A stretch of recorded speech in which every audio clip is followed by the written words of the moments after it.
All right, you've got one shot left. We are going for gold.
Today, it's the National Football League. It's Week 9 of the NFL on EA Sports.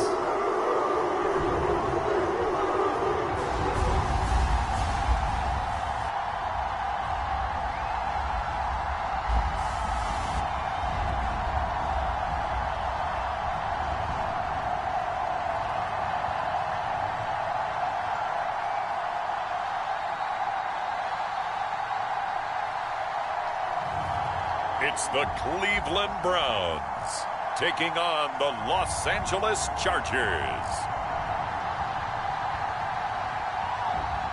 Well, a steady rain has been falling here, but it has not dampened the spirits of the hardy folks at Huntington Bank Field here in Cleveland, Ohio.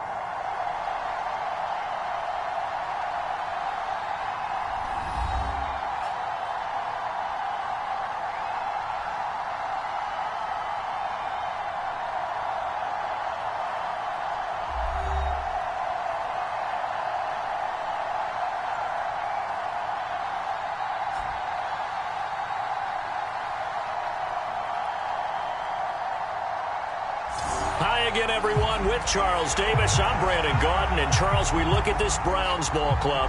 They're halfway home, looking good, at a perfect 8-0. And not much to complain about so far, is there? I'd have to say they're the best team in the NFL through the first half of the year. And a good effort on the return there. Gets him across the 30, up to the 33. So here come the Browns for their first drive on offense. They'll be led out by their quarterback, a first-round pick back in April's draft. And he's got to be feeling pretty good about himself right now because he's coming off of a strong performance in their team's win last week. And you can just tell, even early in his rookie season, he's starting to get really comfortable out there, and things are starting to fall into place. In fact, in talking to the rival defensive coordinator of the team he's facing this week, he told me this young man's starting to get it. So they'll come up 1st and 10 now from the 33.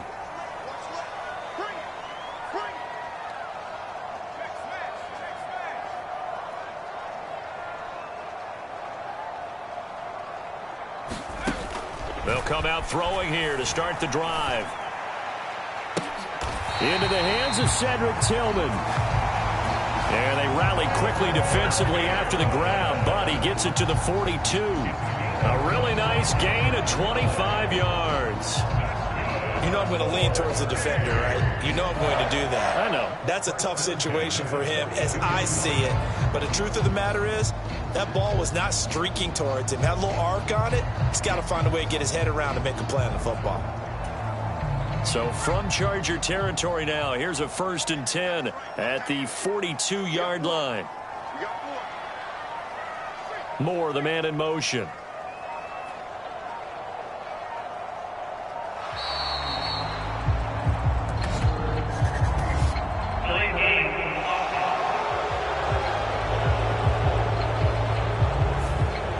Accept the penalty, of course, and push the offense backwards a bit. The delay of game backs him up 5, 1st and 15. Now back to throw.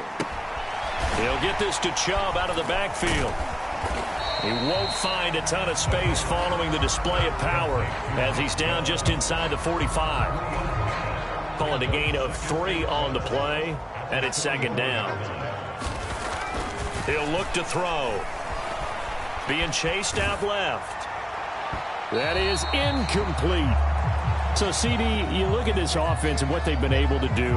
8-0, perfect through the first 2 months of the year. Second half of the season still to come. We get that. But what kind of a percentage chance do you think that they have of running the table? Partner, I think it's hard to say because history would tell us that the chances aren't good at all. We've seen a lot of good teams get to this point, and then they have that one bad week. It takes them out of the running. I'm going to say 25%, and I feel like I'm being generous with that number. Well, 4 consecutive passes to begin this opening drive, and you can't argue with the results. They've already driven it into the red zone and a fresh set of downs here to play with. Which means there's a lot of trust by the play caller, by the quarterback, the receivers, you name it. Everyone locked in, everyone doing their job. I'd continue to go in that direction because right now they got the defense back on their heels. A first carry now for Nick Chubb. And they'll work this down to the 15 for a pickup of 4. Not a run that you're going to write home about, but still a good first down run. That's what an offense calls staying on schedule. 3 to 4 yards on first down, you're set up very well for the rest of the drive. It'll go as a gain of 4. And now 2 yards to go on third down. They'll come to the line needing only 2 yards to gain the first here. They'll run for it. Here's Chubb. And he has the first down before he's tackled at the 5. Give him 6 yards, and they do convert on third. A stop there on third. They could have held him to 3 on this opening drive. Now they have to bow their necks on first and goal. And if I'm looking at this from the offense's point of view, that's a big-time pickup right there, and I'd go right at them with another momentum play. I'd go quickly and attack them, because right now they probably have their heads down a little bit since they didn't stop them on third down. From the 2 now, second and goal. Chubb is not going anywhere. He'll be hit and dropped for no gain at the 2-yard line.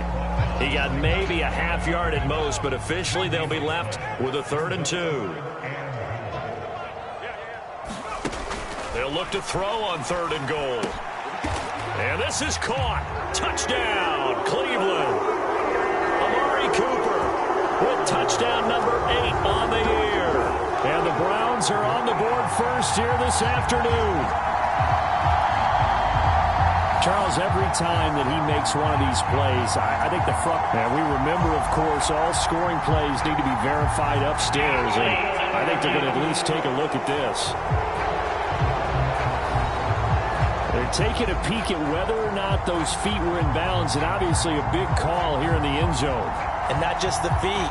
How about the hands? How's the ball possessed while the feet are hopefully getting down in bounds? That's what they're trying to look at to see if it all comes together.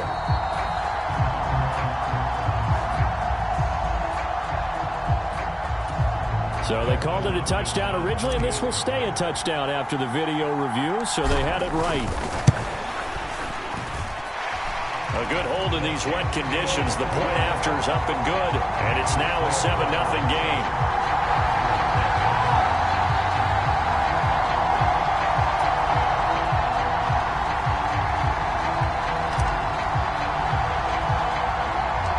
The kickoff unit is out on the field, and they will send this one away. Here's Darius Davis on the return. And the tackle going to be made right there at the 25-yard line. The Chargers coming out to take over, and it is Justin Herbert at quarterback, CD, now in his 5th NFL campaign. And he's been, in my mind, the best player in the NFL at this point of the season. And I think if you poll folks with a ballot, and I certainly have one, I think they'd say he's the front runner for MVP. So now it comes down to finishing out the season strong, and a good game here would certainly strengthen his case. On first down, it's Herbert. And the timing a bit off that time as that one falls to the ground. Hayden Hurst, former first-round pick, the intended target. And it's second down. You can look at this Browns defense. They were very solid last week in the victory over Baltimore. I lost count of the number of turnovers that were occurring in that game, right? I mean, I had a clicker going after a while. 5, 6, 7, 8. It was unbelievable. There haven't been that many turnovers or takeaways, however you want to say, in the game since the Reagan administration. This is absolutely unreal. I was in diapers. That was their first third down try of the game, and clearly something was off in the execution of that play.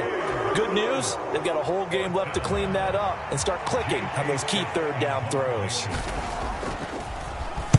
On is the punter Scott here as he gets this one away. The call for a fair catch, and it's made at about the 23-yard line. So a change of possession here on the punt, and the Browns will take over 1st and 10. They start on the ground with Nick Chubb, and he got blown up on that play. Back at the 20. It was Joey Bosa working his way in to bust that one up. So now they have to contend with 2nd and 13 after the first down run goes backwards. Now he dumps this off over the middle, and he'll be tackled at the 23 after a gain of 3. 3rd down and 10. They'll set up a throw. And this is going to be incomplete. On fourth down, Corey Bojorquez gets set to punt for Cleveland. Back deep for L.A. is Darius Davis.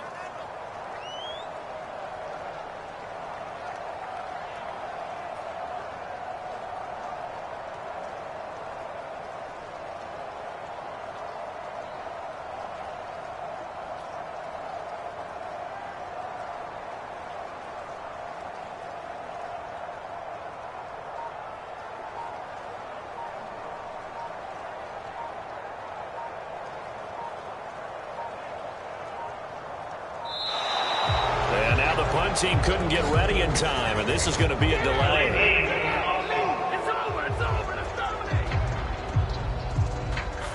The offense knew it. They were already starting to walk back as that one is accepted. On fourth down, on is Corey Bojorquez to punt. Deep to return is Darius Davis.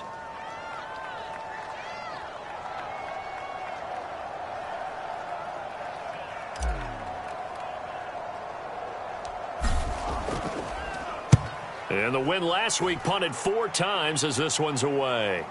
Davis now to return it. Oh, look at the juke. A great return there of 22 yards. And the Chargers will be set up pretty well as they take over in great field position.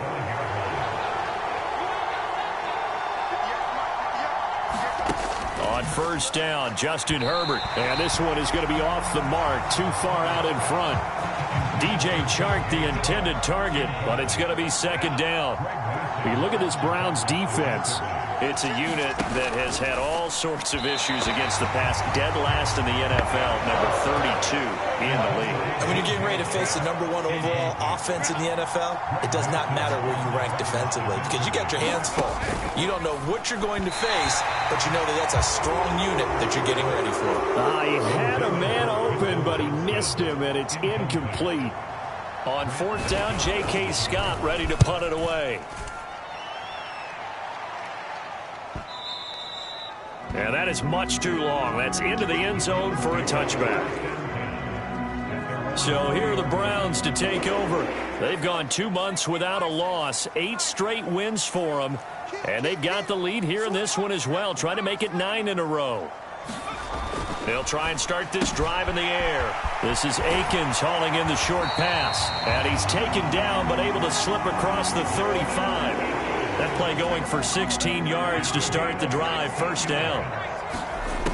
They'll drop the throw. And that nearly a turnover, but it's incomplete.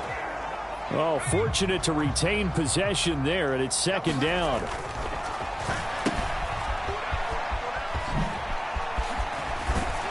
And they bring him to the ground just shy of midfield. 13 yards to pick up there. Good for a Cleveland first. They run again on first down. Chubb.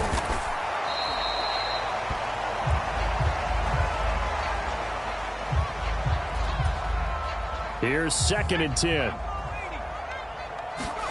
From the midfield stripe, they'll look to throw. He's got his receiver, Cooper. And he's brought to the ground with another first down at the Chargers' 34-yard line.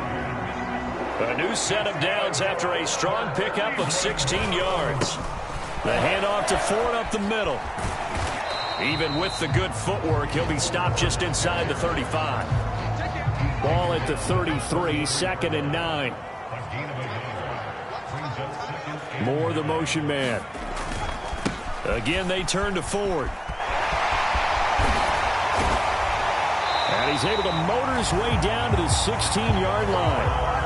Just what the Browns needed there. Good for a gain of 17. I think they like this drive a little bit better there, partner. Running game helping out, picking up some of the slack. Because remember, the last drive, they went 3 and out. So the ball down to the 16 here for 1st and 10. He'll look to throw.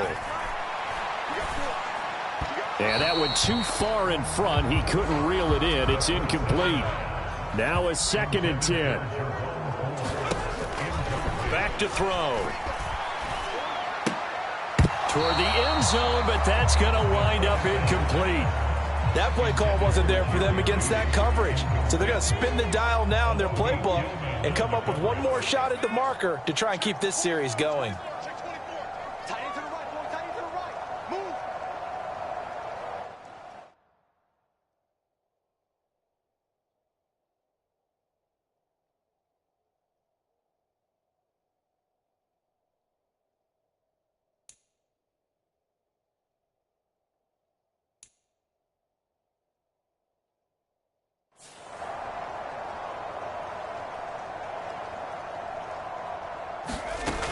On third down, he'll drop to throw. Over the middle, Amari Cooper. It's complete. Yeah, the Browns are going to have first and goal as they try to finish off this drive with 6 points. They'll run with Chubb. And he'll barrel his way into the end zone for a Browns touchdown. Nick Chubb, his 16th rushing touchdown on the year. And the Browns are off to a 13-0 first quarter lead. Here's Hopkins now for the extra point. And we'll see if this rain affects the team's decisions going forward, but they kick it here, and it's good. A pretty long drive that time, 11 plays all told. And Nick Chubb the one to finish it off as he does so with a touchdown run.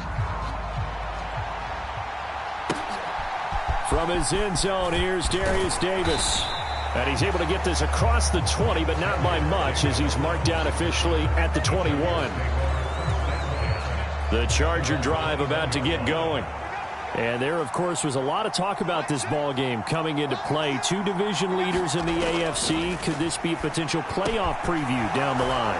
Yeah, and I think when you talk about the talk about this game coming into play, you're talking about me because I blew up your phone all week prior to this one. I was so excited about this game because, to me, it's not out of the realm of possibility that these two teams see each other again down the road. Dobbins hit and he fumbles. But fortunately, he's able to recover his own fumble, or that could have been trouble. And that's going to be good for a Chargers first down as he's got this up to the 40-yard line.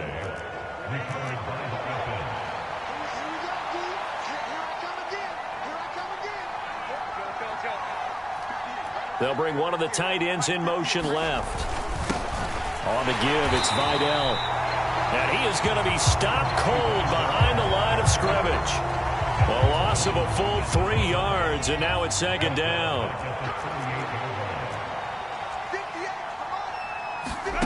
Justin Herbert looking to pass. That's the rookie from Georgia, Ladd McConkey. And they're going to have another first down as he's going to be tackled at the Browns' 42. A good pick up there of 20 yards. So a 1st and 10 upcoming from Browns territory now at the 42-yard line. And he's going to be down at the 35, gain of 7. Well, this defense for the Browns, they were very solid last week in the victory over Baltimore. And I think our statistician, we ended up having to bring the blue tent and put it around him for a while because he was developing a hand injury from having to write down all the turnovers this team forced. 5, 6, 7, 8. Absolutely unbelievable. I hope he'll recover. So here's a 1st and 10 now down inside the 20. Herbert operating from the red zone. And this throw a bit late as he couldn't reach back for it. 2nd and 10.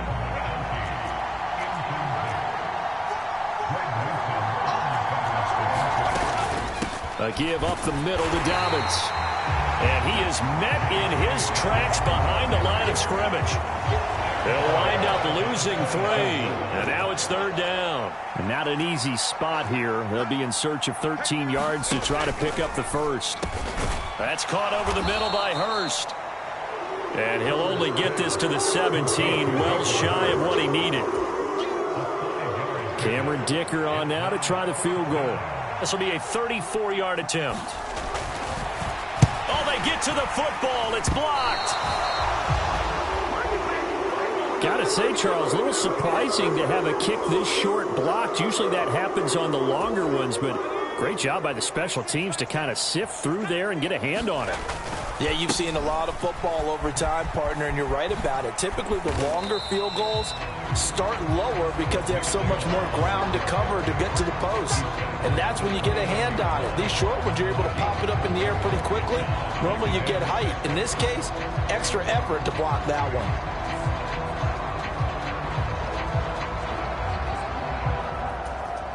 Second and 6, just inside the 30.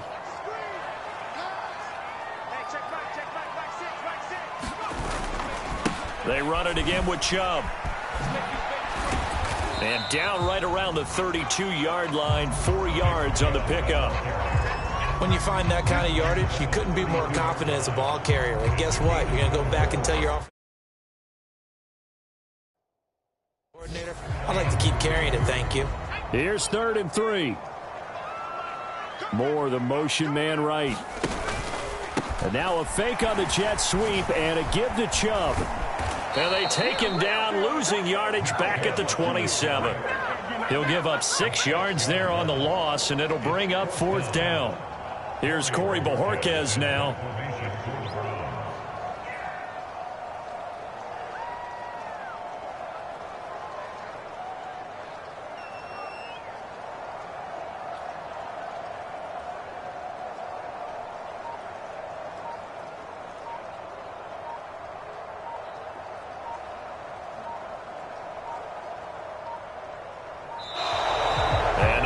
Team couldn't get ready in time, and this is going to be a delay.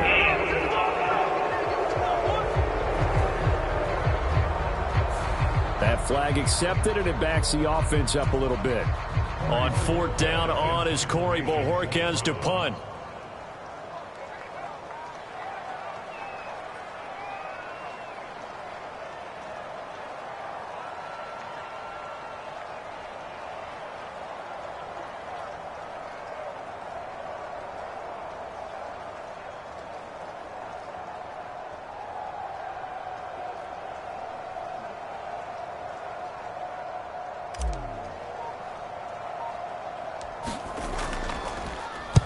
So they're forced to punt on 4th as this one's away. Returnable here for Davis. And nice work on the return as he gets about 15 yards back. And it'll be Charger football here as they take over. The Charger drive about to get going. They've been outplayed early, no question. Down 14-0 already as they come up 1st and 10. And he'll be taken down at about the 45. Ball spotted at the 45. Here's 2nd down and 7.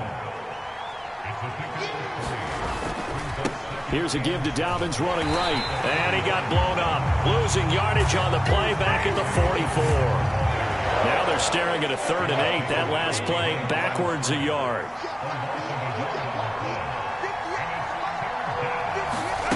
Now Herbert with it looking to pass. And that is incomplete. Zone coverage there, and they were playing deep. That makes it obviously a little bit harder to run by guys. And that time, there's not much of a window to get the ball in there, and it winds up incomplete. Oh, he'll field it in the end zone. And he is out of bounds here. So possession goes over here on the punt. And the Browns will take over with a 1st and 10 deep in their own territory. That punt was near perfection as it checked up inside the 5-yard line. You never know where these things are going to go, do you? No, what was it? You got a John Heisman quote about that, right? He said the football is roughly a prolate spheroid, which means it's going to bounce funny, and you never know where it's going to end up. 2nd down and 6 now. And again, it's Chubb. And a short pickup here as he'll get across the 10 to the 11-yard line. 3 yards is half of what they needed. Now can they get the other 3 here on 3rd down? 14-0 the score. This is the NFL on EA Sports. On to the 2nd from Cleveland. It's the Browns in control of the football. And he is going to have a Browns 1st down, I do believe. Yes, he's got it by about a yard there on 3rd and 3. And Chubb will try the middle here. And he'll take this one up over the 20 to the 21-yard line. 41 yards rushing for him now to this point. 2nd down and 4. They go up the middle with Chubb. And he's going to have a Browns first down as he gets this up past the 30. And now timeout is whistled as it appears there's a Brown shaken up on the play. All runs on this drive so far. It's 1st and 10. Now Chubb running right. Trying to turn the corner, but he's going to be stopped right near the line of scrimmage. Officially no gain on the play, and it's 2nd down. They've called his number a lot this afternoon. You wonder how much tread is left on those tires. We certainly do, but I always think back to one of my favorite coaches in the NFL, and he used to have a meeting with his running backs every year in the offseason and say, look, as many times as you're going to carry the ball, you should be able to carry it one more time, so make sure you get in shape. The offense on 3rd down, they've been very good, 5 for 7 thus far. This is 3rd and 8. Pass taken in by his big tight end. And he is going to have a Browns first down as they're able to get the 3rd down conversion. Well, things are definitely going right for them here in the first half. Pick it down, any down, even 3rd down, no problem. They get a connection there and pick up a fresh set of downs, continuing to move the ball. And he'll do a nice job here just to fight his way back to the line of scrimmage. Officially nothing on that last run. They'll try again, 2nd and 10. A give running right is Chubb. And he's able to take it across midfield before going out of bounds. On any running play that's called, they're always hoping that it's going to break big and go the distance. But when you get a nice gain like that, you're able to do so many things anyway. You can come back and run essentially the same play again, continue to move the ball on the ground, or you can decide to throw the ball now because usually you have the defense back on its heels. 13 yards on his first catch. It's a first down as well. Nothing flashy there. The slant to the slot. Oh, and the frustration for the defensive guys because it's a quick play. And you know it's going to be a bang-bang play in terms of the throw and the catch. And then he's able to absorb the contact and complete it. And he powers through the first wave, but he's going to be swallowed up behind the line of scrimmage. And that's what I'd like to see out of this defense, a little fire, a little toughness. It hasn't been the best first half for them, but they did do a nice job there, forcing a loss on that play. And he works his way free all the way down to the outskirts of the red zone. On first down, they'll run with Chubb. And they'll get to him just inside the 15. Even after the strong run we just saw, they're able to corral him quickly defensively. Here's 2nd and 3. Handoff comes to Chubb. And there is nowhere for him to cut back as he's taken down in the backfield. He'll lose a yard on the play, so now they need 3 yards on 3rd down. Out of the gun, they'll look to throw. And he'll be taken down, but he does have first down yardage. 4 yards there as they let him out of the pocket, and he got enough for the first. So another 3rd down conversion, and now they've got a 1st and goal. A give. This is Chubb. And from the 9, they get this to the 5-yard line. You know, when this offense gets down here near the end zone, they're going to turn to their bell cow, and this guy's been a touchdown machine all year. Excellent job stopping him there on first down. And he takes this one in for a Brown score. Jerome Ford, a 5-yard touchdown run. And the Browns go nearly the length of the field and finish it off with 6 points. Well, we have seen the stiff arm get a bit of renaissance here in recent seasons, and that was pure strength there as he forced his way into the end zone. And when you think of guys who use the stiff arm so effectively, I go back to guys like Earl Campbell, Walter Payton, some recent guys like Marshawn Lynch.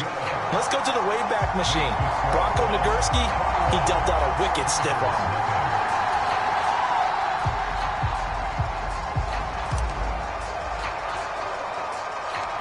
The Browns kicking team out there now as they'll send this one away.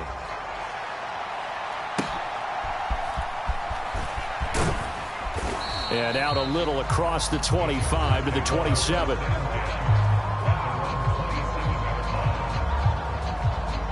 Here comes the Chargers offense now back out onto the field. Well, CD, you kind of feel like they're in a bit of a danger zone right here because now you're down 3 scores, and I know we're in the first half, but the way this offense hasn't been able to generate anything, you feel like they probably need to get something going on this drive, right? Yeah, and sometimes I overuse that this is an important possession. But I think this has to be the possession where they come up with an answer, because only a few teams in league history have ever come back from a 4-score deficit. And if they don't score here, that's what they could be facing the next time they get the ball. On second down, here's Herbert. Short throw underneath to Hurst. And he gets this one just shy of the 40. They'll mark him down at the 39.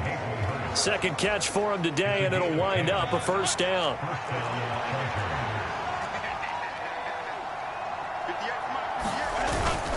They'll run up the gut with Dobbins. And he can only manage to get a couple. 2nd and 8 coming up. They suspected that it was a power play up the middle coming at them, and boy, were they right. That defense got downhill in a hurry and limited them to just a couple on first down. Justin Herbert looking to throw on second down. That's into the hands of his tight end, Will Dissly. And they're going to have another first down as he's going to be tackled at the Browns' 45-yard line. A really nice pickup of 14 yards, and it moves the sticks. On 1st and 10, it's Dobbins. And the running lane's non-existent in this first half as they'll stop him behind the line. Officially, it's a 1-yard loss. That's going to bring up 2nd and 11.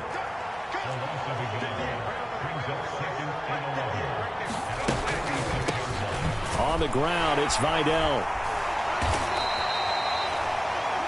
5 yards on the carry there, and it leaves them with 3rd and about 6 yards to go. They are in need of 6 yards here if they hope to move the chains. Going to throw on 3rd down with Herbert. Firing quickly here, and that's complete. And he is going to have the Chargers first down as they're able to get the 3rd down conversion. This offense finding its legs now. Here's another 1st and 10. Now it's Herbert. It's now a loose football. The ball comes out. And this is picked up by the Browns. All these years we've been watching the game, I start to get the sense that whenever it rains out, those guys who have to touch the ball and carry it, they're extremely resentful about that weather. Yeah, I'm just happy I'm not resentful that we have a roof over our heads. I know that much. Yeah, maybe we won't fumble our play sheets here as we just saw the fumble happen on the field. He was unable to shake free there, and they'll cover him for a loss of a yard. Off the play fake, he'll look to throw. Going out wide, finds Chubb. And he'll be taken down, losing yardage back at the 9-yard line. 3rd and 12. Here's a play fake as they set up to throw. And incomplete. He had nowhere to throw, so he just tossed it away. But that brings up 4th. The Browns send out their punter now as he's on to kick it away.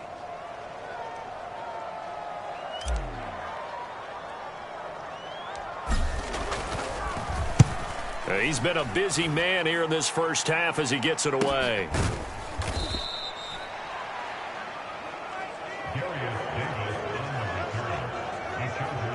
Now the Chargers offensive unit ready to see what they can do here. It hasn't gone particularly well for them. That's obvious. In these conditions, no points so far. They've got to get that offense on track. The question, how do they do it? It is the age-old question, isn't it? And to me, finding a way to make sure your playmakers touch the ball without it being too exotic. Meaning you don't have to go deep down the field. Maybe hit them on those short passes on the perimeter. Make sure you just turn around and hand it to your best runner and get out of the way. Don't cause any extra stress on your offense. Here's Herbert. Connecting here with Chark on the out route. Second catch for him today, and it'll wind up a first down.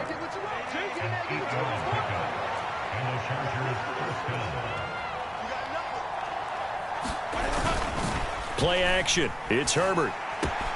Short throw to Dissly. And he is out of bounds inside the 30. Now the Browns will use the first of their 3 timeouts. They'll have 2 remaining as we step aside here in this second quarter.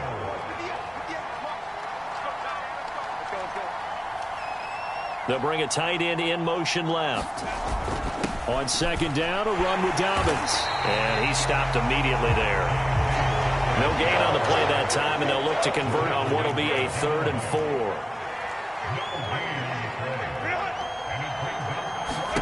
Back to throw here, Herbert. They set up the screen for Dobbins. And he loses the football a second time. And this is going to kick out of bounds. Boy, a fortunate bounce or two there.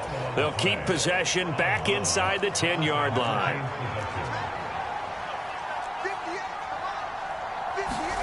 Herbert. And it's caught. That was play number 7 on this drive, and it got him 7 yards. Good yardage on first down. Now can they punch it in on 2nd and goal? A run. Here's Vidal. And he is going to be stopped cold behind the line of scrimmage. The tally there, -2 yards. Brings up 3rd down.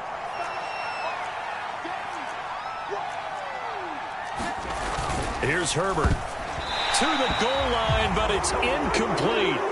Sometimes it's just not your day. There's another failure right there on 3rd down.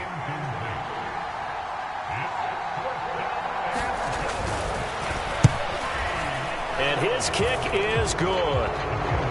And the deficit drops now from 21 down to 18. So this time the protection holds up for him just fine, and he's able to bang it through.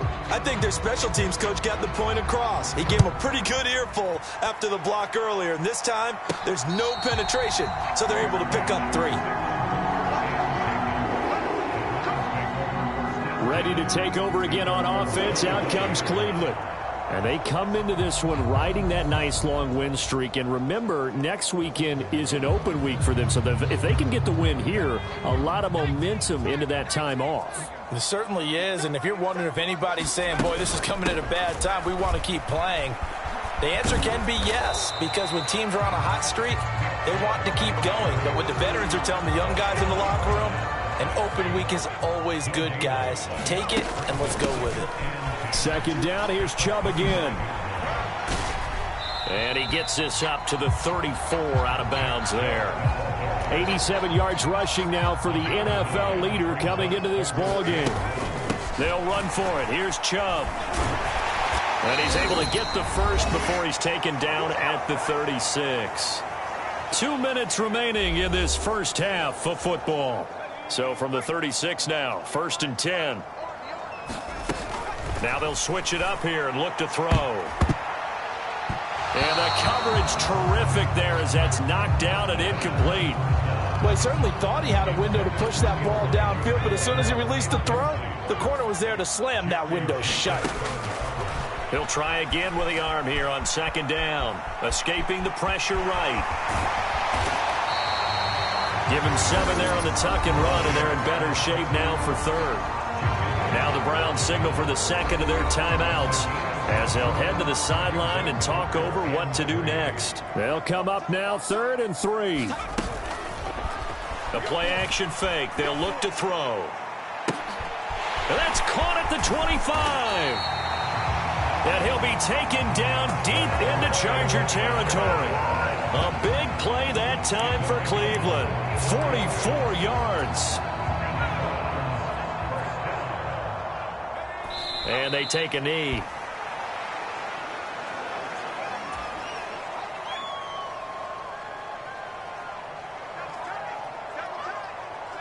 And they'll indeed take a knee.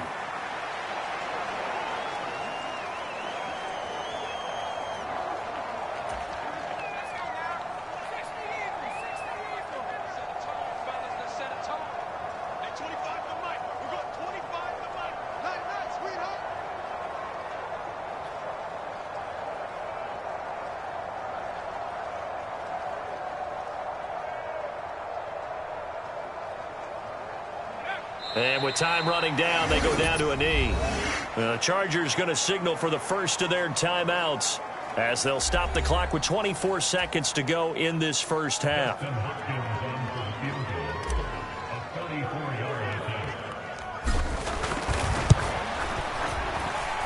Hopkins' kick is good. And the lead up to 3 touchdowns now. It's 24-3.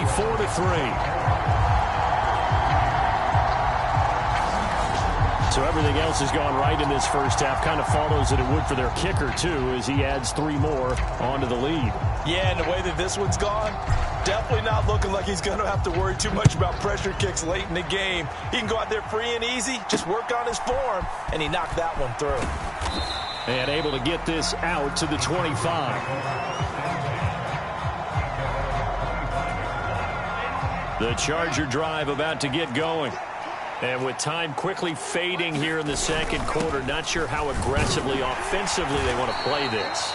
I think we'll find out just how much they trust their guys in this situation if they decide to take a shot.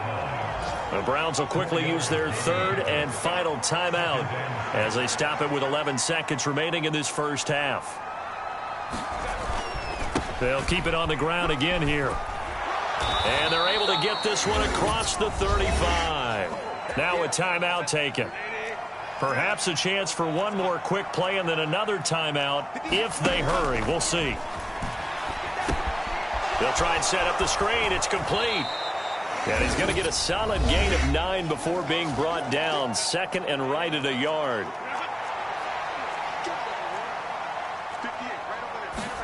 The final shot before the break for Herbert. To the right side and complete to Hurst. So we reach halftime in what's been a fairly one-sided game so far. As we'll head down to Orlando, that's where we find our man Jonathan Coachman at our EA Sports Halftime Report. Coach. All right, Brandon, we'll get back to you, too, in a bit. For now, plenty of early game action around the NFL to get you caught up on, so let's get to it.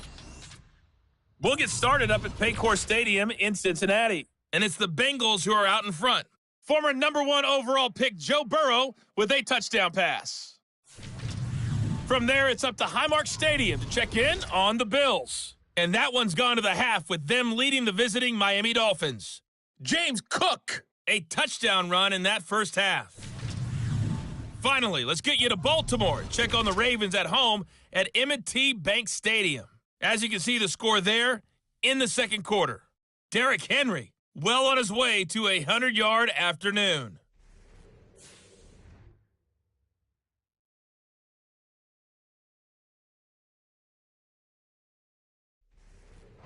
All right, Coach, thank you, and we welcome everyone back for quarter number 3.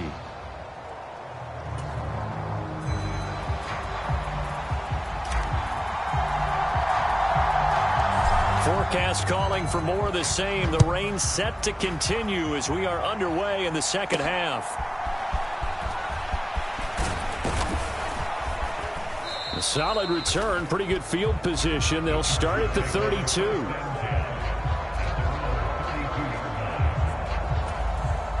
The Charger drive about to get going. And you have to think, Charles, down 3 scores already. They need to play an almost perfect second half to have a solid chance. And that absolutely starts with finding some way to put together a touchdown drive here. They need to be smart, fast, efficient, get the ball to the end zone, and do it again multiple times in order to have a chance to win this game.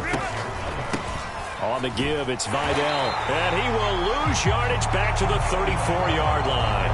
It'll be a loss of a couple on the play, so now third down coming up. I think this running game, or should I say lack of one, is making this defense look better than what they really are.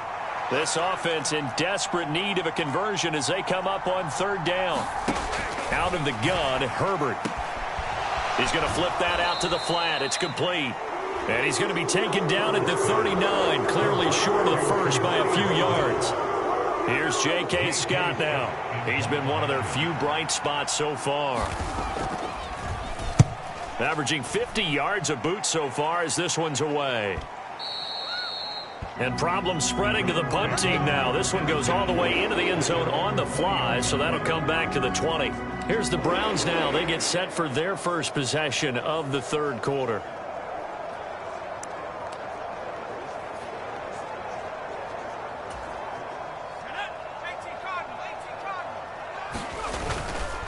They start on the ground with Nick Chubb.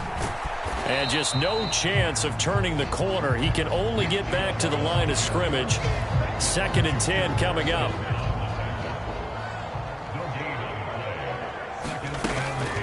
They run it again with Chubb. And he's brought down at the 24 after a gain of 4. 3rd down and 6. Looking to throw. Able to find the open man. That's complete. And they'll get it all the way up about 5 yards shy of midfield. And now timeout is whistled as it appears there's a Brown shaken up on the play. Up the middle, it's Chubb. Able to push his way through. And he's going to have a Browns 1st down as good running gets him to about the 44. Yeah, another good run there. He's been such a big part of their success here this afternoon. And that last carry, it puts him over 100 yards now for the day. They try and run on 1st down, but this one going to lose a couple yards as they get him behind the line. Now before this 2nd down play, we'll get whistles and a timeout. It's just their first, so 2 remaining as they burn one here in this 3rd quarter. They go with Chubb on 2nd down.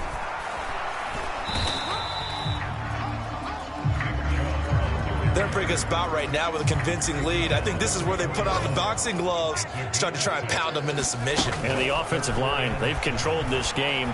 I don't see why that trend would change now. He's got his running back out of the backfield. And he's brought to the ground with another 1st down at the Chargers' 27-yard line. They give him 14 yards that time and a fresh set of downs. From the gun, it's a give to Chubb. And only a yard this time as he's taken down right around the 26. Yeah, things were pretty stacked up there in the middle of the line. A lot of bodies, not much space. I think ultimately he was fortunate to get anything out of that run. Down right around the 25. 2 runs in a row, but only 2 yards to show for it. Well, praise has to go to the guys on the offensive line because they've had a very nice, productive day running the football. How about that poor defensive line? They've been knocked around the entire game, and while they slowed them down on that run, can they continue to do so? Because they haven't had much success throughout this ball game. Here's Dustin Hopkins now to try the field goal. He hit his first, this one from 38. Hopkins' kick is good, and that will extend their lead even further.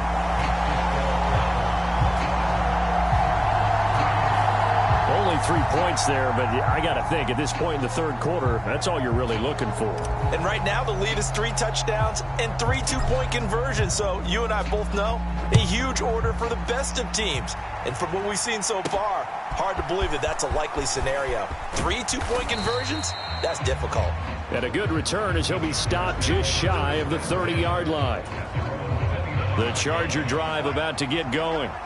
I kind of feel like they've reached a do-or-die point in this game, Charles. If they're going to try to pull off an impressive comeback, it has to start right here, right now. Yeah, now they've got a final chance to get out of this situation, but they also understand they've got to move the ball and move it fast. In addition, they need to save as much time so they can get 2 more possessions. And only able to get 2 here, stopped at the 30. 3rd down now. Those last 2 plays indicative of how things have gone for them. Just nowhere to go on the ground and struggling to put up points. Into heavy traffic, and it's intercepted. Picked up by Denzel Ward. And they have the football and will set up shop at the 33-yard line. So 1st and 10, and if they score on this drive, might have to start digging in our second-half blowout material. Just a yard on the pickup there, and it'll bring up a 2nd and 9. And again, it's Chubb. And he is out of bounds inside the 30. It's a 4-yard pickup there, and it leaves him with 3rd and 5. They'll need 5 on this play to move the sticks. Out of the gun now on 3rd down. Steps away to his left. Open man, he completes it to Judy. And he is going to have a Browns 1st down as they're able to get the 3rd down conversion. And while we may be looking at the scoreboard, this offense certainly is not, because they're showing no signs of backing down, even with a 3-score lead here in the third quarter. I think they keep taking their shots. They've seen blown leads happen throughout this league. They don't want to fall victim to it themselves. That's going to wind up a loss of a full 3 yards on first down. So their task a little bit more difficult now. 2nd and 13 that they're walking up on. And good pursuit yet again by the Chargers as they stuff him behind the line. 3rd down now even tougher. 3rd and 13 after that loss of a yard.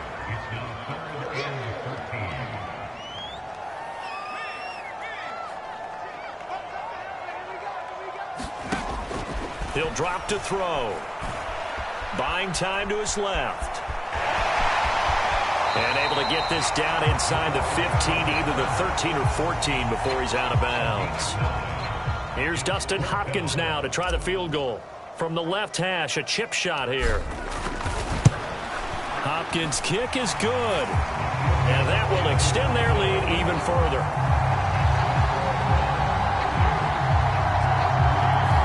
So they got the turnover, started with great field position, but in the end, the defense able to hold firm, and they only get 3 out of it.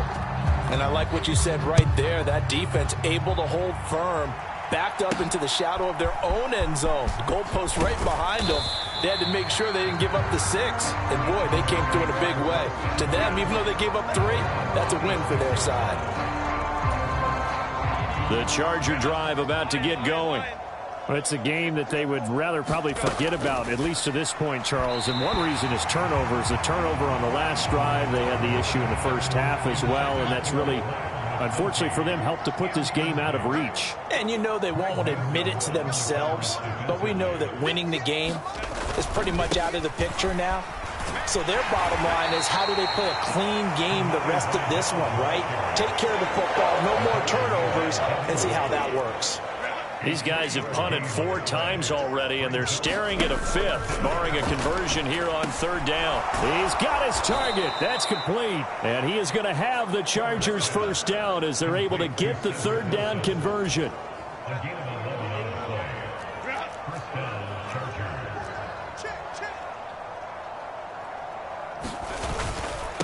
They'll run with Vidal. And the play goes nowhere. Losing yardage back near the 40 at the 39. He'll lose a yard there, and it's 2nd and 11.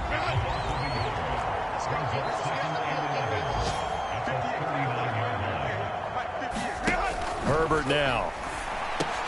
Over the middle, complete. It's Wilson. Still going inside the 20. Touchdown, L.A. Said Wilson. 61 yards. And the Chargers are able to cut into that deficit. And now it's blocked. The Browns have it. Accelerating, and off he goes. And he takes it the distance across the goal line for 2 points. Well, I think I need an oxygen mask after those last 2 plays, CD. The long touchdown followed by the even longer return on the block PAT. I wonder if after that long touchdown, if someone actually needed a play off and didn't take it, and maybe that was the breakdown in protection led to the block. The Cleveland offense ready to go. Their drive last time, it stalled out. They were forced to take the short field goal. And the key phrase, you nailed it, forced to, because you know coaches look at these short field goals as a last resort, right? To them, that's not how drives are supposed to end. You're supposed to put 6 on the board. That's a consolation prize. Like going to the county fair, you don't get the big stuffed animal on that one, do you? No, you don't go top shelf. That's bottom shelf material. And Chubb going to push forward and pick up a Browns first down as he's got it up to the 13. 129 yards for him on the ground now as he has been terrific here this afternoon. From the 20, here's a 2nd and 4. They go up the middle with Chubb. And he'll be out of bounds at the 25-yard line. A gain of 5, good enough for the first down. Inside 4 minutes to go, 3rd quarter. On first down, they'll run with Chubb. And he'll manage to pick up about 4 at 2nd down. This drive is pretty clear. Almost feels like old school fundamentals, doesn't it? Want to impose their will on the defense. Was that 5 straight runs? Yeah, 5 straight carries to start this drive. And like you said, the way it's working, they may just stick with it. This will be a loss of 3, and now a much tougher 3rd down looming. Back to throw here. On the move to his left. And he'll just toss it away. So he throws it away, and that brings up 4th down. Oh, that's a good piece of quarterbacking right there because he certainly felt the pressure coming. The alternative, getting sacked for the first time. He didn't like that option at all. Did a nice job saving yardage by throwing that one away. Fielded just inside the 30. They'll get 9 yards on the return there following a punt of 42. And it will be 1st and 10 as they take over. The Charger drive about to get going. A strong showing their last time out. They scored the touchdown, but Charles, they look up and they're still down double digits, so you feel like just to keep pace, this drive probably needs to end in the end zone as well. Yeah, and I think the best move for them is to not worry about how far they are down on the scoreboard, but to just remember the last drive and how it ended. Go ahead and try and repeat that. Then you can look at the scoreboard and see where this game is. Meanwhile, Herbert's throw taken in by Chark. So give him 5 yards there on the pitch and catch, and that will bring up 2nd down.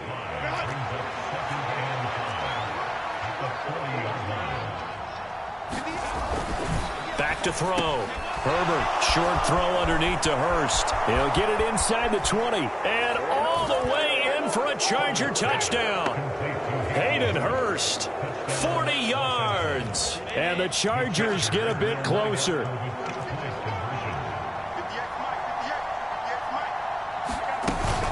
They're going to try and run.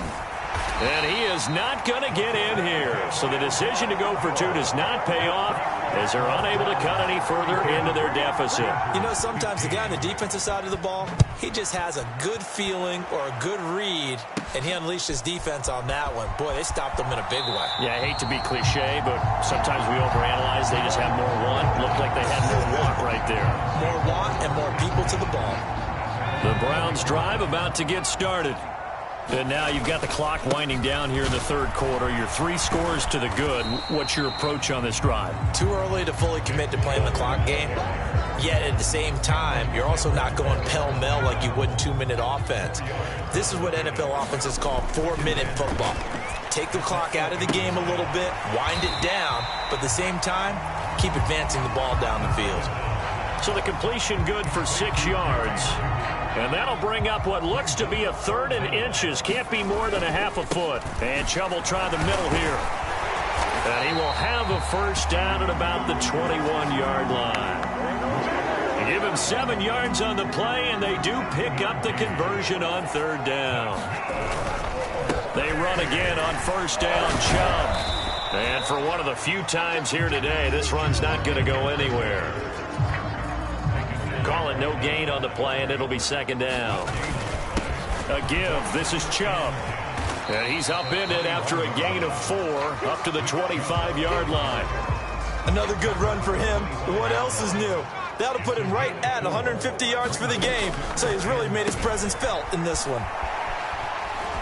And he will lose yardage and be backed up to the 24. We have played 3 quarters. We'll return with more after this break. You're watching the NFL on EA Sports. And we're back now here in Cleveland as we are set to bring you the home stretch here, the 4th quarter. That's taken on the 25. Able to slither by. A good head-down running on the return. Gets about 15 yards. And out will come the offense as they take over. The Charger drive about to get going. And their 4-game win streak very much in jeopardy as they go to work here late with a 1st and 10. Give him a gain of 5 on the completion, and that'll bring up 2nd down.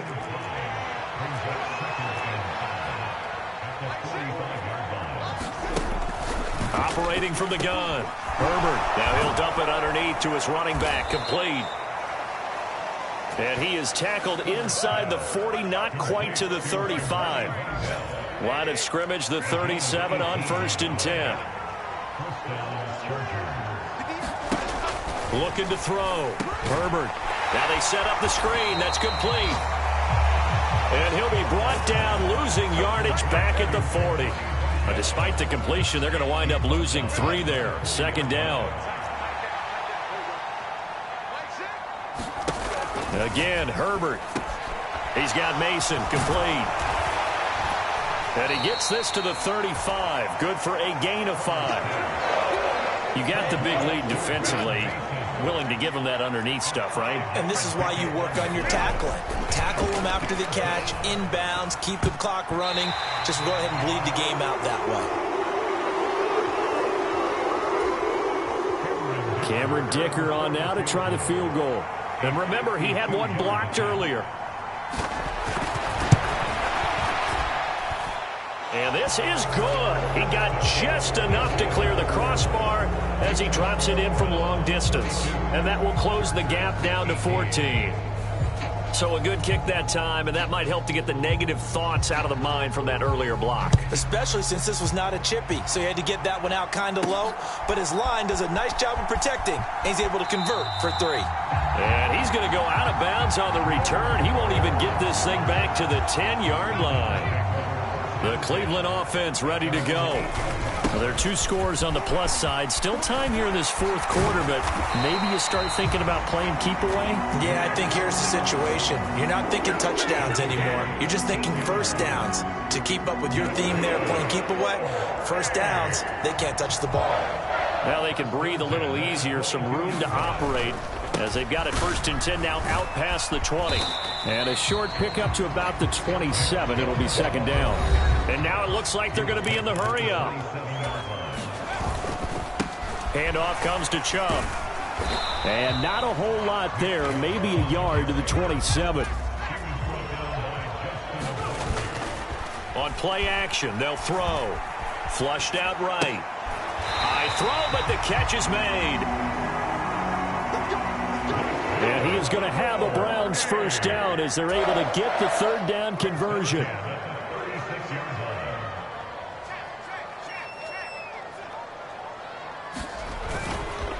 A run for Nick Chubb. And able to get this one across the 45 before he's brought down. 180 yards rushing for him now as he has been tremendous all day long. The handoff to Ford up the middle. And he'll maneuver his way forward for about 4. 2nd and 6. Now, I'm guessing you'd say this is kind of the key here. Grind out some yardage, work on that clock, see if you can continue to tick it down. Definitely, you want to bleed things out at this point, right? Continue to possess the football, gain some yardage, and put the onus on the defense. Do they have to use timeouts? What are they going to do to stop you? You're taking charge. So here's a 1st and 10 at the 38. Again, they turn to Ford. And he'll be brought down just outside of the 30. 7 yards on the pickup there, and it'll leave him with a 2nd and 3.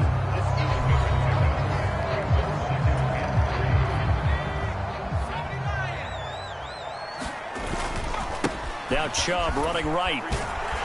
And he'll be a little shy of the 25 here at the 26-yard line. A gain of 5, good enough for the first down.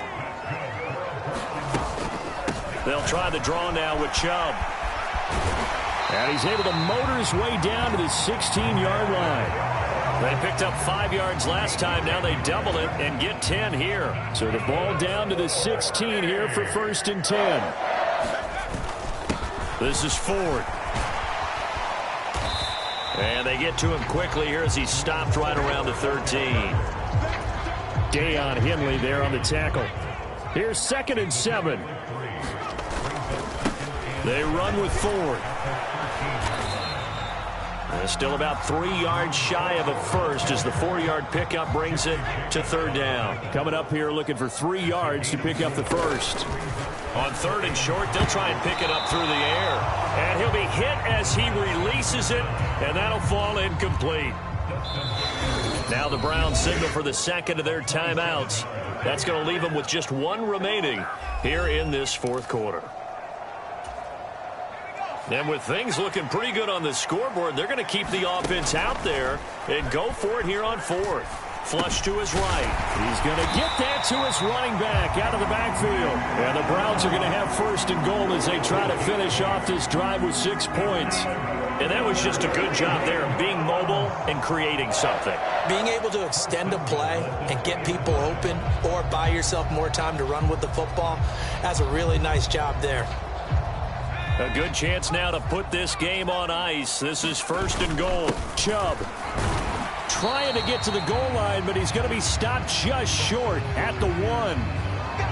And now timeout is whistled as it appears there's a Brown shaken up on the play. 2nd and goal from the 1. Chubb again. And he will not get in. In fact, he might have lost a yard. Back to the 2. And it appears we have a Charger shaken up on that last play. A lot of tired bodies on that field, but this is a big play. 3rd and goal. They'll give it to Chubb. And he's in. Touchdown, Browns. Nick Chubb with career touchdown number 70. And the Browns add on to their lead, and it's looking like that win streak is going to extend another week. Extra point good by Hopkins. And the lead now to 3 touchdowns at 21.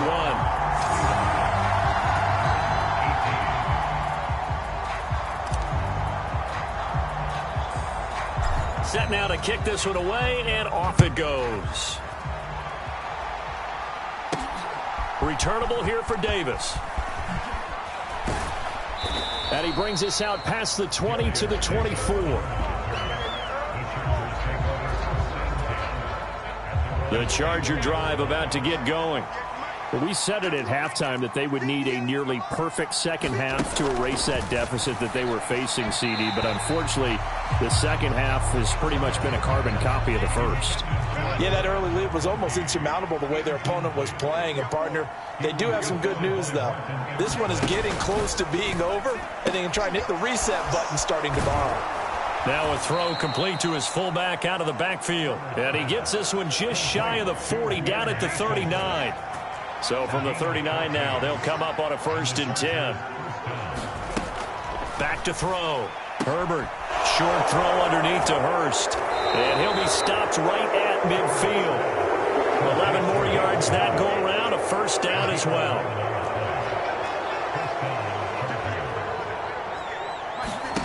From the 50, here's Herbert. Caught by Wilson. And he gets this inside the 35-yard line. Another nice gain, 16 yards there, and a 1st down again. From the shotgun, here's Herbert. That one complete. He finds Shark. And he's tackled a yard short of the marker. Good gain of 9 on 1st down. 2nd down and a yard. Herbert throwing again. Short throw underneath to Hurst. And they're going to have another 1st down as he's going to be tackled at the Browns 16. Give him 10 yards there as this offense is on a roll. This drive continues to plunge forward. On 1st down, it's Herbert. He completes it to Wilson. Touchdown! Cedric Wilson with his 2nd touchdown of the game, 4th of the year. And the Chargers have got it back to a 2-score game here in the 4th. This time, the extra point up and good. And the lead will be cut down to 14. The kick unit on here for the Chargers as they will send this one away. And he's going to go out of bounds on the return. He won't even get this thing back to the 10-yard line. The Browns drive about to get started. If they can score here, they have a chance to make this a 3-possession game and all but put things to bed. And that's just an ideal run to start this drive because they're in full ball control mode now. So if you keep ripping off 7, 8, 9 yards of carry, you're going to have a great chance of finishing off this game. To the left side and complete for Amari Cooper. And he's taken down, but not before he gets this across the 25-yard line. I'll tell you, far from ideal conditions to play in, but neither offense has had much trouble. Plenty of points to go around. 1st and 10. They're going to snuff this play out behind the line. We have not seen that much today. Call it a full 3 yards in the wrong direction there. Brings up second down. Now back to throw. Oh, that one sailed a bit, but the catch is still made. A good pickup there for the Browns, 15 yards. A couple of first downs have them to the 40 now on 1st and 10. They'll try and wind down some clock with Chubb. And slow going there as he'll only get a yard, maybe, up to the 41. And we're at the 41, 2nd and 9. They'll set up a throw.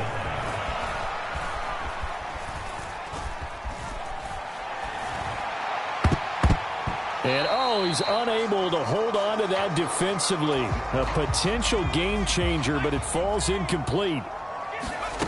On 3rd down, he'll drop to throw. And that nearly the pick that they needed.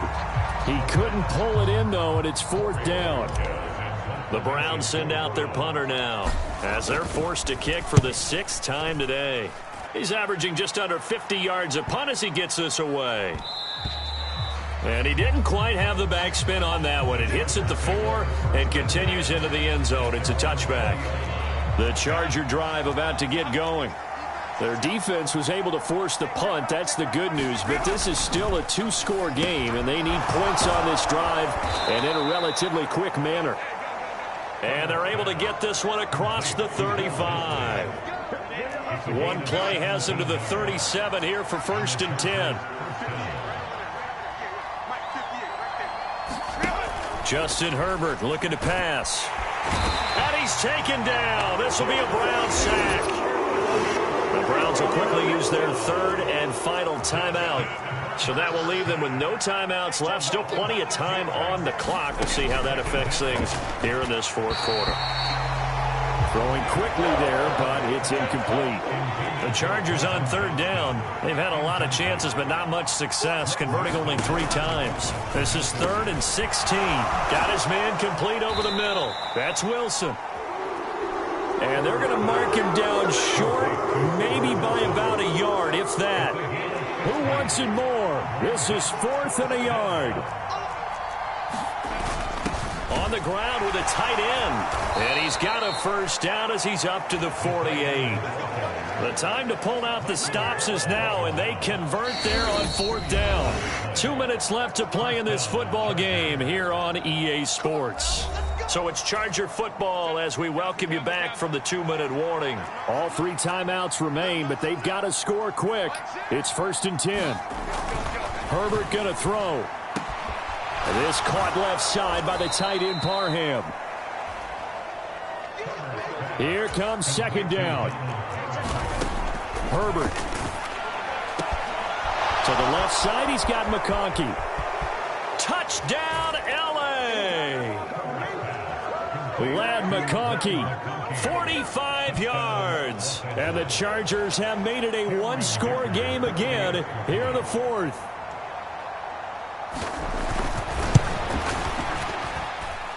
They do tack on the extra point as well. And now things get a bit more interesting here in this 4th quarter. The kickoff team on the field now as they will send this one away.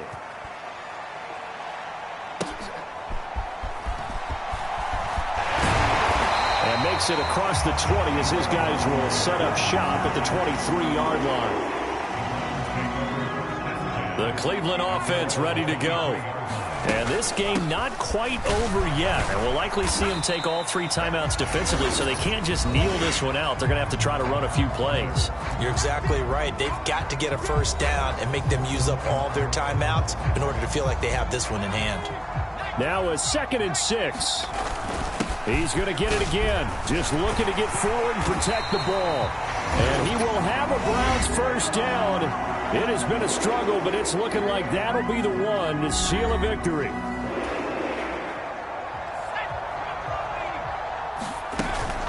And again, it's Chubb. And able to use his stiff arm for a little bit of leverage before he's taken down. A pretty good gain. Chargers going to use their 3rd and final timeout as they'll talk things over prior to this upcoming 2nd down play. A give running right is Chubb. And he'll be taken down, but not before he gets into enemy territory.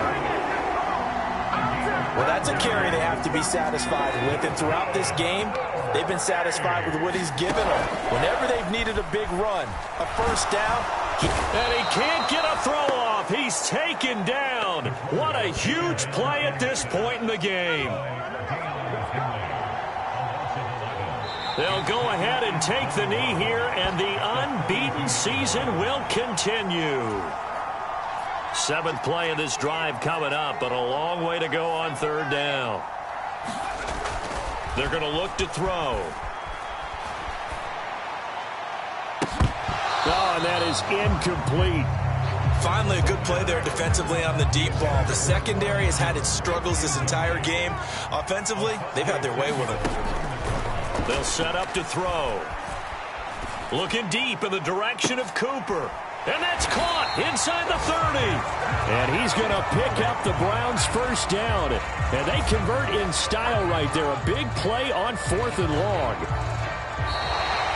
So Cleveland able to come away with the victory here. And we talked so much about the turnover battle determining who wins and who loses. This game, no exception. They didn't turn the ball over at all, and they go on to victory. They look like a smooth operation in this one, didn't they? Because you look at every facet of the game, they handled their business. Offense took care of the football, converted it into points. Defense took the ball away, gave it back to the offense. Special teams, right there with them. That's the type of game a coach is going to really love and value. And when they show the film, they have to be careful not to give out too many kudos and kill their motivation going forward. So for Cleveland, the train just keeps rolling. 9-0 now to start this campaign. And they'll be able to enjoy this one through the bye week before they get back at it again. Meanwhile, for the Chargers, they drop back to 500 now at 4 up and 4 down. And they will try to get back in the swing of things next week on the road. So that'll do it for us. For my partner, Charles Davis, and all the hard-working men and women on our crew, I'm Brandon Gaudin. You've been watching the NFL right here on EA Sports. It's a win for the Browns, and they're happy in the dog pound as we say so long from Cleveland.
today, from the Caesars Superdome in New Orleans,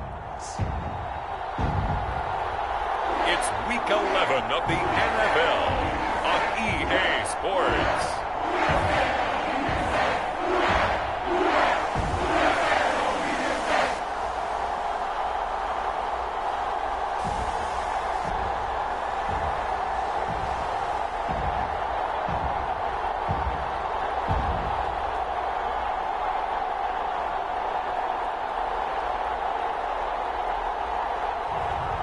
It's the New Orleans Saints taking on the Cleveland Browns.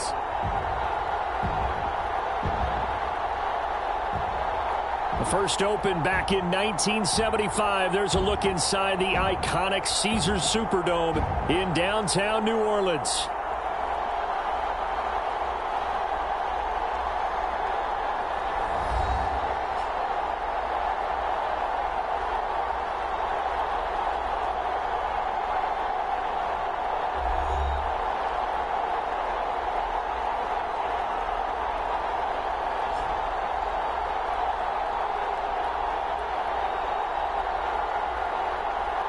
Along with Charles Davis, I'm Brandon Gaudin. And Charles, you look at this Saints team as they enter play.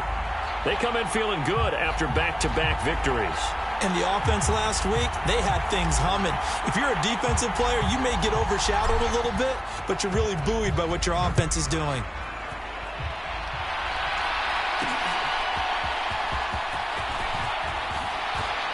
And not much happening on the return as he'll get this to about the 23. The Saints heading out for the first time, and there's Derek Carr at quarterback in his 11th NFL season now and second in black and gold. And Carr continues to produce good numbers on paper. He completed over 68% of his passes last season while also throwing 25 touchdowns to just 8 interceptions. But as impressive as those numbers are, the numbers he's seeking, big numbers in the playoffs. And we expect him and his team to be back in the playoff mix when January rolls around.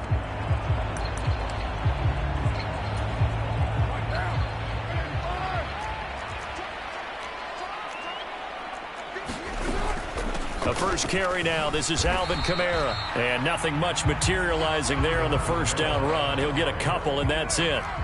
Second down and 8. Now Carr. There's a short one to the tight end, Johnson. And he's upended after a gain of 2 out to the 27. A tough spot here on their opening drive. This is 3rd and 7. Now Carr. Oh, he had him. He was open, but he couldn't get it to him. It's incomplete. On 4th down, Matt Ariza sent on to punt. And he was called on 3 times in the win last week as his first one here's away. That'll be put in the books as a 53-yard punt. And the Browns will take over 1st and 10. So out comes this offense to take over for the first time. They'll be led out by their quarterback, a first-round pick back in April's draft. You talk about the pause that refreshes.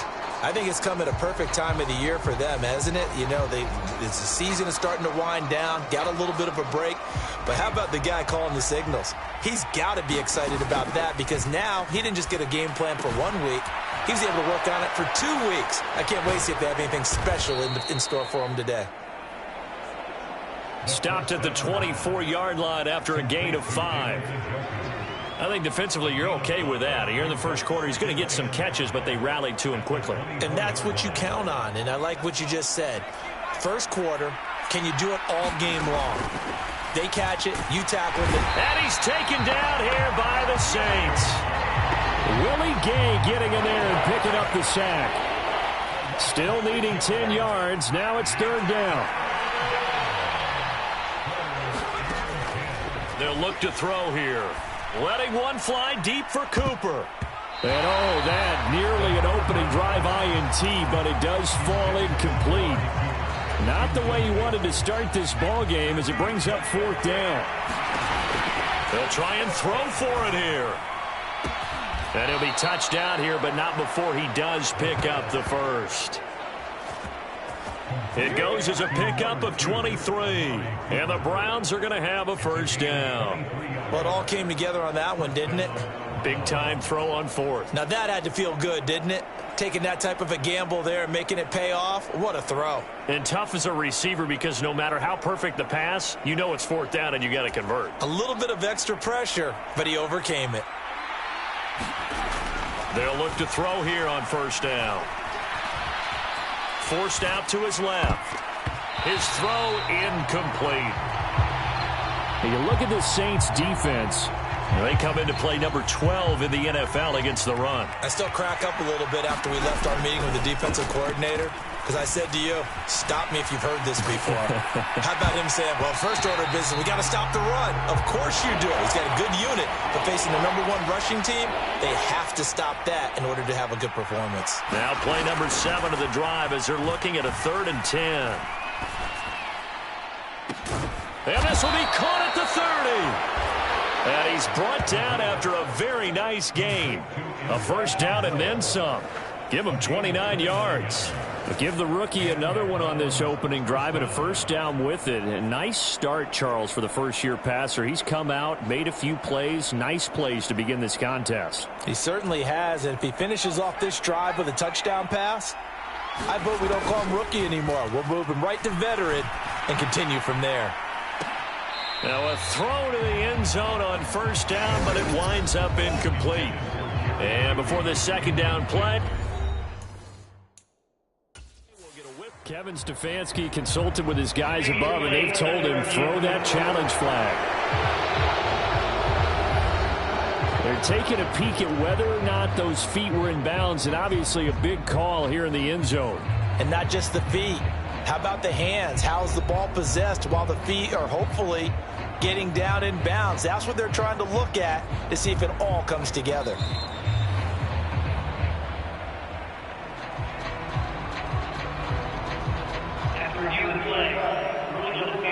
So an early challenge, and you know that those coaches hate to use those red flags too early, but this one turns out to be successful.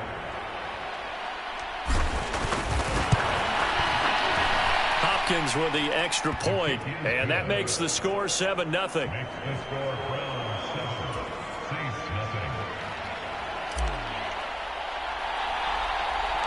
Out is the kickoff unit as they run up and send this one away.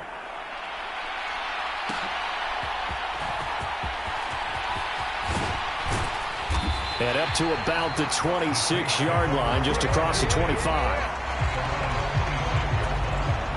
Getting set for their next drive, the New Orleans offense. And they entered play on a 2-game win streak, and then they've got the open date on their schedule next week. So this is a group that's really looking to hit the break on a high note. And this will obviously be a tough game for them, but go ahead and play this out with me, partner. If they win here and make it 3 in a row, they get to heal up after that. You've got to think that's an ideal setup and a worthy goal to play for in this one. And the Browns' pressure gets to him that time, and he's going to go down. Myles Garrett. He's the one that got home and takes him down for a loss of 9. Tell you what, he did not have much time there to scan the field before he was ducking and covering.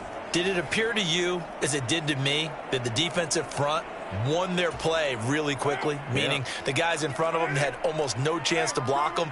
They were on him in a hurry. Now Carr throwing on second down. That's complete to his running back, Kamara. And to the 42-yard line here and brought down there. Here's 3rd and 7. Here's Carr. Oh, he tried to fit it in on the slant, and it's intercepted. Picked off by Greg Newsome. And they'll set up shop right near midfield at the 49-yard line. They'll come out throwing here to start the drive. And he's got Cooper on the out route. That's complete. And they'll get him down as he's inside the 40. That's good for a Cleveland first down, an 11-yard pickup. Well, as a coach, you absolutely love seeing your offense find their rhythm early, and that's exactly what we've seen so far. They had a touchdown on their opening drive, and now they connect here for another nice gain for a first down. This offense is moving the ball well, exactly as he drew it up in practice. So here's a 1st and 10 at the 38. He'll look to throw. And this one is incomplete. Against a team coming off a win just as your team did the previous week, you talk about being physical all game long. Sometimes being physical is just being on the spot and helping force the incompletion. Well, that'll be incomplete. Well, he took a shot as he let that go. And it's going to bring up a third down. They'll look to throw again. He's going to look end zone here for Cooper. And that is caught. Well, how about that one? He reeled it in one-handed for a touchdown. I'll let you do the analysis, partner, but with every touchdown pass this young quarterback throws and with the success that his team has had, I just continue to be more and more impressed. Let's both do the analysis. Impressed. Aren't we both? Yeah. I mean, and why shouldn't we be? We've seen him improve throughout the year. We've seen him settle in now, and you can see the confidence of the team has grown. His confidence has grown. I think that everyone around this guy feels good about what they've seen, and it's also safe for him when he's driving home to turn on Sports Talk Radio. He's okay. The Browns kicking team out there now as they'll send this one away.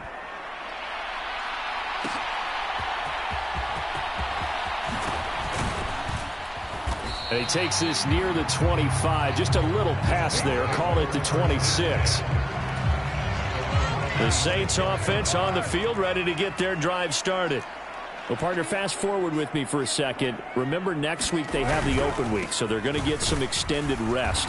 Does that change how they manage the rest of this one? I think it does a little bit, but not by too much, because you're right. You get the extra rest. You get a chance to heal up and kind of, do a little bit of a reset for this team. But it's also 7 extra days to think back to the last time you were on the field. So now, a little more importance on what they're getting done because they carry it with them for essentially 2 weeks. Throwing his car on third down. They'll get this out to Kamara. And he is going to have a Saints first down as they're able to get the third down conversion.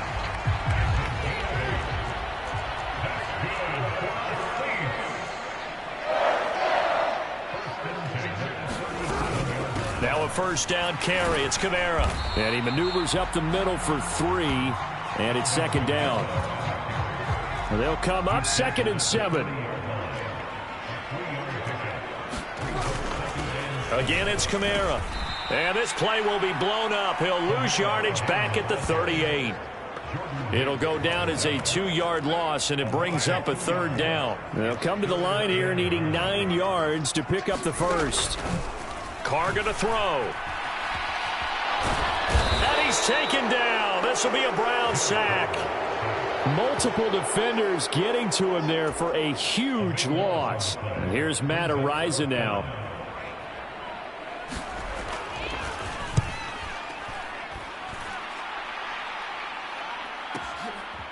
Taking it about the 16. That's going to go in the books as a 55-yard punt. Well done. And they will take over 1st and 10. The Browns drive about to get started. Well, this offense looks like they have a little extra pep in their step as they take the field here for drive number 3, because remember, Charles, drives 1 and 2 both ended in the end zone. Yeah, and right now they've just got to be careful not to lean into overconfidence, because every drive has a life of its own. But I like the way that they've started, the way that they're going about doing things right now. They've got a chance for that 3rd consecutive touchdown, and that would be a crushing blow to the defense. They'll look to throw now on first down. Escapes the sack, eluding the pressure right. And give him 6 yards here as he's stopped near the 35 at the 34. You know what I like about that play? He didn't try to do too much on first down.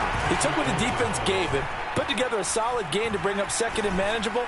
Now they have a couple of plays to pick up just a few yards and a new set of downs. The linebacker, Demario Davis, got a hand in to break that one up. Now they face a 3rd down and 4 after that incompletion on 2nd down. When you look at this Saints defense, they're trying to cover up some holes in the secondary. Right now, bottom 5 in the league against the pass at number 28. They're in the bottom 10 in the league. I mean, when you look at their talent, you would think that they'd be much better. Overall, I don't think there's any question you'd have to say that they've underachieved. Oh, he'll air this one deep for Judy. That's going to be knocked away and incomplete. Now a 2nd and 10. They'll stick with the passing game as he looks to throw. Looking deep in the direction of Cooper. And that is going to be pulled in one-handed. Wow. It's a gain of 35. Already over 1,000 yards receiving this season. That catch is just going to add to his total. Certainly not resting on his laurels. He's trying to continue to gain as many yards as possible and continue this big season. Again, he'll drop to throw. And that's going to be caught for a Browns touchdown. Cedric Tillman, his second touchdown on the season. And the Browns take a 3-touchdown lead. Boy, still in the first quarter, and look out. I mean, they are on pace for over 80 points in this game. I don't know that they'll get there, CD, but this has been impressive to watch so far. That certainly would be history in the making, wouldn't it, partner? I'm glad we're here to actually watch and see if it actually happens, although, like you, I have my doubts, but they are firmly in control of this game. Extra point good by Hopkins, and that makes the score 21-0. So that drive in total 8 plays, and it's capped off by the Browns touchdown.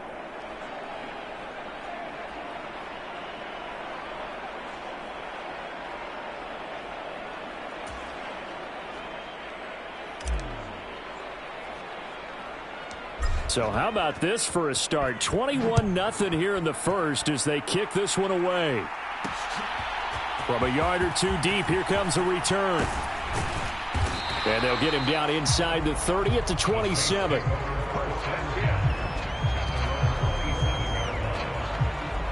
Now the Saints coming back out ready to go for this next drive. And they have the game here followed by the open date on their calendar next weekend. And Charles, this is a crew that you have to think really is relishing the opportunity to be on the couch for a few days. Yeah, they certainly are, but let's face it, partner.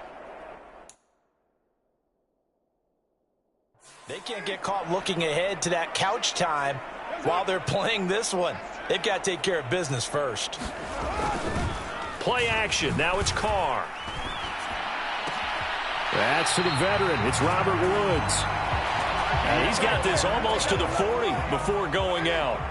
So from the 39 now, they'll come up on a 1st and 10. Kamara up the middle. And some nifty running here as he'll take this across midfield and down to the 47. Back-to-back good plays have him on the move on 1st down. Here's Carr to throw. There's Chris, puts it on the carpet, it's out. And this is picked up by the Browns. And his guys are going to get the football at the 28-yard line.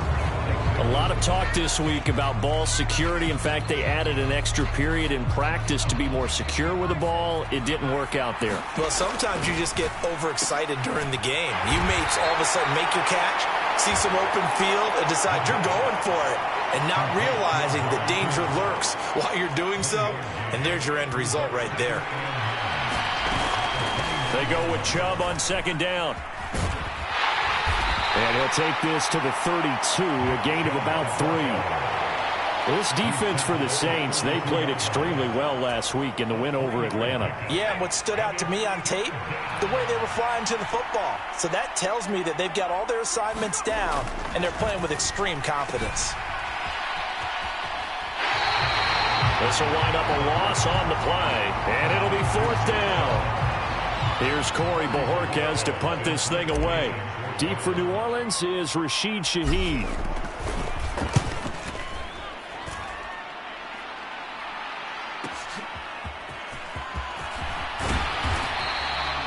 A nice run back there off the good punt. It's a 16-yard return. And the Saints will take over with a 1st down and 10. Getting set for their next drive, the New Orleans offense. They begin on the ground with Kamara. And boy, this defense again really making things tough on him as they stop him for no gain. The running lanes have definitely not been there for him here in the first half, and I don't think it's all been his fault. His offensive line hasn't given him much space. A loss results there.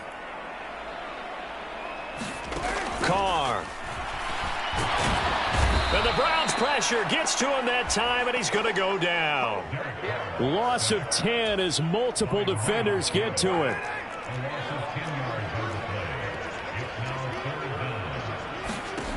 Now on 3rd and long, they'll look to throw. On the check down, he finds Kamara. And he'll be out of bounds at the 25-yard line. Matt Araiza now.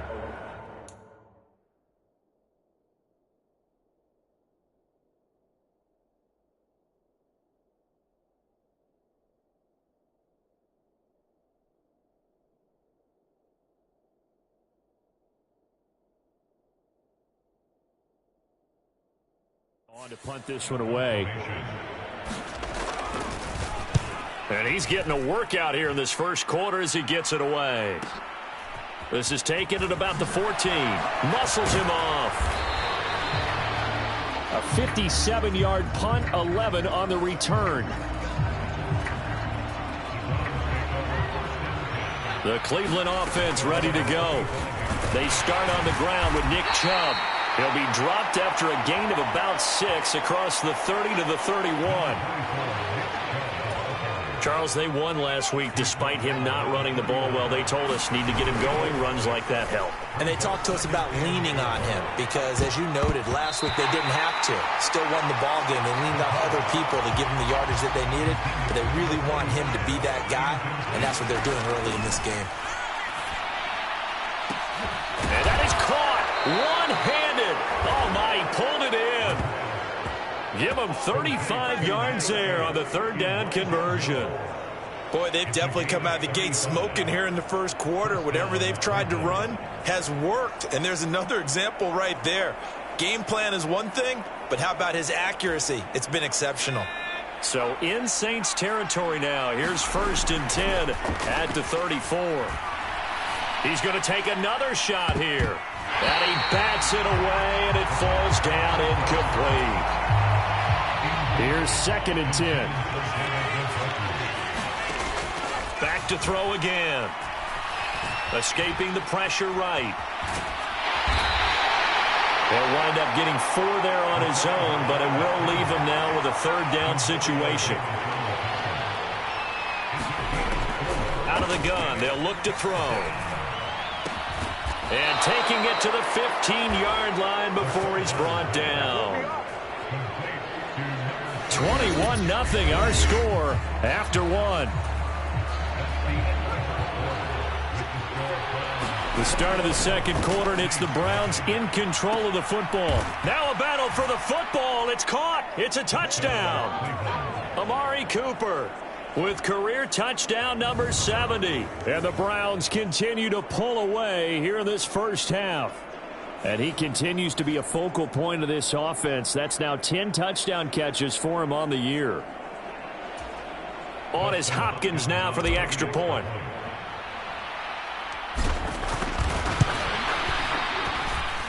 It's good, and they stretch their lead to 28-0 now.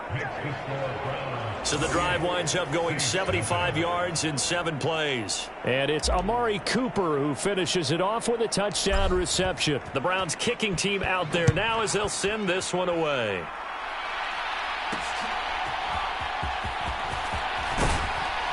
And he returns this to the 22.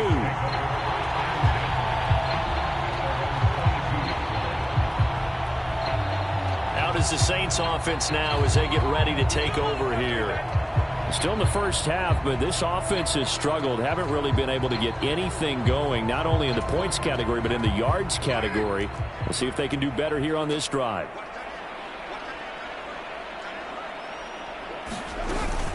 They start the drive on the ground. Kamara. And he's able to get out to the 32, brought down there. On any explosive run, you can almost feel the ground shaking, and that's from the offensive linemen creating space for their runners. I had an old coach tell me before, they always told his runners, run around the offensive line in pregame. Get used to the ground shaking so you don't trip and fall when it happens in a game. And they get him down, but not before he takes it across the 40-yard line. Back-to-back good plays have him on the move on first down. Now a play fake. Carr, nowhere to go here. He lost the football. And this is picked up by the Browns. And they will take over at the 29-yard line. That feels like an accumulation of the pressure we've seen all game. I mean, he's been on the turf a whole lot because of sacks. Eventually, something else happens as well, and this time it was a turnover. Yeah, caught up to him. Here comes Amari Cooper and the rest of the Cleveland offense, making his presence felt early in this one. First half, already over the century mark. How about the yards per completion, too? That's a pretty darn good number there. Number of catches, but he's shredding defenses, getting big yardage with each and every one of them. They'll try and start this drive in the air. Throw right side is going to be caught by Judy. They'll give him 4 yards there, and it'll be second down. Chubb on the counter. And the running lane's non-existent in this first half as they'll stop him behind the line. It'll be a loss of a full 3 yards there, and it also brings up third down. Back to throw. He had a man open, but he missed him, and it's incomplete. They certainly had good starting field position on that drive, but couldn't do anything with it after 3 plays. Have to admit that that's a disappointing end to excellent field position. When that drive started, they had 6 points that they were thinking about.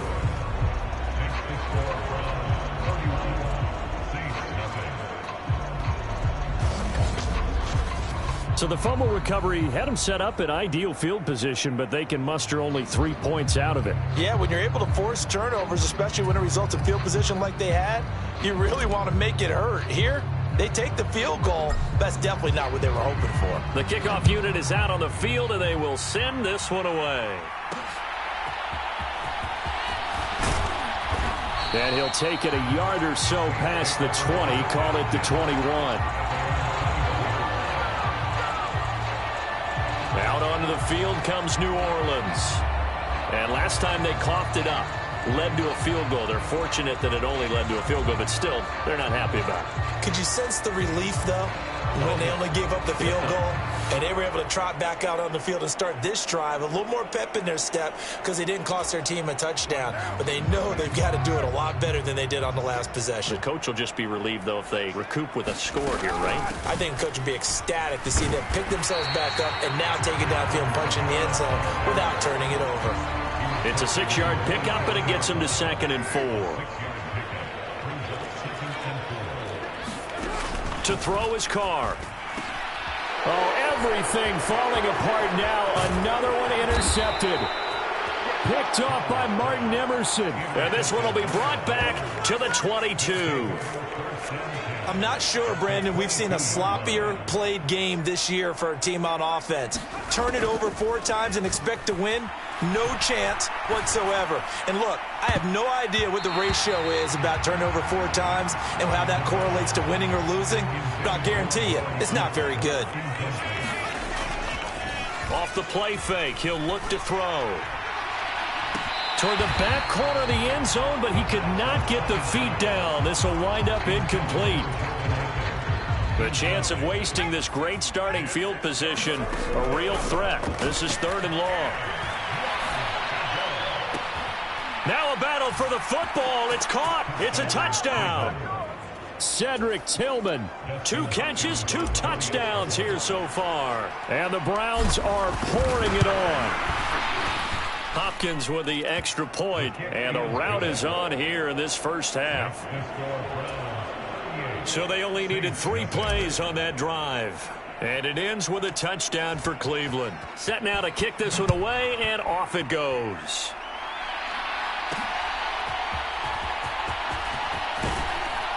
And he'll get it up past the 20 to about the 22.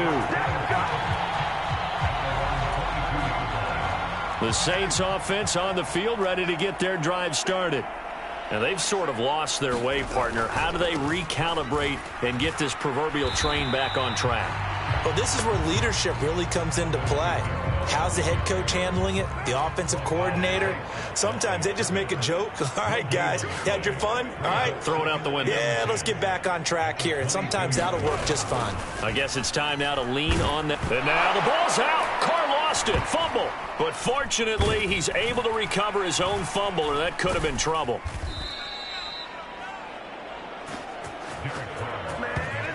Dangerous spot for them to cough it up. Lucky to have recovered, because had the defense gotten it, they were already within a shadow of the goalpost. Yeah, and then you're yelling at your own defense. Sudden change, sudden change. That's not what you want to hear on your sideline. That means you got to run out there and try and stop an offense who has the ball in a very advantageous position. Here comes the Saints punter now. He's been one of their few bright spots so far. And he gets this away, and look at this. This is a good one. And he fields it cleanly. Shrugs the tackle. Nice. A nice return there of 11 to help mitigate a good punt. And it will be 1st and 10 as they take over. The Browns drive about to get started. This drive here beginning probably with a pair of motivated groups. Remember, the offense scored a touchdown on their last time out, looking to repeat that in Charles's defense. They were very frustrated after giving up 6 the last time on the field. And frankly, it's just a battle of wills in a lot of ways, because you know they're both motivated. They both game plan for this drive, and they both have specific outcomes in mind. To me, it just comes down to who can execute better and which side can step up and assert its will over the other. The play-action fake. They'll look to throw.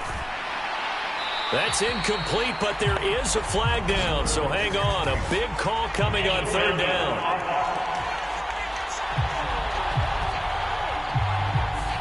Now, if you're going to get rid of it, you better get outside the pocket. Yeah, you have to get outside of that tackle-to-tackle box, right? Get out there, and then you can do it legally, but he wasn't able to do so, and they end up losing the down as well.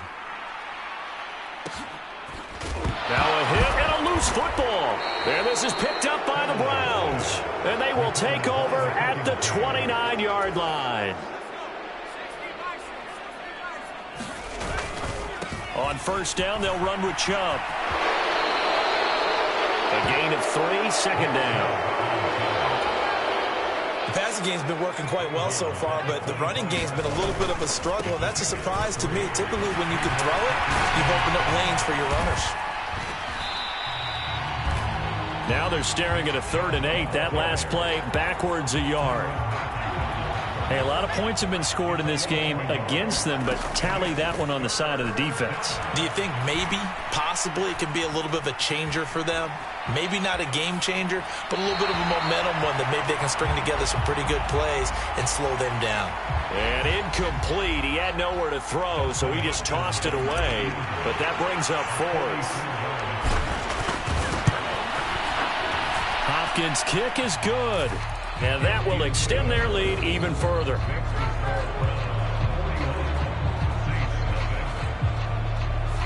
So the big return had them fired up, but in the end, the offense stalls out. They only muster 3. Yeah, the excitement was there after the return, but they didn't move the ball at all after that. They didn't even get a 1st down.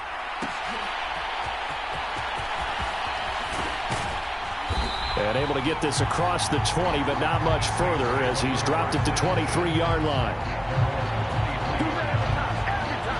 The New Orleans offense back out and ready to go. See if they can put this drive in the end zone, Charles, because it's been a little bit of a rough go at times. They've had to punt the football a ton in this ball game because of stalled-out drives. So are you saying that you're kind of tired of seeing the punter run out there and do his thing during this game? Is that what you're trying to say? Well, I mean, I'm okay with it. I have a feeling that this offense, they don't want to see the punter again. And frankly, the punter doesn't want to run. There he goes, right side. Down the right sideline. And he is finally forced out of bounds inside the 30-yard line. A big play there on the catch and run.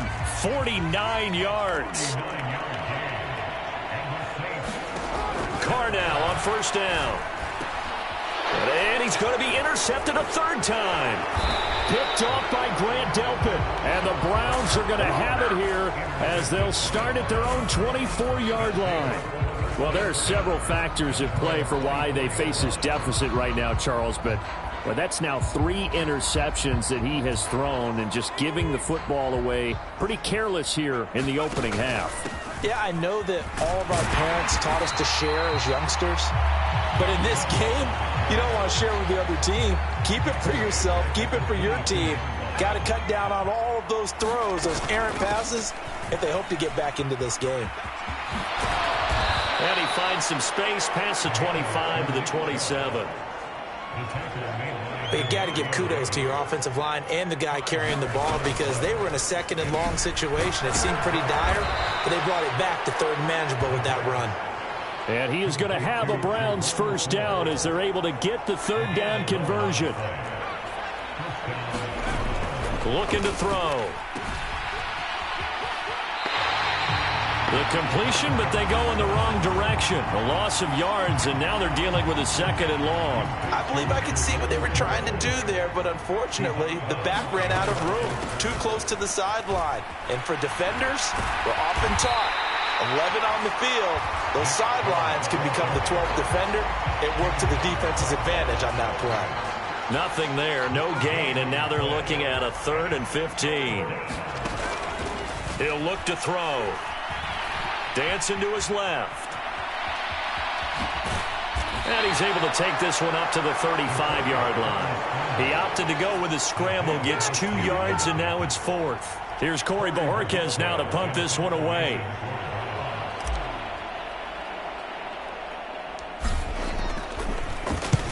He's been a busy man here in this first half as he gets it away.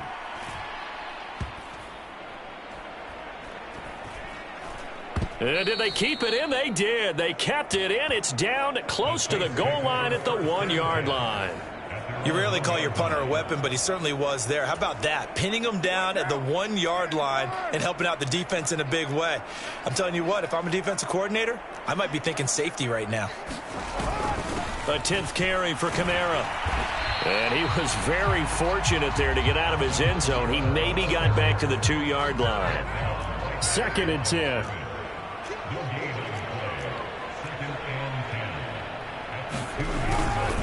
They run it again with Kamara, and he is met in his tracks behind the line of scrimmage.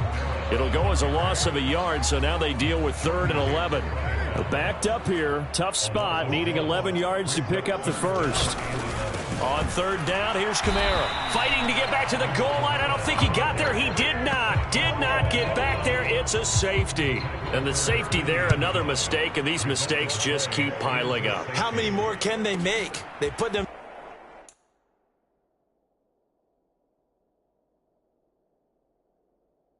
in such a massive hole now.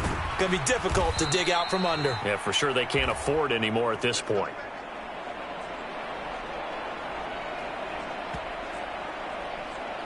And now Cleveland geared up to take the field. No points last time out. They were forced to punt, if you remember, but no time to dwell on that. They've still got the lead here and a chance to add to that here. 1st and 10 as this new drive starts. And he still has yet to get on track in this first half as they're going to stop him behind the line. So the opening play of the drive goes backwards. Now they'll come up on 2nd and 12. And he is going to lose yardage here. It's a loss of 7. And now it's 3rd down. Back to throw here. Flushed out right. And he'll just toss it away. So he throws it away, and that brings up 4th down. Here's Corey Bojorquez now.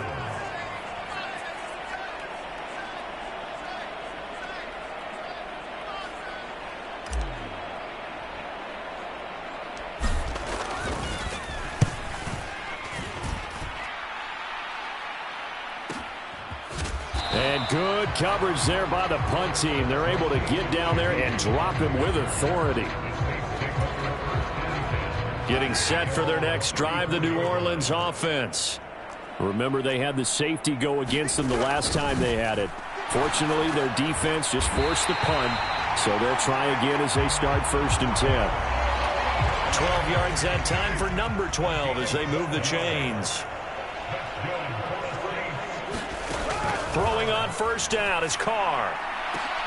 He's got his man. That's Woods on the out route.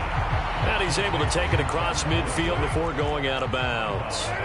From the 48-yard line, here's 2nd down and 3. Here's Kamara off the draw. And they see right through that defensively as he'll be hit and taken down to the backfield. This offense so far on third down, it's been a problem. Just 1 for 7 thus far. This will be 3rd and 6. Throwing now is Carr. That's to his running back. It's Alvin Kamara. And they'll get him down as he's inside the 40. The Saints passing game in sync and moving the football. It's a first down.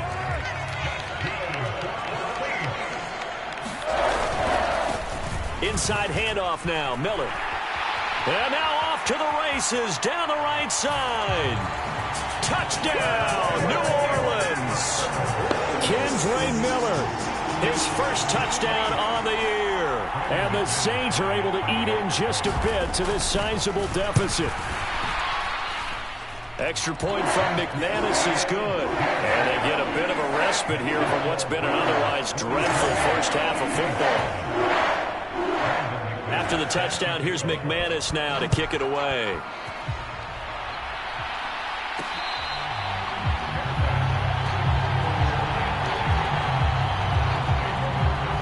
Cleveland offense making their way out. These guys definitely hoping for a better showing than their last appearance. They couldn't really even move the football much beyond the shadows of their own goalpost, Charles. We'll see if they can get a better, more sustained drive going here.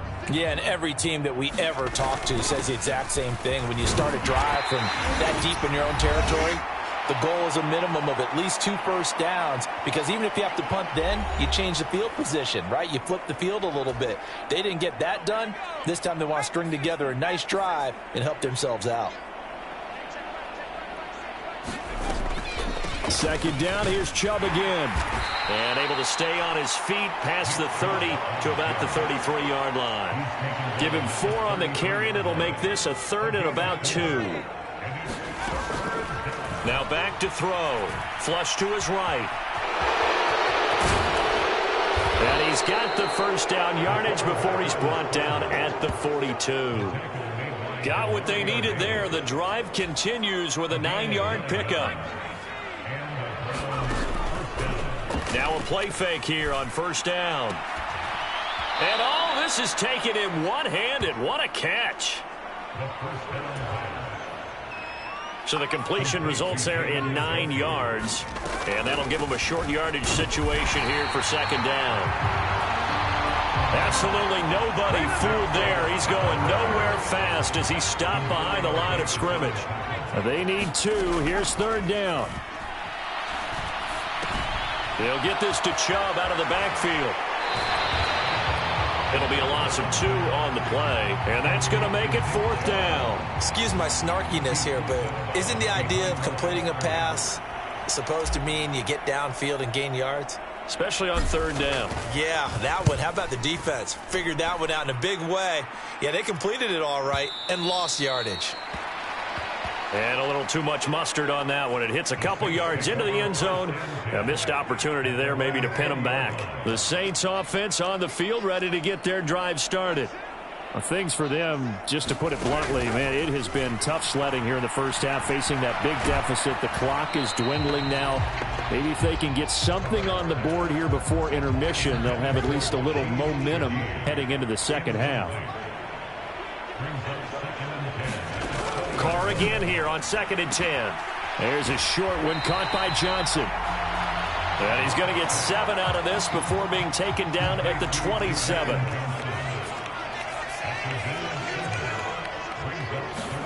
The final shot here before half for Carr. Oh, he had him. He was open, but he couldn't get it to him. It's incomplete. So we come upon halftime, and it's the visiting Browns with a lead. As we send you on over to Orlando for Jonathan Coachman at our EA Sports Halftime Report. Take it away, Coach. All right, Brandon, we'll get back to you, too, in a bit. For now, plenty of early game action around the NFL to get you caught up on, so let's get to it. We'll begin with the black and blue matchup. Bring your lunch pail for this one. Pittsburgh playing host to Baltimore. And it's the Ravens out in front as that game moves towards halftime. The Ravens trying to gut this one out, as it would be a good victory for them if they could get it. From there, we head up to the Motor City to check in on the Lions at home at Ford Field. And they trail in that one as it's the visiting Jags who are out in front. Trevor Lawrence, 4 touchdown passes. Lastly, let's get to the Windy City see what's happening with the Bears at home at Soldier Field. As you can see, the score there in the second quarter. Jordan Love and Jaden Reed hook it up on a touchdown pass. In that first half, we were treated to a fine performance by this rookie quarterback. He's over 300 yards passing already as he's looking to possibly put his name in the record book.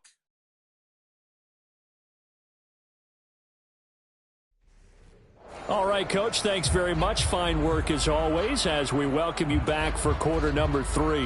Now McManus on to kick this one off.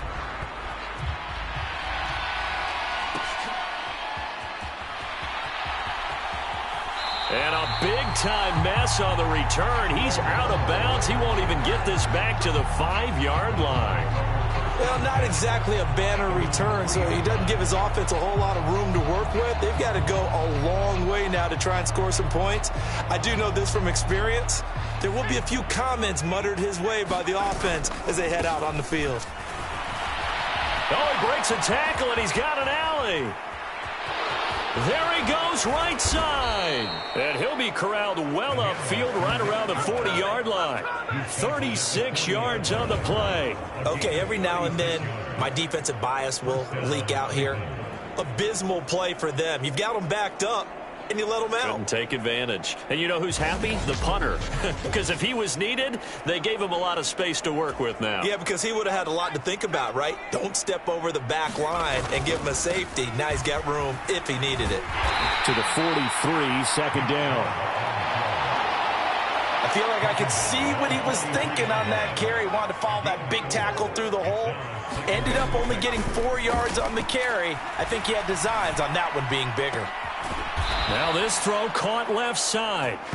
And this is going to be another first down as the tackle's made at the Saints' 41-yard line. They'll drop to throw. And it's incomplete. Took a shot, couldn't connect. That's some good closing speed there defensively because that looked open for a minute. But that's great work with the ball in the air. Never gave up, converged on his man, and broke the play up. 4 yards the gain, and it'll bring up a third down.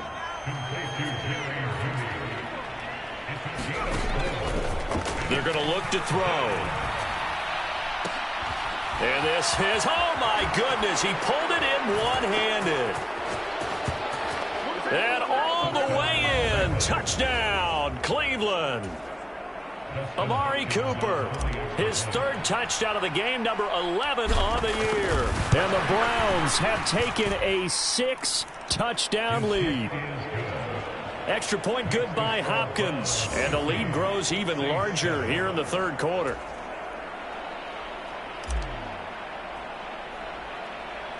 The Browns kicking team out there now as they'll send this one away. And here comes a return from just beyond the goal line. And he won't quite make it to the 25.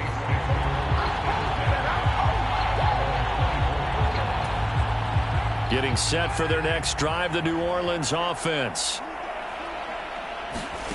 On 1st and 10, here's Carr. And now a fumble. The ball's out. And this is picked up by the Browns.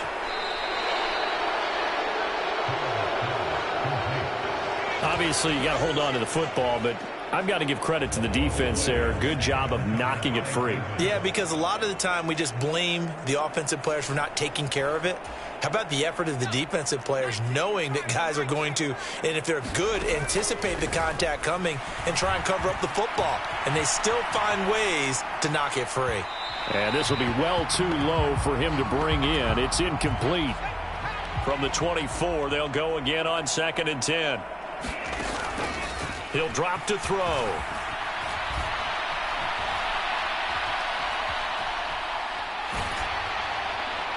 And he's just going to get rid of this thing. To no one here. He throws it away. And now it's 3rd. Now hold everything here. We're going to get a timeout by the offense. On 3rd down, he'll drop to throw. And as the two teams talk it over on their respective sidelines, we take a break. And that is incomplete. But the pressure there on third down, forcing the errant pass. Fourth down coming up. Tight defense there on third down, but what a product of good coaching and even better execution, because he realized he's in field goal range. No sense forcing anything, and he made sure he didn't.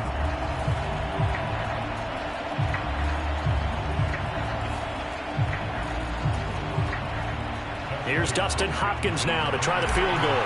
From the left hash, this will be a 41-yarder. Hopkins' kick is good. And that will extend their lead even further.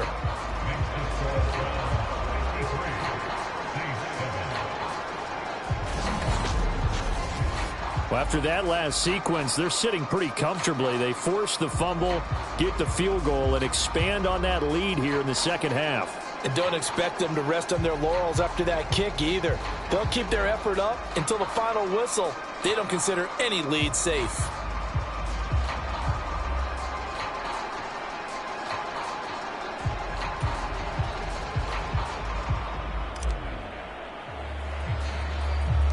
The Browns kicking team out there now as they'll send this one away.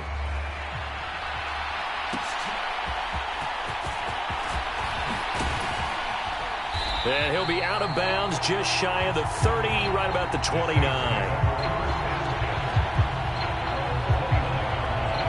Back out onto the field now comes the New Orleans offense. Well, this has been a tough one for them, Charles. They've struggled really on both sides of the football. And one thing that's really plagued them, the turnovers. They've had issues keeping the football in their possession. And every game that's ever been played, all coaches talk about taking care of the football and limiting turnovers. And in this one, after we saw that first turnover, we worried that things would snowball, and it certainly did, especially on the scoreboard.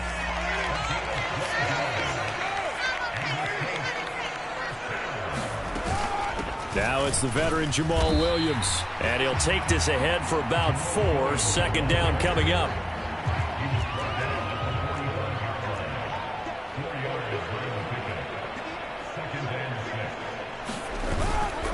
They keep it on the ground. This time it's Miller. And he is going to be stopped cold behind the line of scrimmage.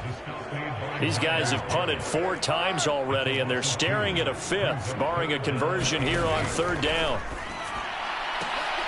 And his pass is intercepted for the 4th time today. Picked up by Denzel Ward. Well, look, we're watching a quarterback here that's obviously been around for a long time. That's a throw he wishes he had back. He certainly does, but as you well know, this is a guy that's used to taking a few chances, used to fitting it into tight windows. These are throws that he's made before. Didn't happen to get it completed in this case. So a 5-yard run the other way in the wrong direction, and that leads us to 2nd and 15. And seeing nowhere to throw, he chucks this one away from harm. Incomplete. Now it's third down. An incomplete pass on that last play, and that means they'll need to come up with something here on third down. Going out wide, finds Chubb. And he'll be out of bounds after getting this one across the 40. The Browns send out their punter now. He's been terrific so far.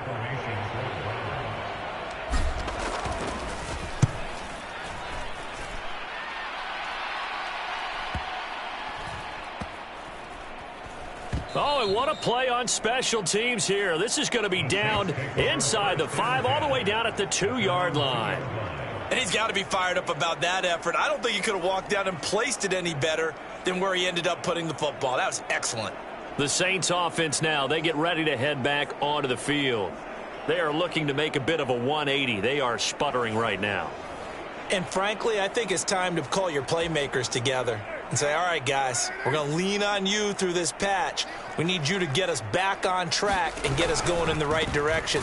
So you're calling plays geared to them. Not necessarily what you look at your plays, oh, this hurts the defense. I want the ball in the hands of X, Y, and Z and see if we can move forward. So don't get too cute. Go to the playmakers. They'll give it up the middle to Miller. And nothing doing. He's immediately taken down at the line of scrimmage. The third down now. Those last 2 plays indicative of how things have gone for them. Just nowhere to go on the ground and struggling to put up points. And he'll take this one up to about the 6-yard line. It's a pickup of 6, but it's not going to be enough. And the punt team's going to be summoned on 4th down. We often talk of situational football. Let's just call it team football. The defense did their job, got off the field, brought the punting situation, so they're turning the ball back over to their offense. You think those guys will get along very well right now? Of course they will. Defense helped the offense. Now it's their turn to take it downfield. Here comes the Saints punter now, as he's on for the 5th time here today.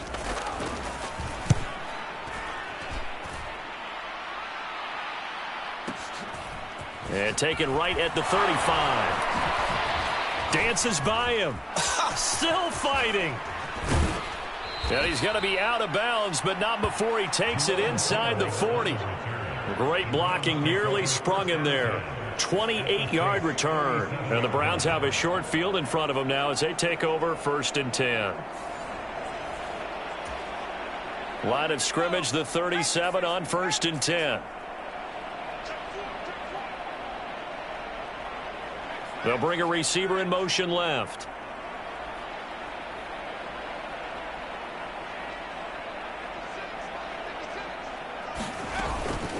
From the gun, it's a give to Chubb.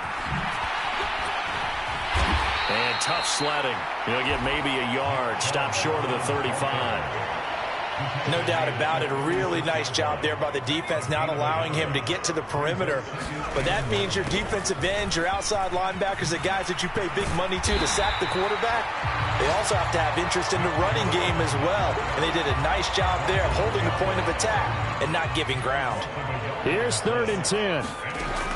They'll look to throw. To the right side, that's where Tillman is. So the completion gets him just a yard, and that'll bring up 4th down. And now before they run this 4th down play, we're going to get a timeout. It's just their first, so 2 remaining as they burn one here in this 3rd quarter. Here's Dustin Hopkins now to try the field goal. From the right hash, this from 53.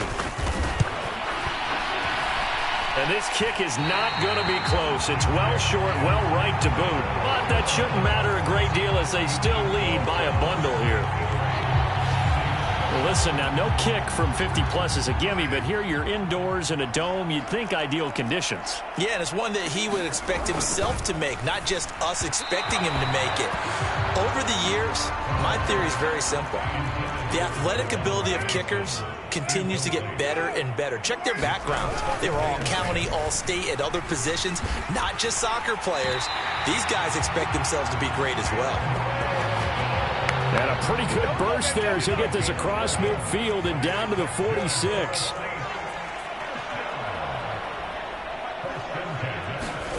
Carr now on 1st down. And now here is another interception. Picked up by the linebacker Jordan Hicks. And the return across midfield and to the 46-yard line. Now Chubb running right. No gain on the play there. 2nd down.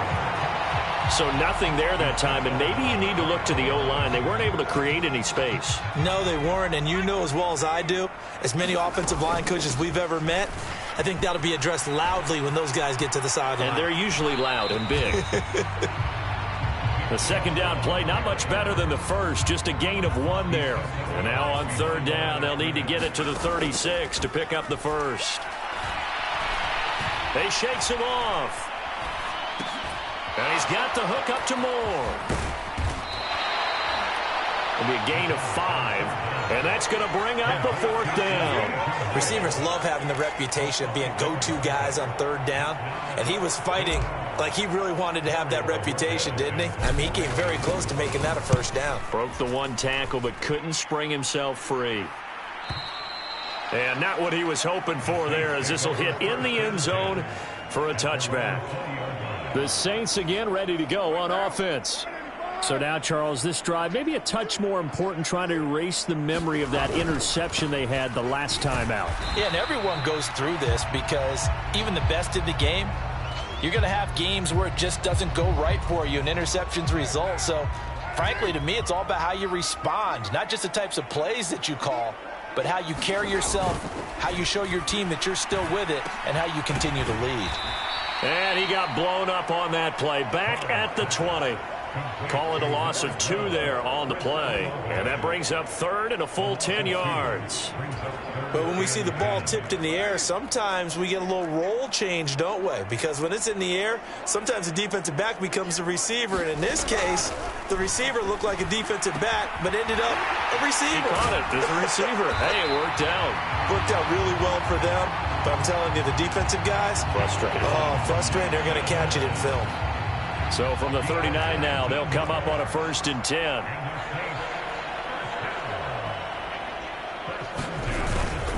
Now a handoff to Miller. And he'll manage to pick up about 4. It's 2nd down.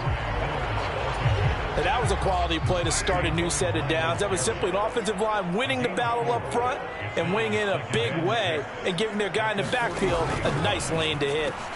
The Carr's throw pulled in by Woods. And he'll get this one down near the 20-yard line, just shy of the 20. 36 yards on the play. So the big play gets him all the way down to the outskirts of the red zone here for 1st and 10. Shotgun now for Carr. And his throw here's incomplete. Another throw there off the mark, and obviously he's battled all of the interceptions. Things just haven't been true to form for him. I don't know. What do you think's going on out there, CD?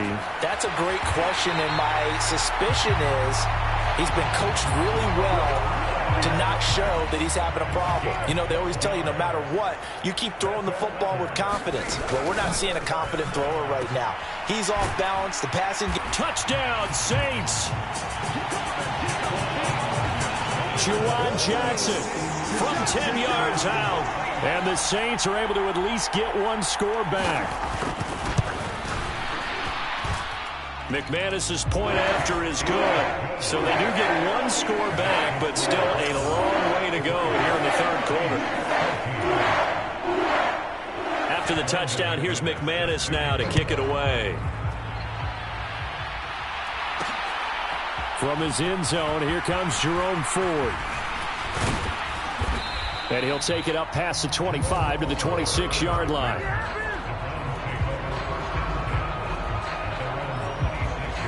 Getting set to go again. We get a look at Amari Cooper as he heads back out there now. Oh, this defense, they wouldn't mind not seeing him again for a while. 3 trips to the end zone. How about that? I think right now they would happily go to their general manager and say, is there any way you could get a trade for him? Bring him over to our team so we don't have to cover him anymore? Because he is really having a heck of a ball game, isn't he? Boy, he is. I don't know that mid-game trade's going to happen, but good for him. Call it no gain there, and now they're looking at a 3rd and 13. They'll set up to throw. Drops it off for Chubb. And he'll be brought down at the 28, and that is well short of the 1st. 5 yards, not enough, and it'll be 4th down. The Browns send out their punter now as he's on here to punt it away.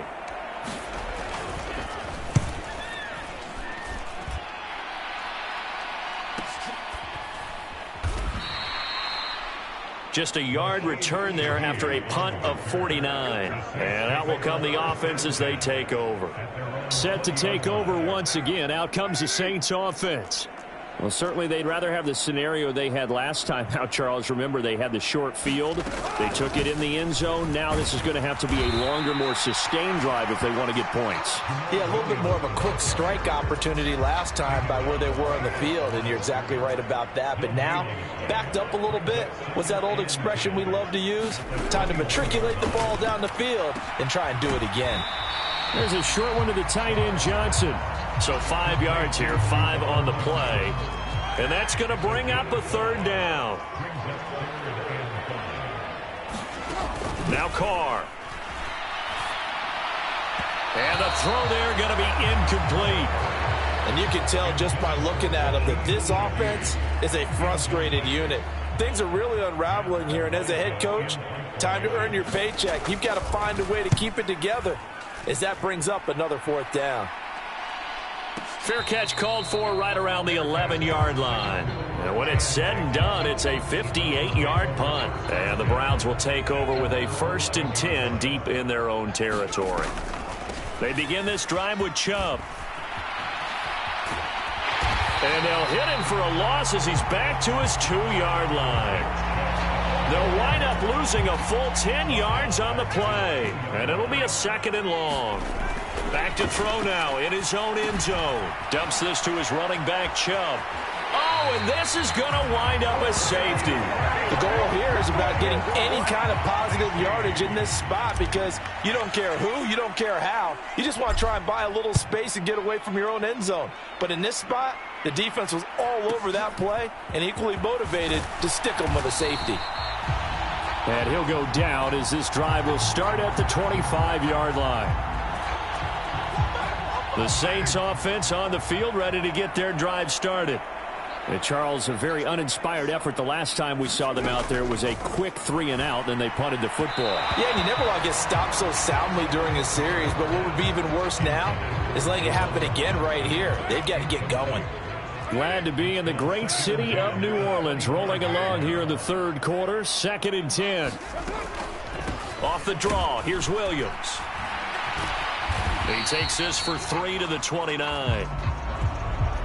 And now timeout is whistled as it appears there's a Brown shaken up on the play. These guys have punted 4 times already, and they're staring at a 5th, barring a conversion here on 3rd down.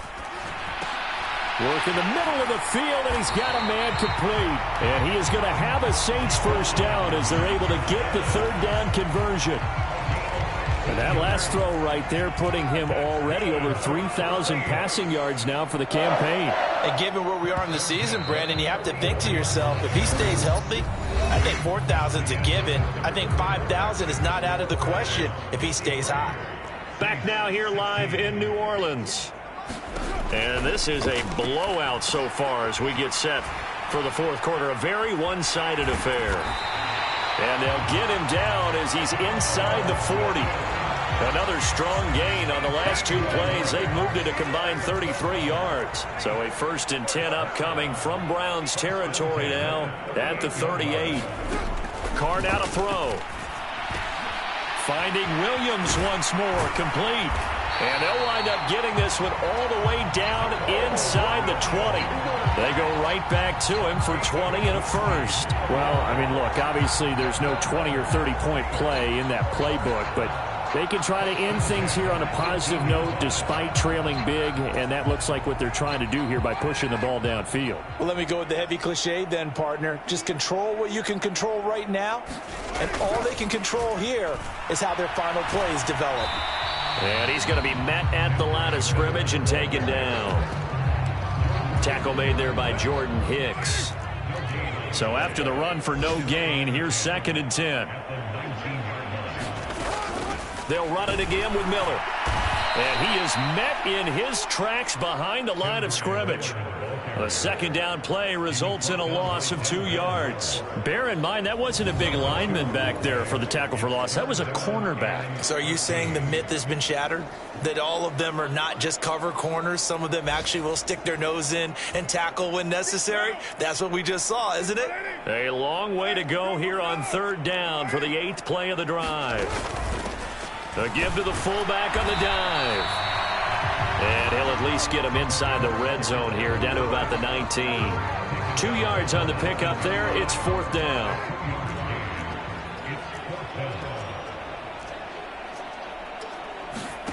Now Carr, got to have this one. That is caught. Touchdown. Chris Olave from 19 yards away. And the Saints get a small measure of revenge as they cut into this 4th quarter deficit. Oh, this is blocked. This is going the other way.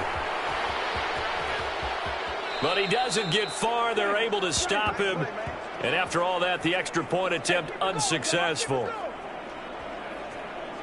So even when they get a touchdown in this game, which hasn't really been a stellar contest for them, they can't even cap it off and kick the extra point. Yeah, just not a whole lot going right for them in this game. I know that when they get into film, this is going to be Exhibit A about how this game went for this team. Oh, we finally score. Can't even kick the extra point. Well, not exactly a banner return, so he doesn't give his offense a whole lot of room to work with. They've got to go a long way now to try and score some points. I do know this from experience. There will be a few comments muttered his way by the offense as they head out on the field.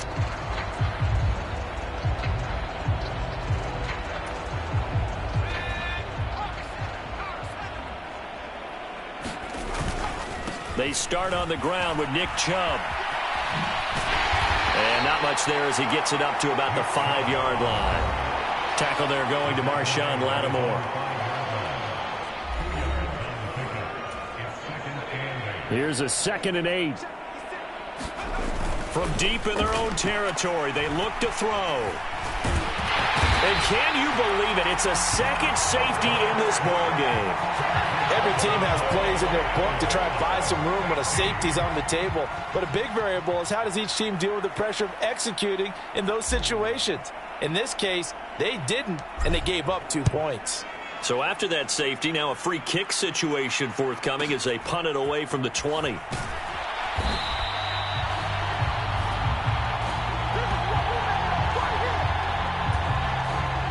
Getting set for their next drive, the New Orleans offense. And just looking ahead, it would appear that that bye week is coming at the right time. They'll have 2 weeks to chew on this one, though probably not one that they want to chew on. A poor performance from start to finish. He'll wind up losing 8 on the sack there, and it's 2nd down. Got to imagine the pass rush will be equally intense here on 2nd down following the sack. It's 2nd and 18. Here's Carr. There's a short one caught by Johnson. And able to break one tackle, but then quickly brought down. But a nice little gain. They'll come up now 3rd and 9. Now Carr. Able to find the open man. That's complete. And they work this well upfield across the 45. That one goes for 24 yards.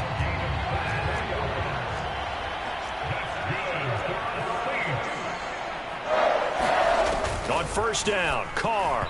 And that one going to be off target and incomplete.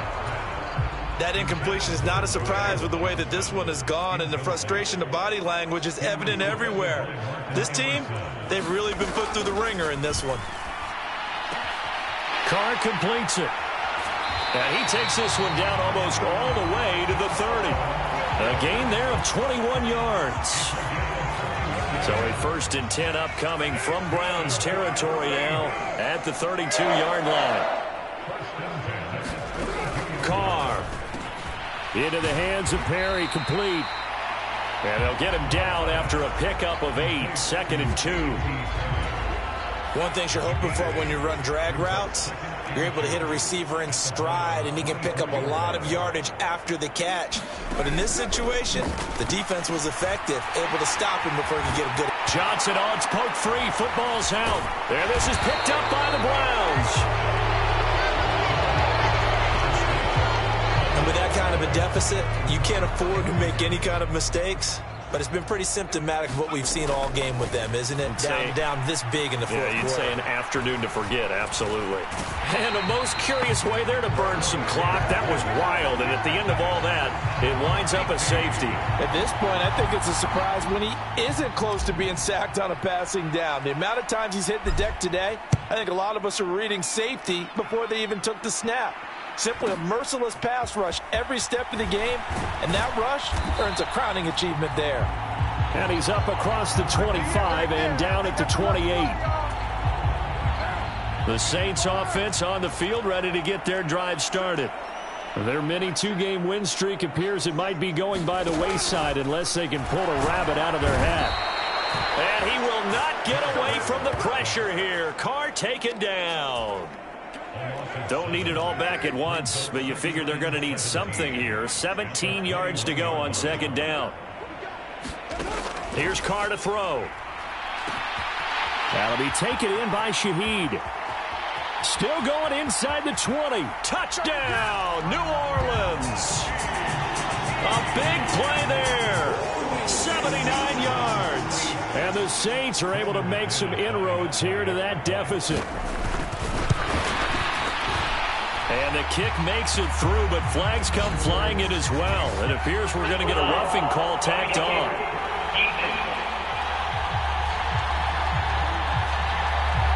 Uh-oh, flag comes out here. This is going to be roughing the kicker. When you're going back there on the kick block, you've got to go to the right point. That didn't happen. Ran into the kicker. The penalty flag had to come out. And that'll carry over the back line of the end zone for a touchback.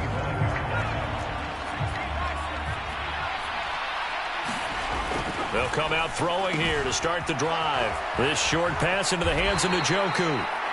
And he's going to be dropped following a pickup of 7 past the 30 to the 32.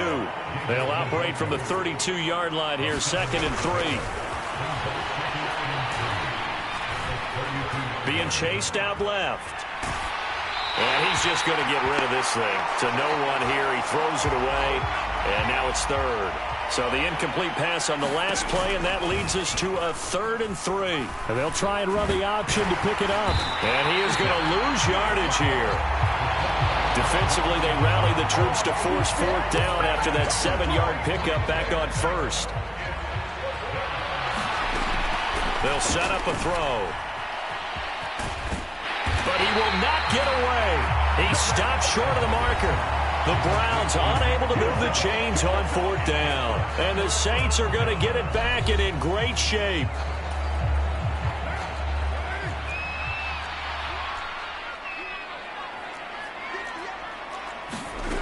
To throw, it's Carr.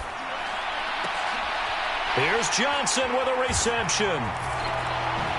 Touchdown, Saints.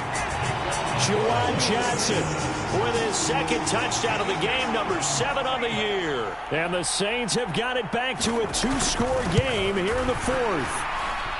Extra point from McManus is good. And that cuts this lead down to 13. After the touchdown, here's McManus now to kick it away. From a couple yards deep, he'll bring it out of the end zone. And they're going to have lousy starting field position as he's out of bounds at his 6-yard line. The Cleveland offense ready to go. What was once a really comfortable lead is not so comfortable anymore. Down to a 2-score game after they've seen a pair of touchdowns go against them on those last 2 drives. Yeah, they've got to find a way to get off of autopilot right now, okay? Get back to what was working for them earlier. Understand that they still have a 2-score lead, so it's not dire, but at the same time, okay, guys, let's mash the gas. Let's get going again. Let's have some fun. And, he's unable to hold on to that defensively. A potential game changer, but it falls incomplete.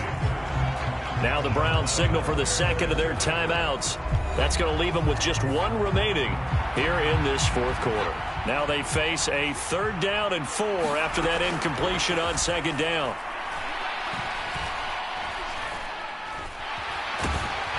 And he's going to be taken down, sacked back at the 2.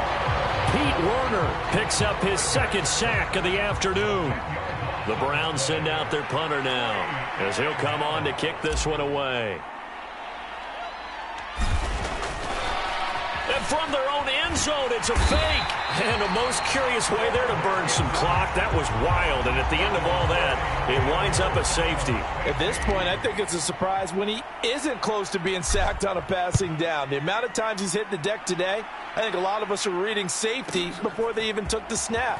Simply a merciless pass rush every step of the game, and that rush earns a crowning achievement there. Getting set for their next drive, the New Orleans offense. And they'll just simply be looking to build off the confidence of the last time out where they scored a touchdown. Then confidence is powerful, isn't it? When you've scored once, you feel like you can go back out there and get it done again. Doesn't matter what the defense throws at them. They feel like they're in a groove right now, and they want to get out there and show it. Yeah, hoping to stay in that groove here this go-around. Now Carr. This one swung out to Williams. And they've got it well across midfield down to the 40 before it's all said and done. The Browns will quickly use their 3rd and final timeout.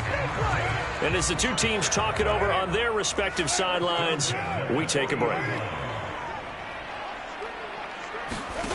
Carr now on 1st down. He completes it to Olave. Touchdown! Chris Olave with now 2 fourth-quarter touchdowns. And the Saints have made it a one-score game again here in the fourth. And this is caught. They got it. And that could be an important 2 points that gets them back within a field goal. I guess the coach looked at the 2-point cheat sheet, said go for it, get it to a 3-point game, and they did it. Yeah, and sometimes you just throw out time of game. You don't worry about that. There's just a feel sometimes in making that call, and he felt good about what he had for a 2-point conversion, and now they're only down 3 and feeling great about themselves. The Browns drive about to get started. They'll come out throwing here on first down. This short pass into the hands of Njoku. And he'll be out of bounds up past the 10-yard line. Second down and 6 now. He'll look to throw. Steps away to his left.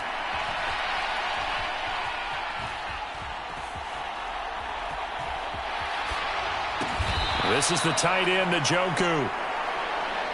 Now a timeout here, at least for the moment. Looks like one of the Saints is injured, shaken up on that last play. Now on first down, he'll drop to throw it. And he's taken down. Back at his own 7. It'll be a loss of 10. And it'll bring up second. Now back to throw.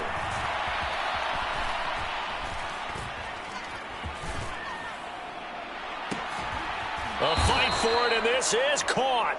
What a catch. 33 yards that time.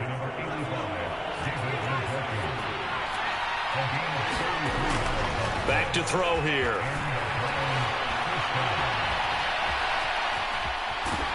And a big loss here as he's taken down. Pete Werner able to disrupt yet another pass play. That is his 3rd sack of the afternoon.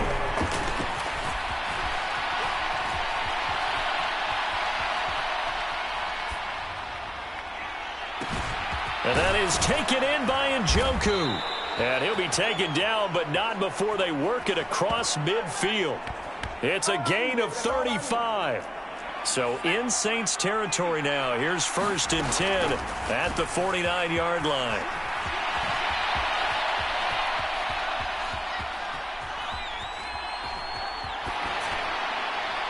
And he just gets rid of it. Throws it away. A wise move there. Looked like nobody open. Now 2nd down. So now 2nd and 10 after the incompletion on first down.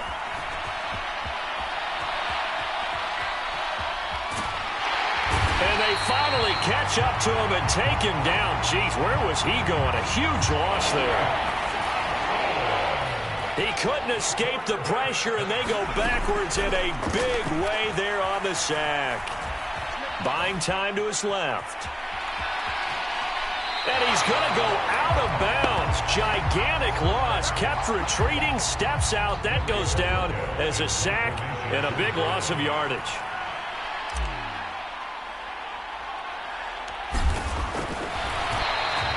And from their own end zone, it's a fake. All right, Charles, help me out here. 4th quarter, you've got the lead, and you run backwards into the end zone. You're just trying to do too much. I almost don't have words for it. But, you know, every coach that we talk to talks about running backs or people running the football, running north-south, getting upfield. He went way in the opposite direction, and that's going to cost his team. Yeah, it cost him big time. Still leading, but it costs him. The Saints offense on the field, ready to get their drive started. Thanks to their defense for getting him 2 points closer. Now the question, what can this unit come up with offensively? Is it? And now off to the races down the right side. And he'll go down, but not before getting this inside the 30. So now then, the big play has him all the way inside the 30 now, 1st and 10. Throwing now is Carr. Olave over the middle. Call it a gain of 6 on the play. And it'll be 2nd down.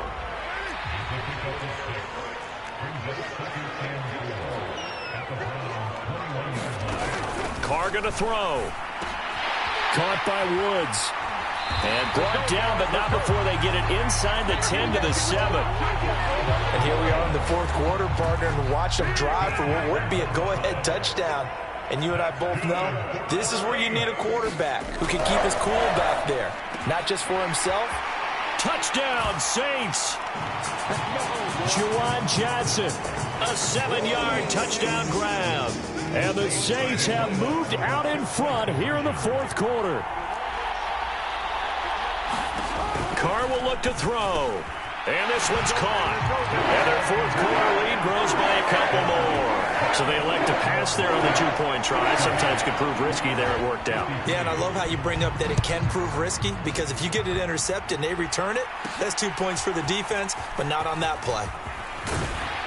And he'll be tackled just shy of the 25.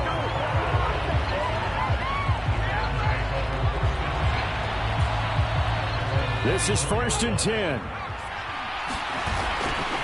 They'll start this drive out on the ground.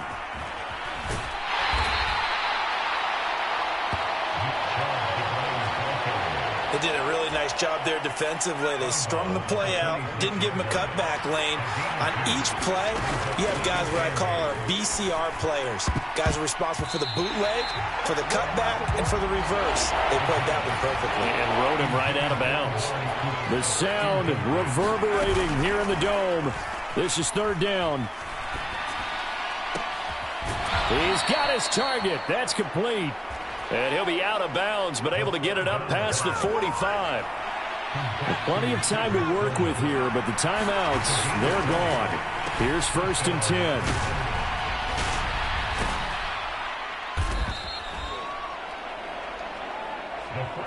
Nothing open downfield. They went underneath. Yeah, see if you can get it to your running back. See if you can make someone miss in the open field. Back to throw. Forced out to his left. And he can't get a throw away. He's taken down. They get to him for a loss of 4, and it brings up 3rd down on the sack.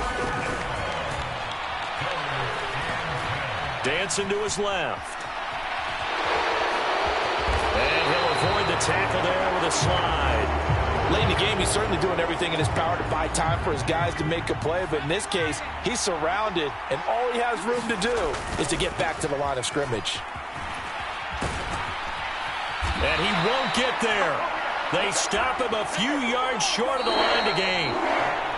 So this one a victory here for New Orleans. And it took a big fourth quarter to do it, but bottom line, they got the job done. Yeah, it is the bottom line, isn't it? A few anxious moments along the way, though. A few sweaty palms, not just for the team, but for their fans.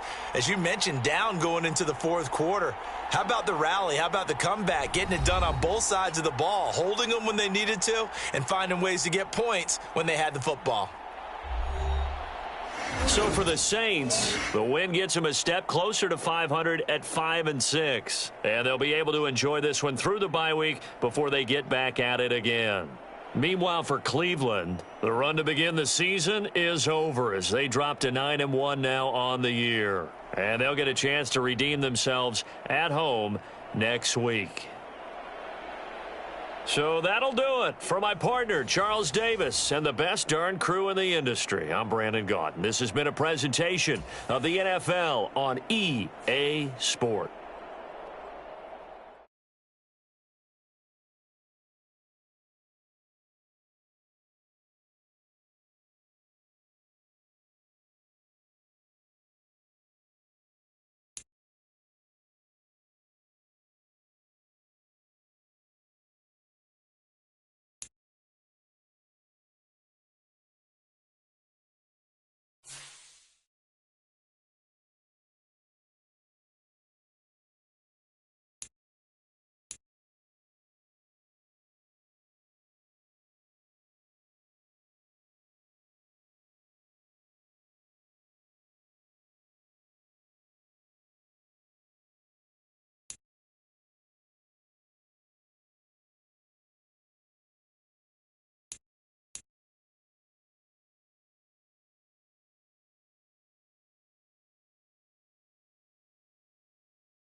Tonight on EA Sports. It's Thursday Night Football on EA Sports.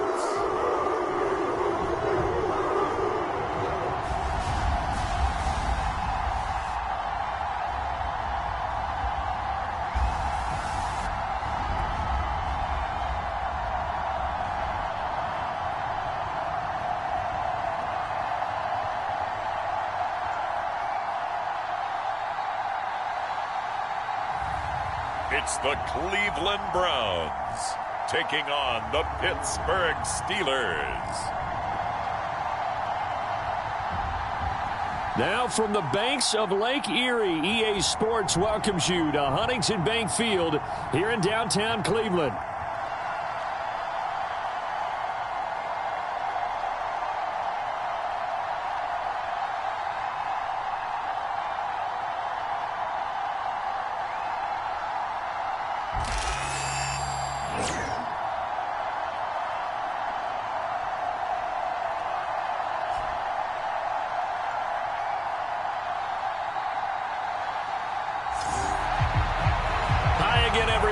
Charles Davis, I'm Brandon Gaudin, and Charles, we look at this Browns ball club.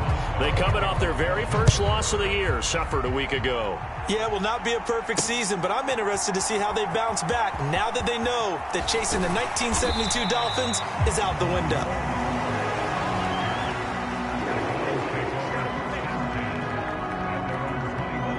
So here come the Browns for their first drive on offense. They'll be led out by their quarterback, a first-round pick back in April's draft. We saw something last week you don't see very often. Team loses, but the quarterback, the trigger man, offensive player of the week in the AFC. That's pretty impressive. You rarely see that. Of course, don't worry, folks. He said the obligatory, I would have traded that for a victory any day of the week. Yeah, no doubt about it, but still, he must have played awfully well to win it when his team lost.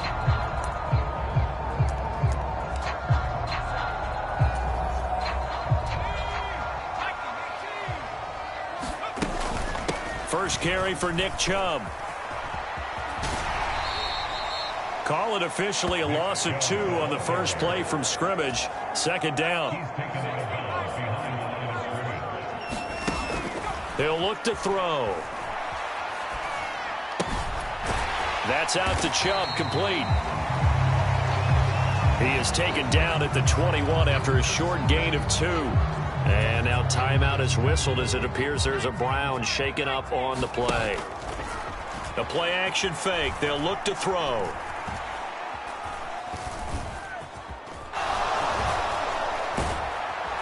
And he will go down outside of the pocket for a sack. Tried to get away but could not. T.J. Watt has now recorded 10 sacks on the season. On fourth down on is Corey Bojorquez to punt. Back deep, Marquez Callaway. This is fielded at the 27.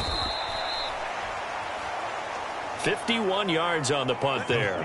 And the Steelers will go on offense here, 1st and 10. So the new-look Steelers offense headed out for their first drive, led by a man in his 13th NFL season now. First is a Steeler, Russell Wilson. Would you say that last week's performance by him, workmanlike in terms of numbers? 1 touchdown, 1 pick, but obviously a loss. Yeah, that's the bottom line for him. All he cares about is how do we find a way to win the game. Maybe leans on a few other parts of the offense, and hopefully springs a receiver or 2 free. So good field position for the Steelers as they come up 1st and 10 at their 36-yard line. Off the play fake, here's Wilson. Pass complete, George Pickens with it. And he'll have it past midfield almost to the 40 before being taken down. 23 yards on the play.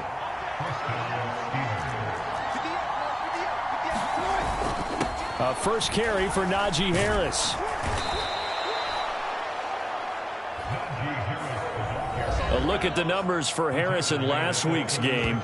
15 carries, 53 yards. Well, obviously, he didn't have a great deal of time between games, having to turn around on a short week and get ready for Thursday night football.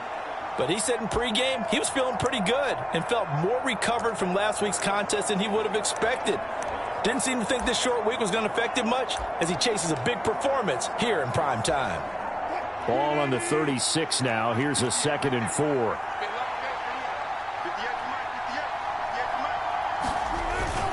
They'll run again with Harris. And down right around the 32-yard line, 4 yards on the pickup.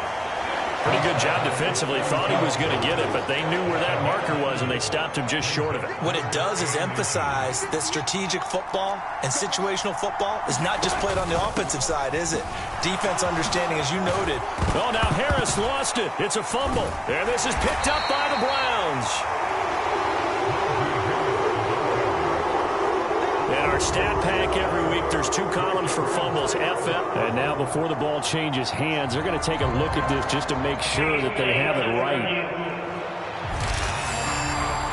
Now the question, was the knee in fact down before this ball comes loose? And is the video convincing enough to overturn it? A lot of factors here. Remember, you also need clear possession of the football afterwards. This is a tough one to overturn.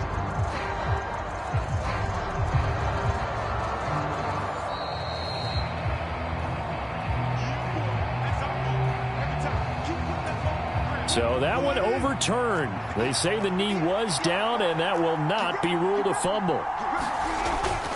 Now a 1st down carry for Harris. Zadarius Smith able to get him down. 2nd and 7.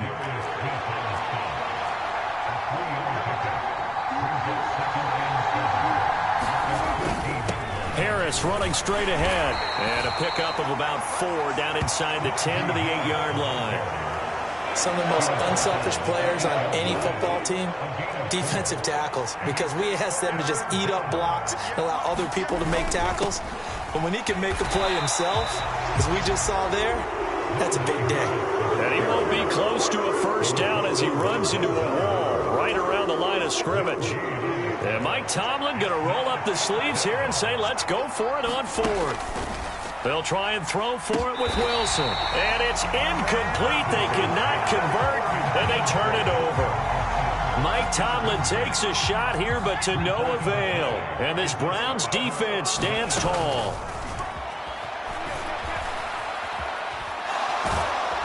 And he's going to go down. He backed up into the end zone, and this is going to wind up a safety. Well, we thought these 2 defenses, they might come to play. One has already come to play here, a safety for the opening points of the game. Brandon, let's file this play away, because if it turns out to be a tight game, who knows? This could wind up being the difference.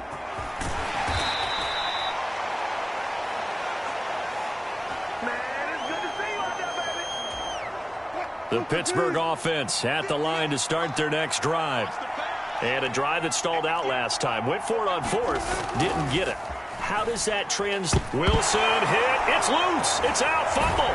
And this is picked up by the Browns. And they will set up shop red zone territory at the 13-yard line. From the 13 now, they work on 1st and 10. They'll try and start this drive in the air.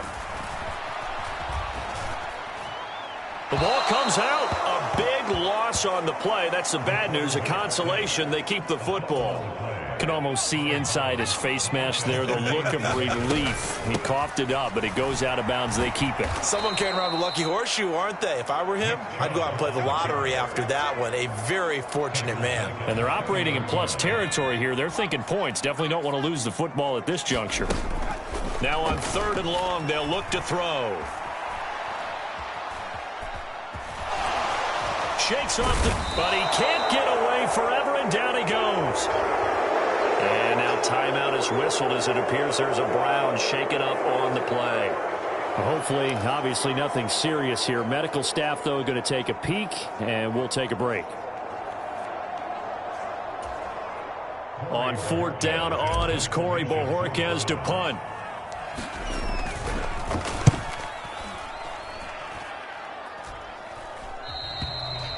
And that is much too long. That's into the end zone for a touchback. The Steeler offense here about ready for their next drive. They've shown very little offensively to this point. Well, neither team has really. And they come up here now 1st down. It's brought in by Harris. Now he's free to midfield. How about this? Harris. Najee Harris. And he's going to be out of bounds here all the way down inside the 10. A big play there on the catch and run. 73 yards. Well, that didn't take long. One play, and we're already looking at a first and goal situation. Now Wilson. And caught in the end zone. Touchdown, Steelers. Pat Freiermuth with touchdown number 7 on the year. And the Steelers are able to strike quickly to add on to their lead. He was on point throwing the ball right there. He had the big play to get him down close, and then he delivers a touchdown pass on first and goal. And you mentioned the big play that got him down close. I think that big play left him reeling a little bit. They didn't recover from it. And, you know, they always talk about having to have a short memory on defense after a big play against you. Looks like their memory was a little too long there. Boswell good with the extra point. And that makes this a 9-point game. Boswell now to kick it away after the touchdown.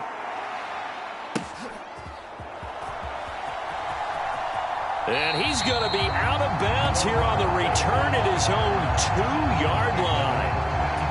Only able to get it to the 2-yard line on his return. Not going to make a lot of friends on your team when you only get it that far. Boy, stays up. And can you believe it? It's a second safety in this ball game.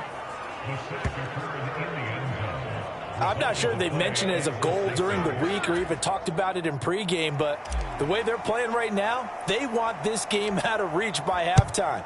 Not only does the safety just demoralize the opposing offense, now your guys can run out there and try to add another 6 to their lead.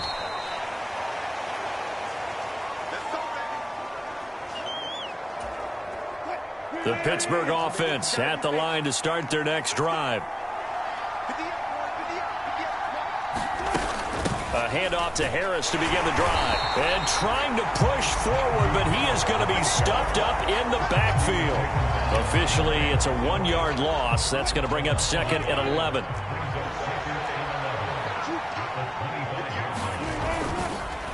On the draw, it's Harris.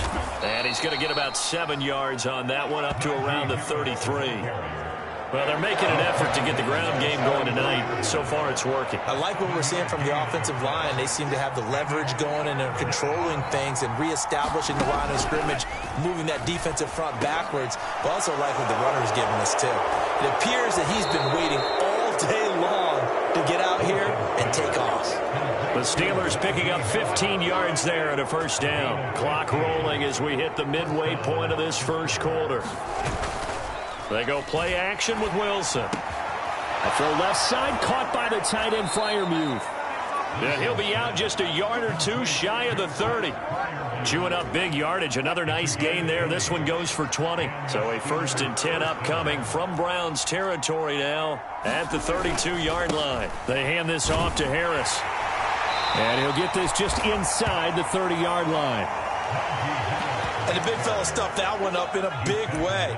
I think doubling him has to be a priority because you can't move up to the next level if you don't take care of him first.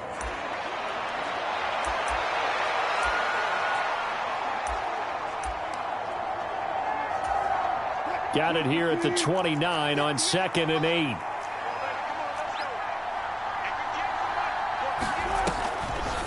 This is Harris on the draw.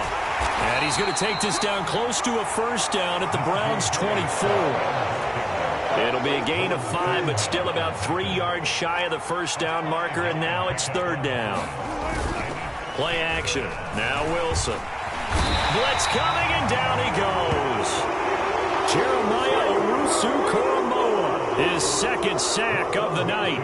So on 4th down, the Steelers call on the number of Chris Boswell for the field goal try. Boswell's kick is good, but now there is a penalty marker on the field, so let's see what this is about.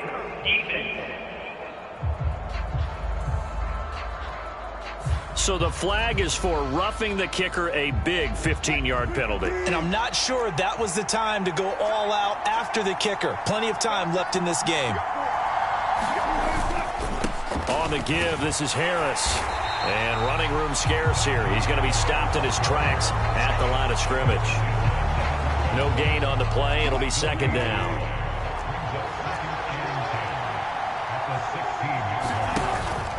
They'll keep it on the ground. Harris again. And they get to him quickly here as he stopped right around the 13. He'll get only 3 there, so it leaves him with a 3rd and 7 ahead. I do know from experience that when you slow down someone's running game, you're now doing the dictating on defense. And guess what? Now you're getting ready to tee off on their quarterback because they have to throw it all the time. But you still have to be alert for the draws and other plays of that nature and make sure you don't get hurt. And the Steelers are going to have 1st and goal as they try to finish off this drive with 6 points.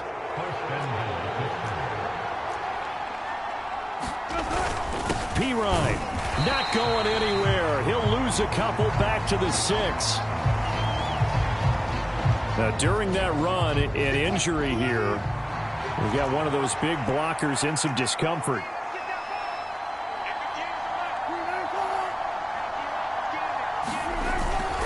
On 2nd down, this is Harris. And he gets halfway there from the 6 to the 3 on a gain of 3. 3 tight ends up front here. 3rd and goal. Now Wilson. And he's got it. And in for the Steelers touchdown. Connor Hayward, his 1st touchdown on the year. And the Steelers are able to add on to that lead. Extra point put through by Boswell. And the lead is up to 18 now. So that drive spans 13 plays. And it ends with the Steelers finding the end zone.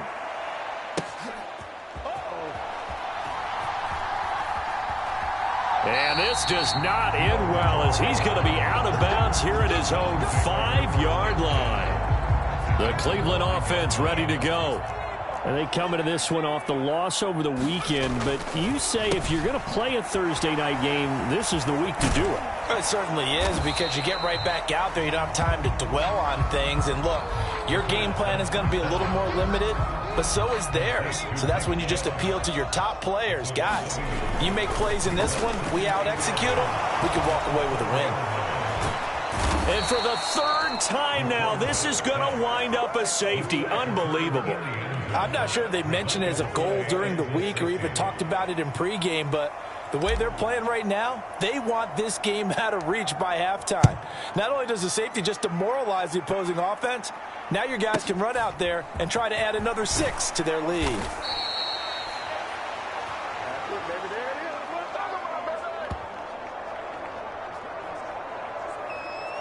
So here are the Steelers to take over on offense. They've dropped 4 straight games coming into this one, remember, but they have the lead here. Harris starts the drive on the ground. And he gets this one just shy of the 40. They'll mark him down at the 39. 49 yards rushing for him now as he has gotten the night off to a hot start. So from the 39 now, they'll come up on a 1st and 10. Throwing is Wilson. A short one there to Freiermuth. And he's able to get this one out closer to midfield across the 45.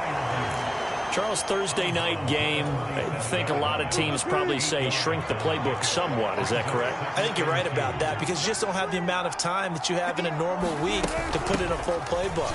So as you said, you shrink the playbook, pick out the plays that work best for you. You know what else you're looking for? Who are the freshest guys coming off the last game to play on a Thursday night? Guys have a little extra pep in their step. You go to them early and often. Trying for it with Pirine. And able to pick up the 1st across midfield to the 47. Give them the 3rd down conversion, 5 yards on the play. Brandon, what were they thinking on defense there? That looked like they were playing for the pass. That was 3rd and short. Yeah, it was an easy pickup because they handed it to him. That was way too easy. Just looked like absolute confusion defensively. Not sure why. And into the end zone. Touchdown, Pittsburgh. Making a hat trick for Russell Wilson. 3 touchdown passes now as his guys are able to push that lead out a bit further. Boswell good with the extra point, and the route is on here in this first half. Boswell now to kick it away after the touchdown. From his end zone, here comes Jerome Ford. And not a great decision to bring it out there as he's tackled just beyond the 10. The Browns drive about to get started. Not only are they in search of their first score, they're in search of their first down in this ball game as they come up 1st and 10. The completion, but they go in the wrong direction. A loss of yards, and now they're dealing with a 2nd and long. They'll set up to throw. And he'll be taken down for a loss back at the 3. That's a big loss of 3, and it brings up 3rd down. Back to throw. And he is not going to get away. The rush was too strong, and this is going to wind up a safety. Partner, give that coordinator a raise because he's been pedal to the metal all game, sending rushers from all angles at the quarterback. And there, within range of a safety, he really made the right call, and it got him to the ground and picked up 2 points. Now Callaway on the return.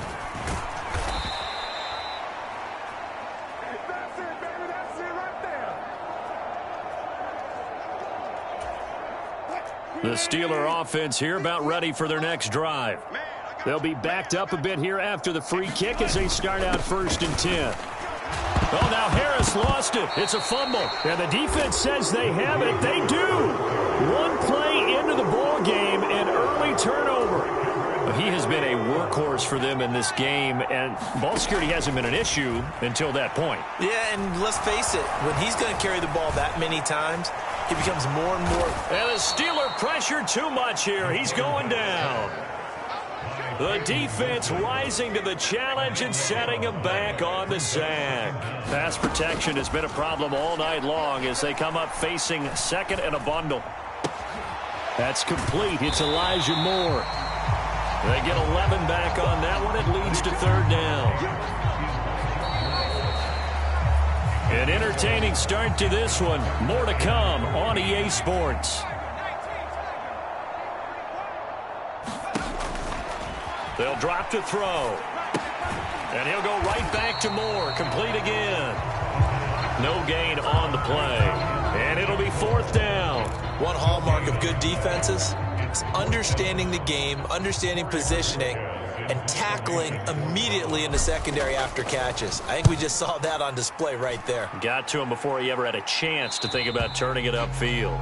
And problems spreading to the punt team now. This one goes all the way into the end zone on the fly, so that'll come back to the 20. Here comes the Pittsburgh Steelers and running back Najee Harris. He's had it working pretty well here in this first half up until that last drive when he put it on the turf, Charles. So I don't think they want to overreact to that fumble because now you've got a guy that's played so well. You don't want to take him and limit his effectiveness by worrying about it too much. But it wouldn't surprise me at all if we saw him next week at meetings. He'd have a football with him at all times. Meanwhile, Wilson's throw complete to Freiermuth. And he's taken down but able to slip across the 35. This drive starting off on the right foot. 18 yards. Let's just call it what it is. This has been a flat-out struggle for this defense all game long. They've really had a hard time slowing them down. And while I'm not big on speeches and guys jumping up and down, they might need their team leader on defense to get in their face right now and light a fire under these guys. They've got to start playing better assignment football and start getting guys on the ground. Wilson completes it to Austin.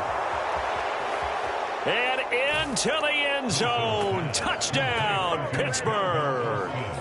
Russell Wilson now with 4 touchdown passes on the afternoon. And the Steelers are able to widen their lead here in this first half. Extra point put through by Boswell. And the route is on here in this first half.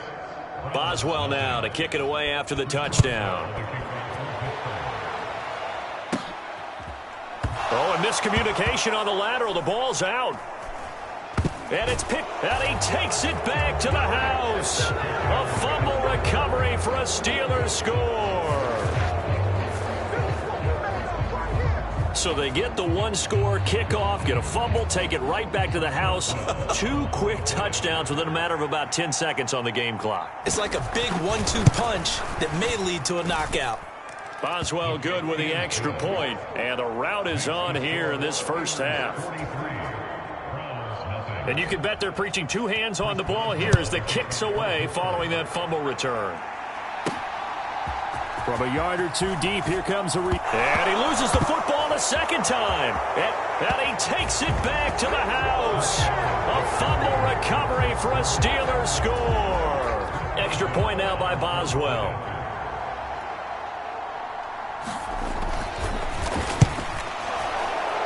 The PAT would extend their lead, but there is a flag on the play.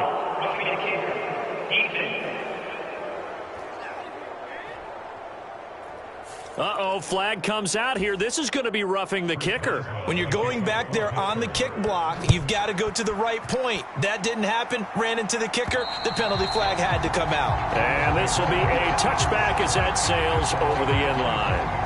With the football going back over now to the Cleveland Browns. They're still in search of an initial first down as they come up here 1st and 10.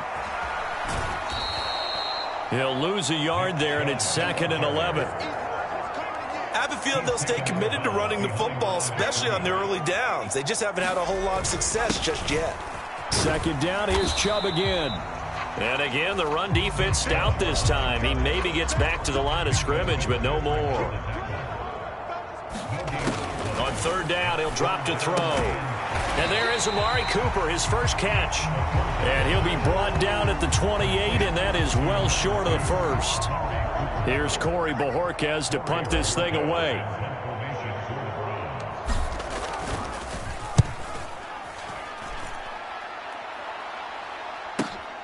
Returnable here for Callaway.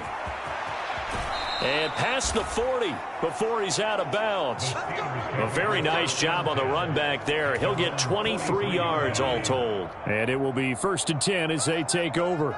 The Pittsburgh offense at the line to start their next drive. They start on the ground with Pirine. And he'll be taken down across the 50 at the 45 in enemy territory. Right off the bat, it's a first down to start the drive, 12 yards. They'll run again with Pirine. And he's going to take this ahead for right around 3 yards, but no more than that. 2nd down.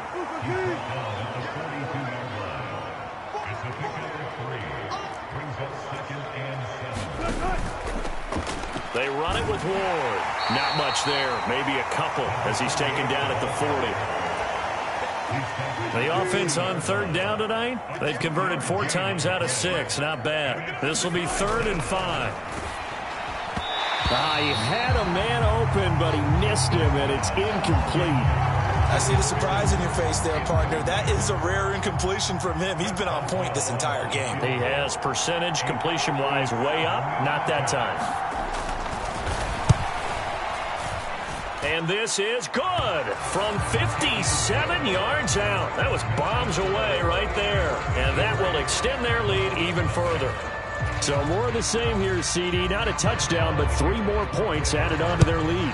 Yeah, it's been a total domination here in this first half. Offensively, defensively, even the special teams have chipped in as he connects on the field goal. It may be a little bit premature, but I think the only thing they're worried about dominating now, the post-game meal. Anytime you feel the kickoff inside your own end zone, you've got to be decisive about whether you're bringing it out or not. Sometimes that indecision can really cost you. That may have been what happened on that play. 2 yards the loss, 2nd and 12. Chubb on the counter. And the running lane's non-existent in this first half as they'll stop him behind the line. He'll wind up losing 3. And now it's 3rd down. A tall task ahead of him here, needing a full 15 yards to move the chains. And oh, that is going to be a safety. At this point, I think it's a surprise when he isn't close to being sacked on a passing down. The amount of times he's hit the deck today, I think a lot of us are reading safety before they even took the snap. Simply a merciless pass rush every step of the game, and that rush earns a crowning achievement there. This is taken at the 15.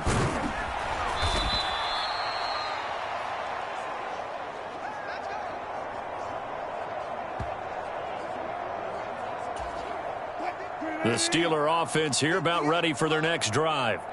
And they split the uprights last time for 3. They've got the lead. They're not going to play this conservative. They're not hoping for another field goal. They're hoping for... There he goes, left side. And he'll be out of bounds just shy of the 40. 49 yards rushing for him now on just 6 carries to this point. So a 1st and 10 upcoming from Browns territory now at the 41. Out of the gun, here's Wilson.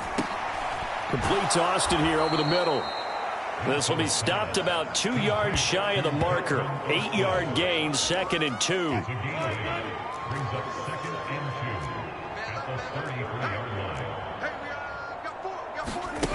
To throw is Wilson.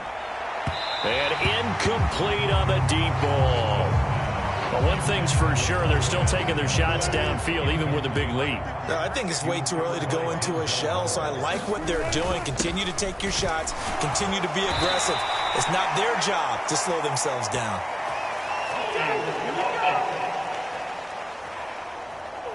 Wait a second. That's got to be a mistake. They declined it. That doesn't make any sense, right? I mean, it doesn't at all, because you want that penalty. All right, they just picked up a 1st down, right?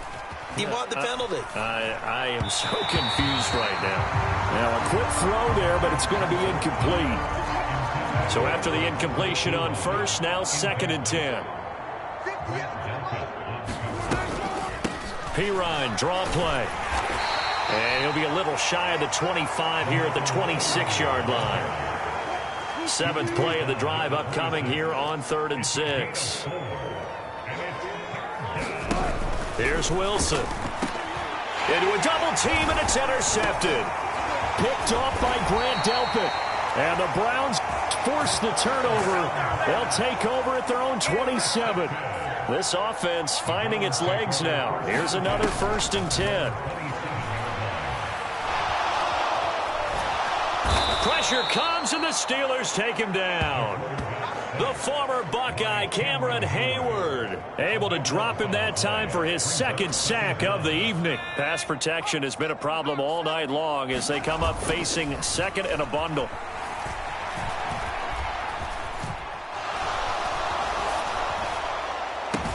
Now a throw here going to be taken in by the tight end, Njoku. A good pickup there, 18 yards as they get closer for 3rd down. These guys have punted 4 times already, and they're staring at a 5th, barring a... Pressure comes, and down he goes. He could not get away that time, and it'll be a loss of 11 on 3rd down. Here's Corey Bojorquez now.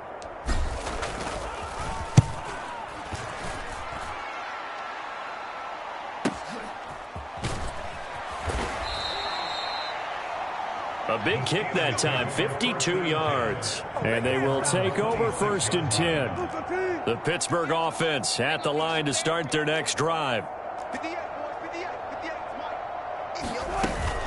It's Pirine to begin the drive. Looking for a seam, but finding none. He'll get back to the line of scrimmage, and that's it.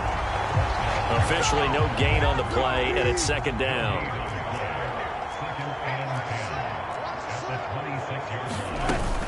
Again, here's Pirine. And able to stay on his feet past the 30 to about the 33-yard line. And after that type of a run, there's some talking going on down on the field, but it's not trash talking.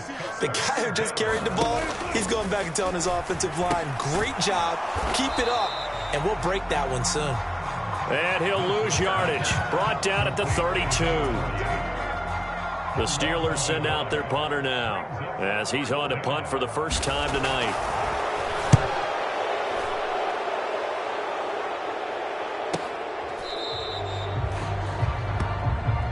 Offside, defense.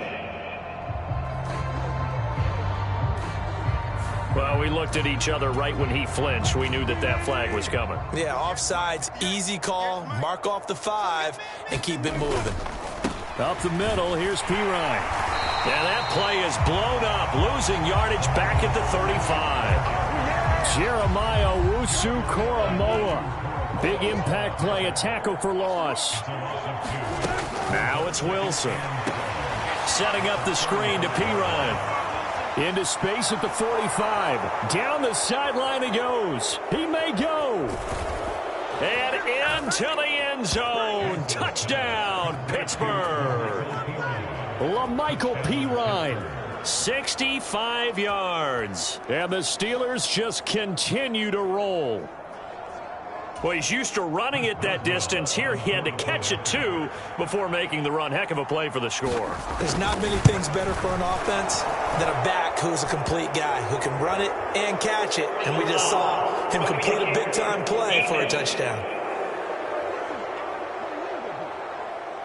Uh-oh, flag comes out here. This is going to be roughing the kicker. When you're going back there on the kick block, you've got to go to the right point. That didn't happen. Ran into the kicker. The penalty flag had to come out. And this will not be returnable. It's out of the back of the end zone for a touchback. Heading out as the Cleveland offense now as they get set to take over here. They've shown precious little here offensively thus far as they try again with a first down now. Now this one to his running back out of the backfield. And he's able to get this one up to his 30 before he's out of bounds. Ball on the 30. They'll come up with a 2nd and 5. Well, it's a shuffle pass, and it's complete. And he's going to lose yardage and be backed up to the 25. So they'll wind up losing 5 yards on the play. And that brings up 3rd and a full 10 yards.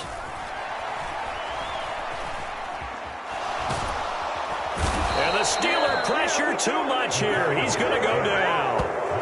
Alex Highsmith in there to get him yet again. That is his 3rd sack tonight. They can't figure him out. Here's Corey Bojorquez now to punt this one away.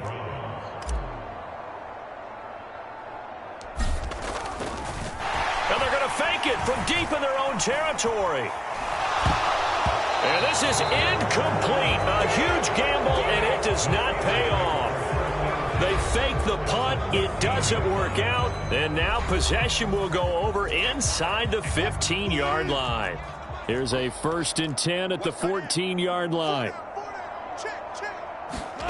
Here's Wilson. He's got his tight end Freiermuth right side. Now the Browns will use the first of their 3 timeouts. So as they talk it over, we step aside. Now 2nd and 9.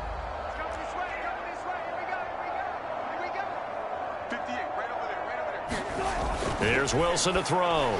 A quick throw there is incomplete. I didn't like the look of that play right from the beginning. I thought he should have seen the coverage that was there, tried to force it in. That one, he's fortunate, just fell incomplete.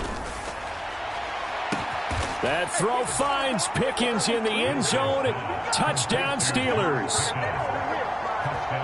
From 13 yards out. And the Steelers have got it on cruise control. Extra point put through by Boswell. And the route is on here in this first half. Boswell now to kick it away after the touchdown.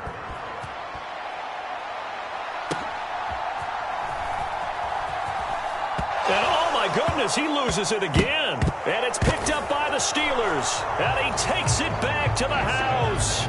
A fumble recovery for a Steelers score. Boswell for the extra point.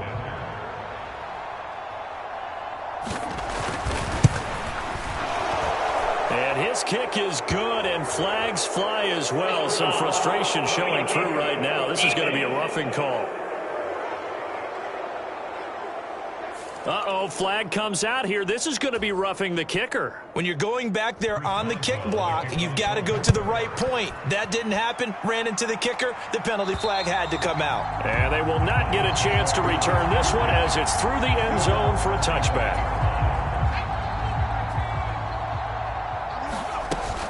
They start on the ground with Nick Chubb. And he still has yet to get on track in this first half as they're going to stop him behind the line. Stopped in his tracks and given a loss on that play by Patrick Queen.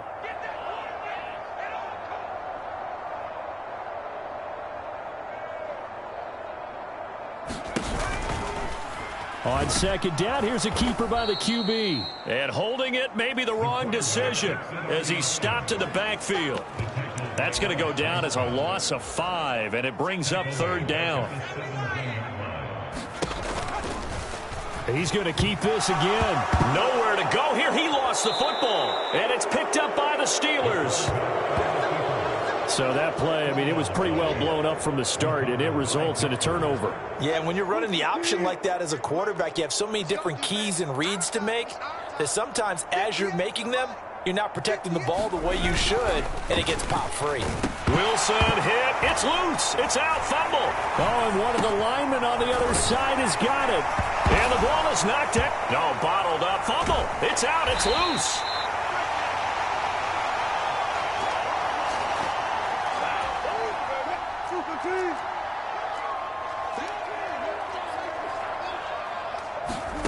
Now Wilson on first down. And he's going to go down again. Zadarius Smith. It'll go as a loss of about 8 as he gets in there to drop him. Throwing on second and long. Wilson. Pickens makes a sideline grab.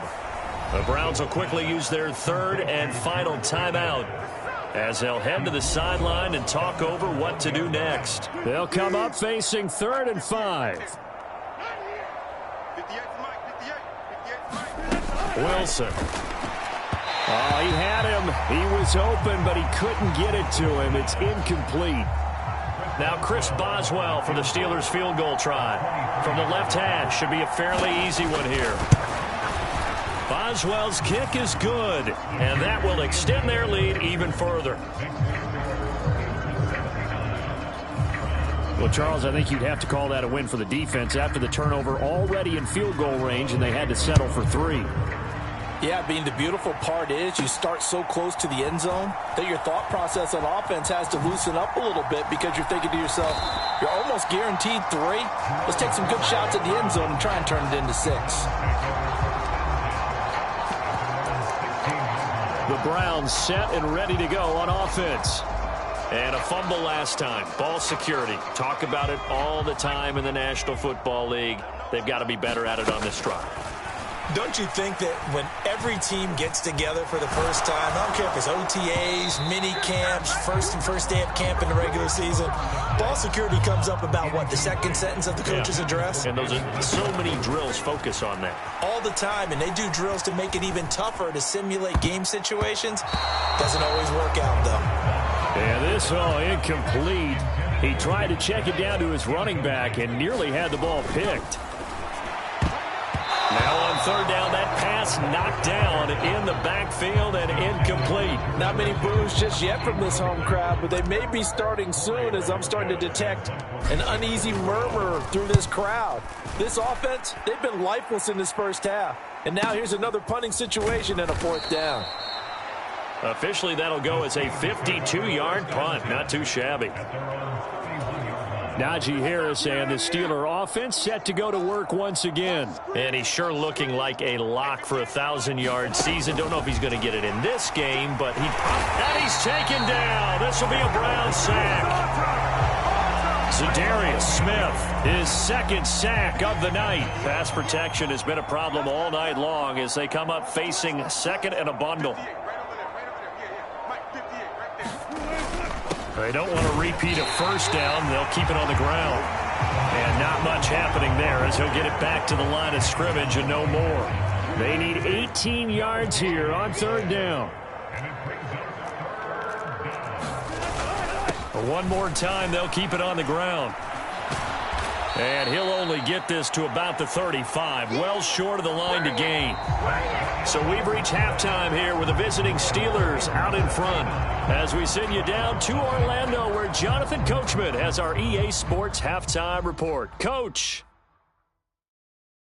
All right, guys, thanks very much. We'll get back with you shortly. But first, let's take a look at what's coming up this weekend around the NFL. Some of the best games of the weekend come in that 1 o'clock Eastern window, one of which features the Panthers at home in Carolina, as they'll have to do battle with the visiting Kansas City Chiefs. Later in the afternoon, a lot of the country will be watching the game at Lambeau Field in Green Bay, where it'll be the Packers taking on the San Francisco 49ers. And then lastly, the nation gets a good one on Sunday night between the Philadelphia Eagles and the LA Rams. The Steelers got a solid performance in that first half from their veteran QB, Russell Wilson. He had a half for the ages, touchdown pass after touchdown pass. He threw a month's worth of touchdowns in just those first 2 quarters of play.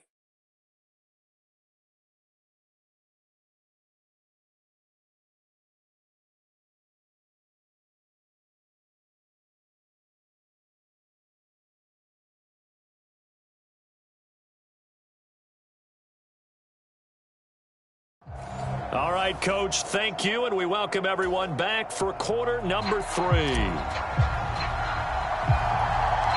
So time for the second half as the Steelers have the lead, and they will also be receiving the football here to start the third quarter. Callaway, the return man. And he brings us out past the 20 to the 24.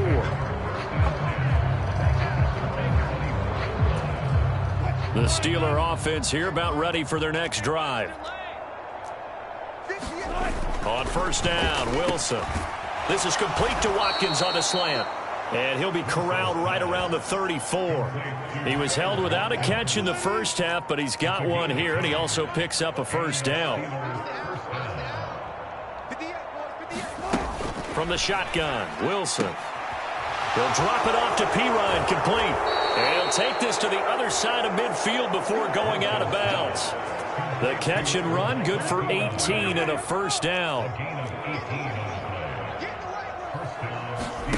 Now it's Wilson. A short one there to Freiermuth. And they'll get him down as he's inside the 40. 11 more on that one and another first down.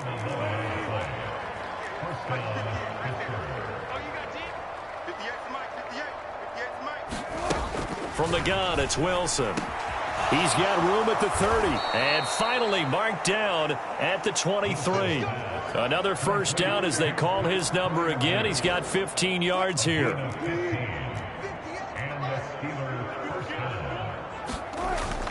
They go play action now. Wilson, nowhere to go here. He lost the football. And this is picked up by the Browns.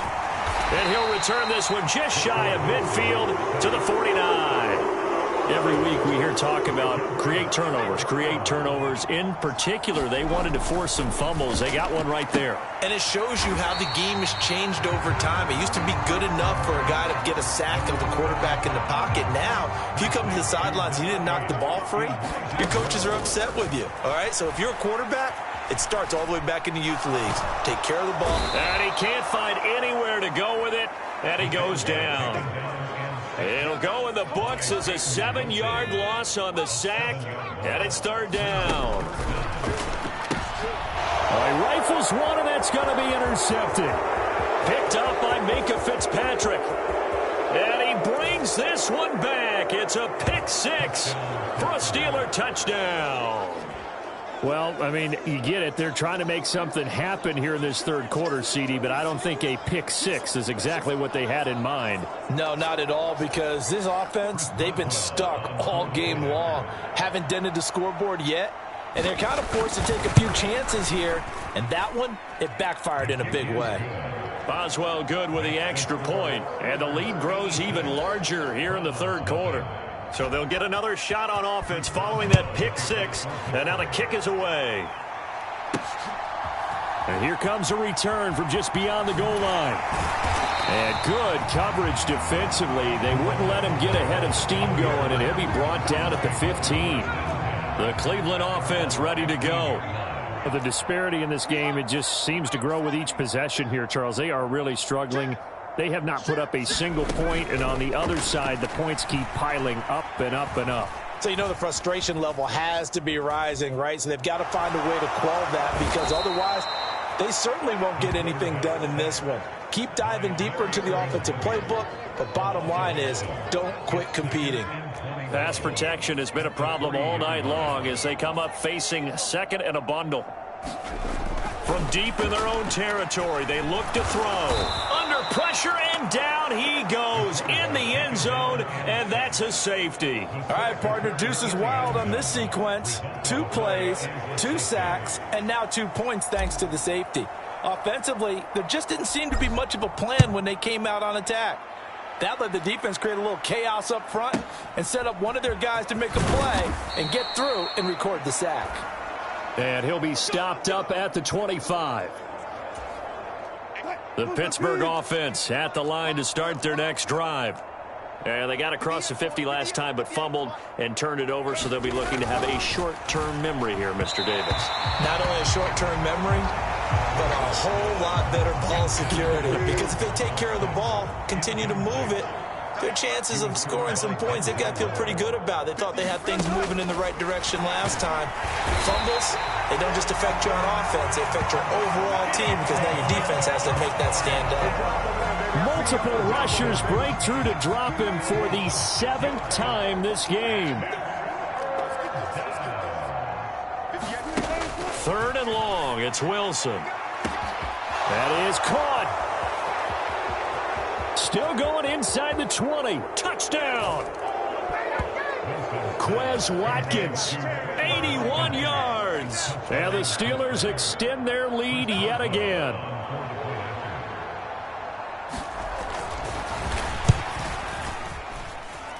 Extra point put through by Boswell. And the lead grows even larger here in the 3rd quarter. Boswell now to kick it away after the touchdown.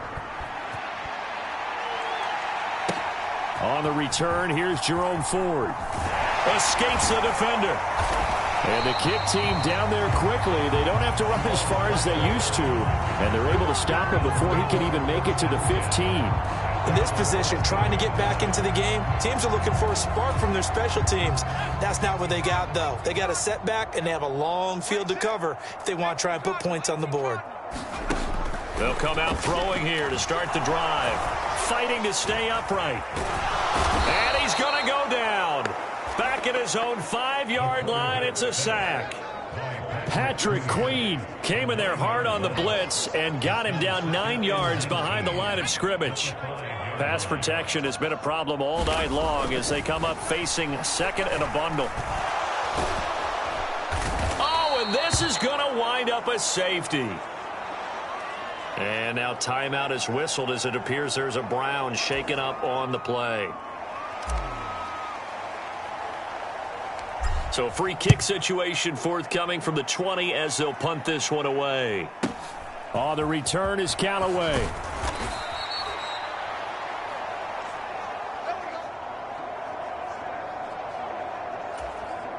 The Steeler offense here about ready for their next drive.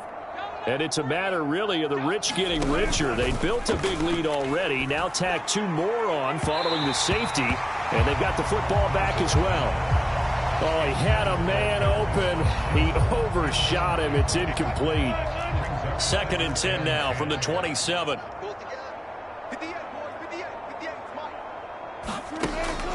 Looking to throw. Wilson hit. It's loose. It's out. Fumble.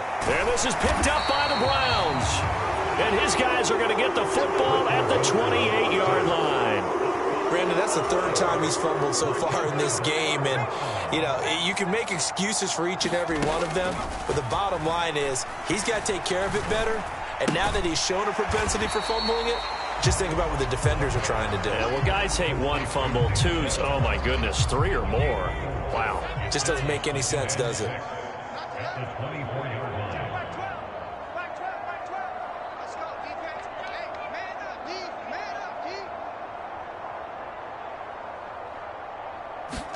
Second and 6.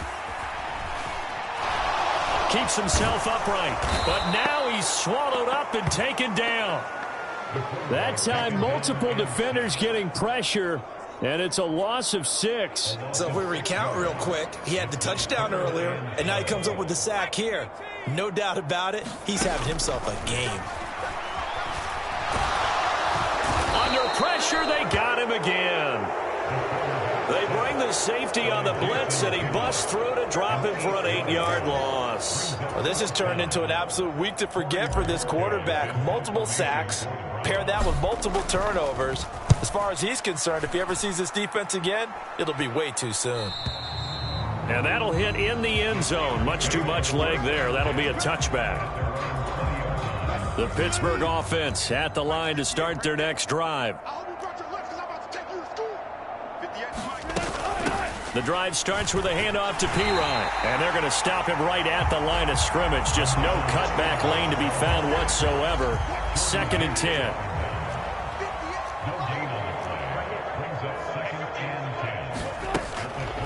On the draw, Pirine. And this time he won't even make it back to the line of scrimmage as they stop him in his tracks. It'll go as a loss of a yard, so now they deal with 3rd and 11.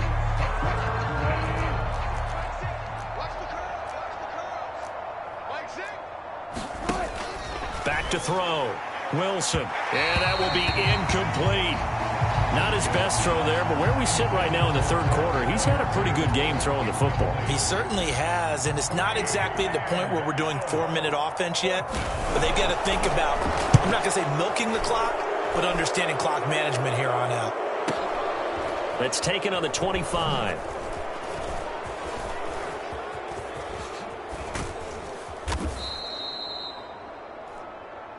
Offside. Defense.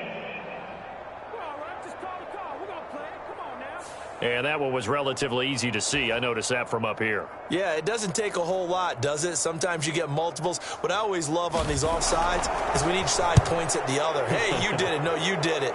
They deciphered that one correctly. Taken in at the 22. And spins away. Offside. Defense.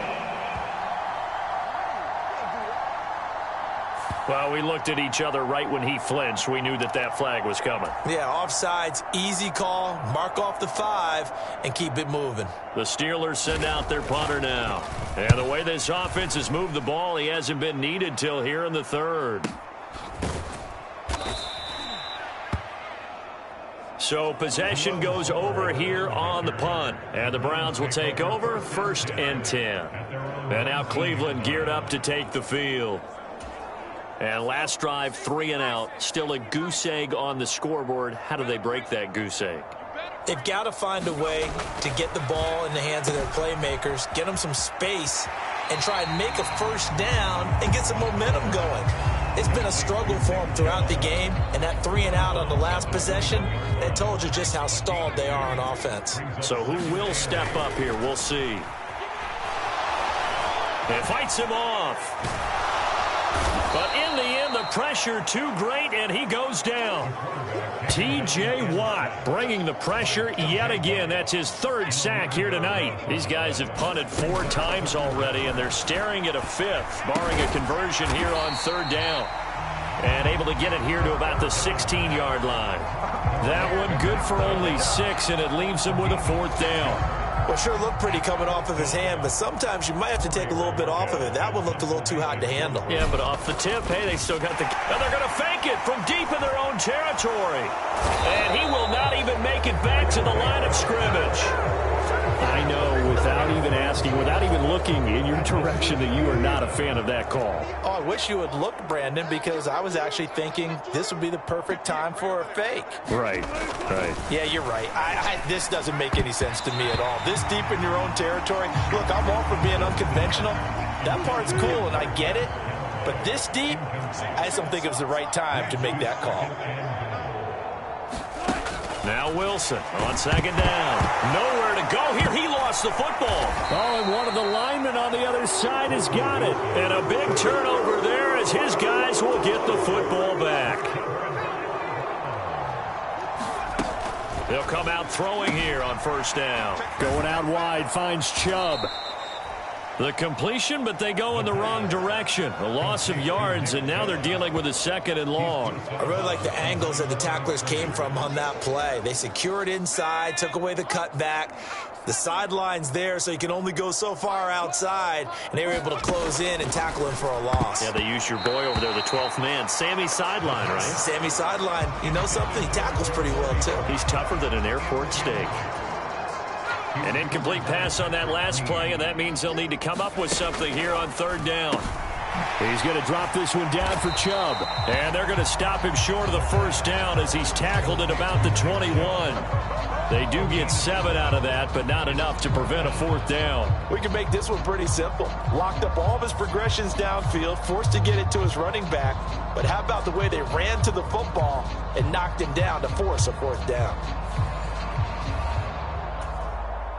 The Browns send out their punter now. On, we think, to punt, though he's faked it earlier, but he was unsuccessful.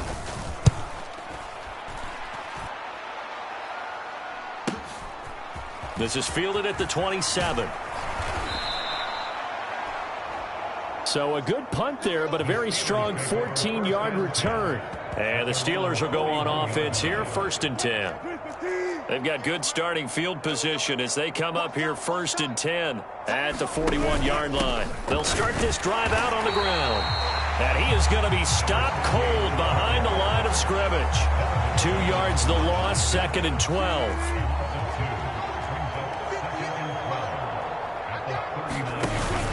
Off the play fake. Here's Wilson.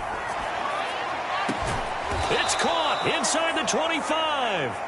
And he's brought down after a very nice gain. So the big play gets him all the way down to the outskirts of the red zone here for 1st and 10. Here's Ward. And he is brought down at the 22 after a gain of 2. And it brings up 2nd down.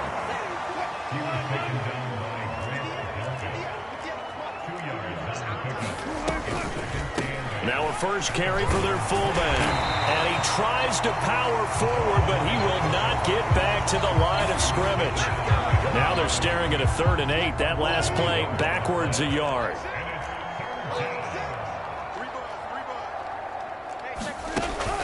Operating from the gun. Wilson got his man. It's caught for a Steelers touchdown. Calvin Austin, his 3rd touchdown of the game and 4th on the year. And the Steelers get another 3rd quarter touchdown to add on to that lead. The PAT would extend their lead, but there is a flag on the play.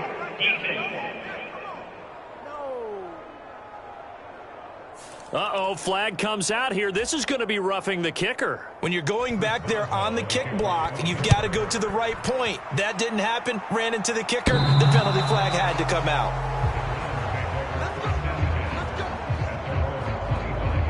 Cleveland offense making their way out. And 3 and out on the last drive. No points on the scoreboard. A little soul-searching now? I would say so, and they need to help out their defense a little bit. They've had to be on the field a lot more than normal, put them in some tough spots. But what's the old adage? When you get another chance, it gives you a better chance to do it right.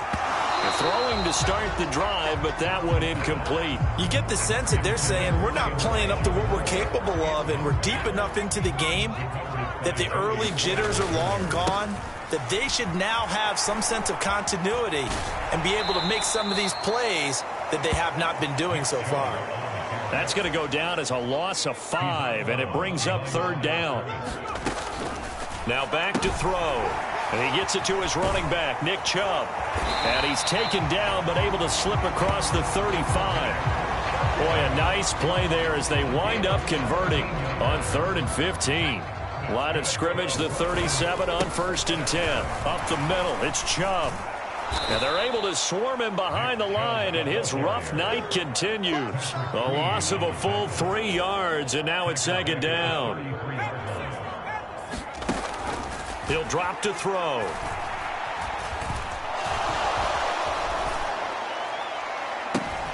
And that is taken in by Njoku.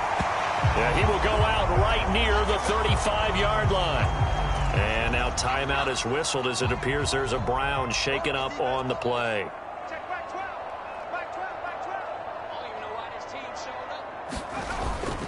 On 1st down, they'll run with Chubb. Nick Herbig, he read that beautifully and hit him for a loss. I know they'd love to take some heat off of that young quarterback, but so far, not much in the running game, and this won't help things either. A loss on that play. On 2nd down, here's the option. And it doesn't matter who carries it, apparently, as they'll drop him behind the line as well. It goes as a loss of 6. And now 3rd down. Here's a play fake as they set up to throw. Being chased out left. And he'll only get this to about the 35. Well short of the line to gain. The scramble good for a nice gain of 10 yards, but still fourth down. Nice call on defense, rolling out the nickel package for that big third down play, and they did an excellent job locking down coverage and forcing him to try and run for it, and he doesn't get there, which brings up a big fourth down call. And that will wind up just short. He had it on line. It ran out of gas at the end, and they will remain well behind. Always disappointing when you miss a field goal, but when you're playing against a defense this good, you and I both know that's a crucial miss because you can't afford to leave any points out there. You've got to take them when you can. Wilson's throw brought in by Austin. And he's going to be out of bounds, but not before he takes it inside the 40. The end result, 21 yards.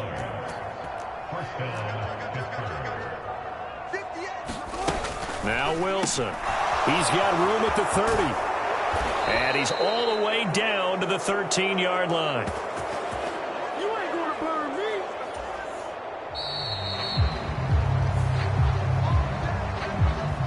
One quarter remains here in this Thursday night matchup. This is the National Football League on EA Sports.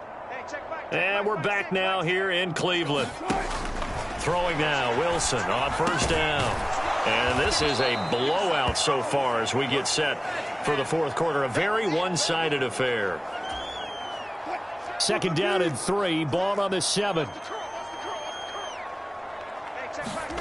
Now Wilson. Steps away to his left. And he can't find a receiver, and he's brought down.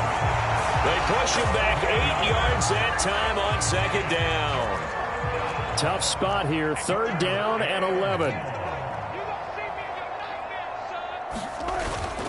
Play action. It's Wilson. Over the middle, he's got Watkins. And in for the Steelers touchdown. Quez Watkins with his second touchdown of the game and 5th on the year. And the Steelers look like they're going to get back in the win column as they extend their lead here in this fourth quarter. Boswell good with the extra point. And this one was over a while ago as they just add on to that big lead.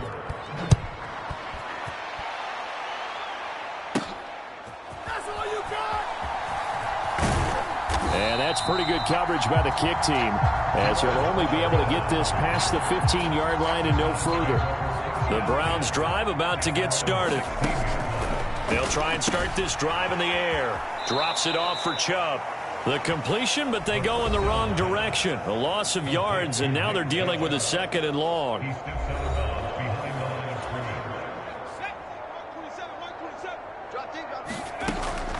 They'll drop to throw. That's to the former Bronco, Jerry Jeudy. And able to break one tackle, but then quickly brought down. But a nice little gain. Many teams, as soon as they spot man defense, if they haven't called a hitch, they'll get to it as fast as they can. They want to put the ball in the hands of one of their best playmakers and hope that he can break a tackle on the outside and go for big yardage. The Browns send out their punter now as he's on to kick it away.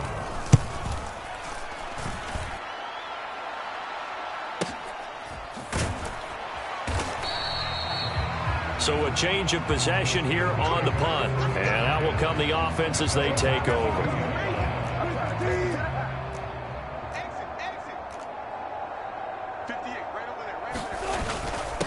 They'll start on the ground here on first down.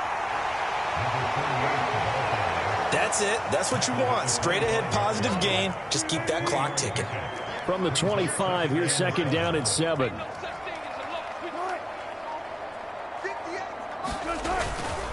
Again on the ground, again it's Ward. And he will lose yardage here back at the 23-yard line. Now they're staring at a 3rd and 8. That last play backwards a yard.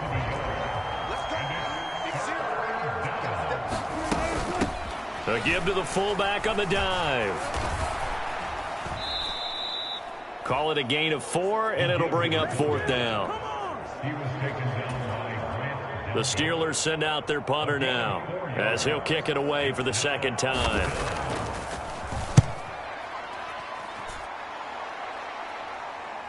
And a fair catch signaled for and taken at about the 18-yard line. The Browns set to take over. Now, this game went off the rails early for them and never really got back on track. And these fans, they were expecting to be on the other side of the scoreboard. But that is not the case as we play on here this fourth quarter. 2nd and 11. He finds his man complete. That's Ford. And he maybe makes it back to the line of scrimmage. That's it. So no gain on the play. And that'll bring up a 3rd and 11 situation. They'll look to throw here. This short pass into the hands of Njoku. And that's not going to get it done. He'll come up well short of the first at about the 21. The Browns send out their punter now as he's on here to punt it away. He's averaging just under 50 yards a punt as he gets this away. Now Callaway on the return. A good return there, 17 yards. And it will be 1st and 10 as they take over. The Steeler offense here about ready for their next drive. We find ourselves here in the midst of a one-sided affair. A lot of fill time down the stretch, Mr. David. Down the numbers. There he goes. And he'll get it into enemy territory just across midfield at the 49. Give him 10 yards on the pickup, and that'll bring up a 2nd and just about a few inches here. Throwing is Wilson. A short one there to Freiermuth. And he'll go down inside the 45 before going out of bounds.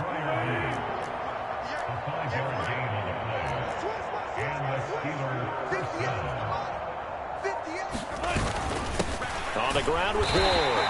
And he is met at the line of scrimmage, and he goes down right there. Now a 2nd and 10.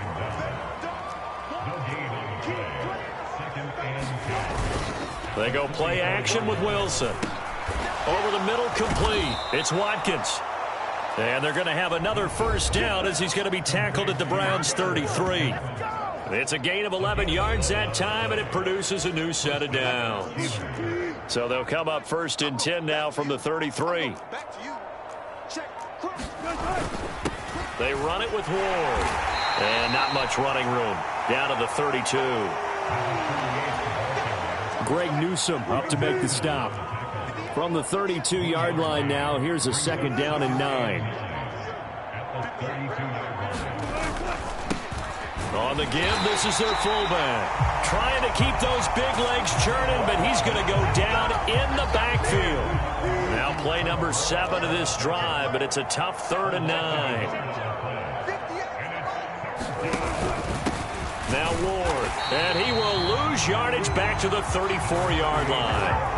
That'll back him up 2 yards and also bring up 4th. That was well played there defensively. 2 tight ends in the formation, which essentially gave them 7 blockers up front. Hard to imagine with all that size and beef. Oh, they get to the football. It's blocked. It's picked up. A live ball here, remember. Well, if nothing else, some signs of life here, Charles, because you're facing the big deficit, but at least they were able to prevent 3 more from getting on the board there with a nice block. And that's how they're comforting themselves on the sidelines right now, because they certainly didn't execute well on that play at all.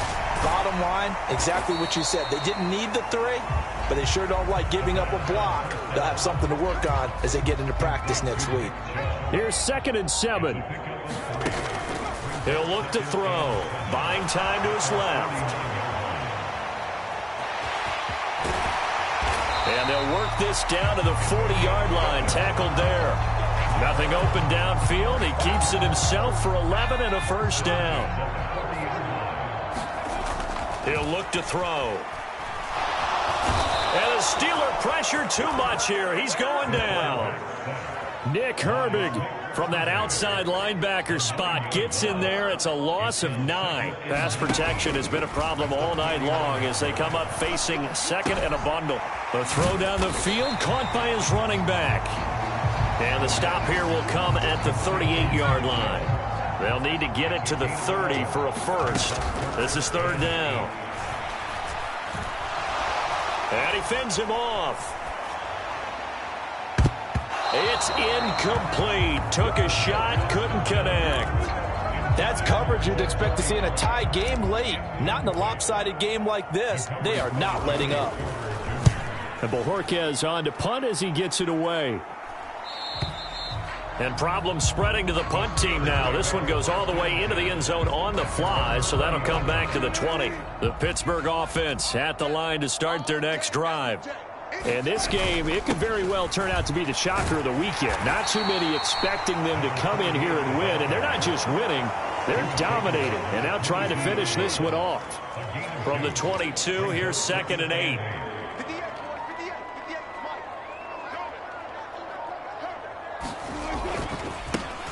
They'll keep it on the ground. Ward. And he's going to get this one across the 30-yard line. The Steeler first down on the pickup of 11 yards. And this will probably be the final play before the 2-minute warning.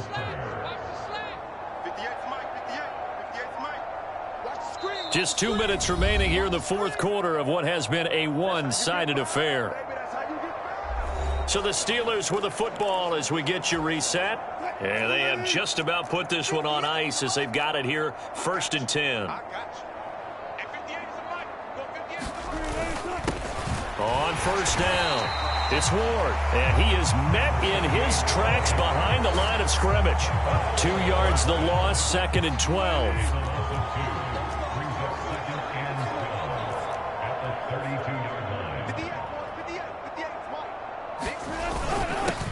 Up the middle they go. It's Ward. And this has been a recurring theme tonight for sure. Nowhere to run. Back to the line of scrimmage, that's all. They need 12 here. It's 3rd down.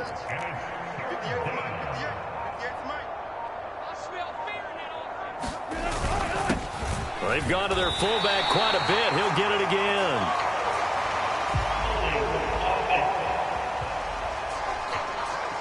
So instead of giving them another 3rd down, they'll decline it, brings up 4. Now, that's smart football right there. You don't even have to really spend a lot of time considering it. Just know that you're probably going to get the ball back. Good job declining that penalty. Fair catch called for right around the 11-yard line. A big kick that time, 52 yards. And the Browns will take over with a 1st and 10 deep in their own territory. Heading out is the Cleveland offense now as they get set to take over here. I hate to say it, but at this point, I don't really know that they're playing to win with this deficit in the fourth quarter. They're just trying to erase that 0 on the scoreboard, Charles, and get some type of momentum to carry into the film session tomorrow. If you get any type of points on the board, it'll count as a moral victory, although no one will talk about that in the post-game press conference. That's not something you mentioned in the NFL. And this loss, it already stings and will for a while. But everyone on that offense knows it'll sting a lot worse if they don't put some points up on the board. So this one in the win column for the Pittsburgh Steelers. And I tell you what, Charles, this might be about as good as it gets. They were incredible. Yeah, offense was in fine form. The defense threw the shutout at them. I think they worked in concert together. What I like about the offense was they held the ball pretty well. You know, time of possession, exactly what they were looking for in this one. And that helped out their defense. Didn't have to be out there the entire time.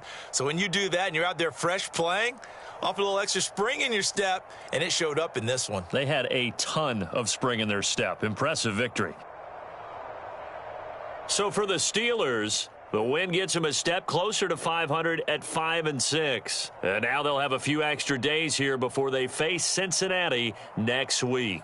Meanwhile, for the Browns, they go down to defeat for just the 2nd time in 11 games so far. And they'll look to get back on track next week as they travel to Denver to take on the Broncos. And for Charles Davis and our entire crew here at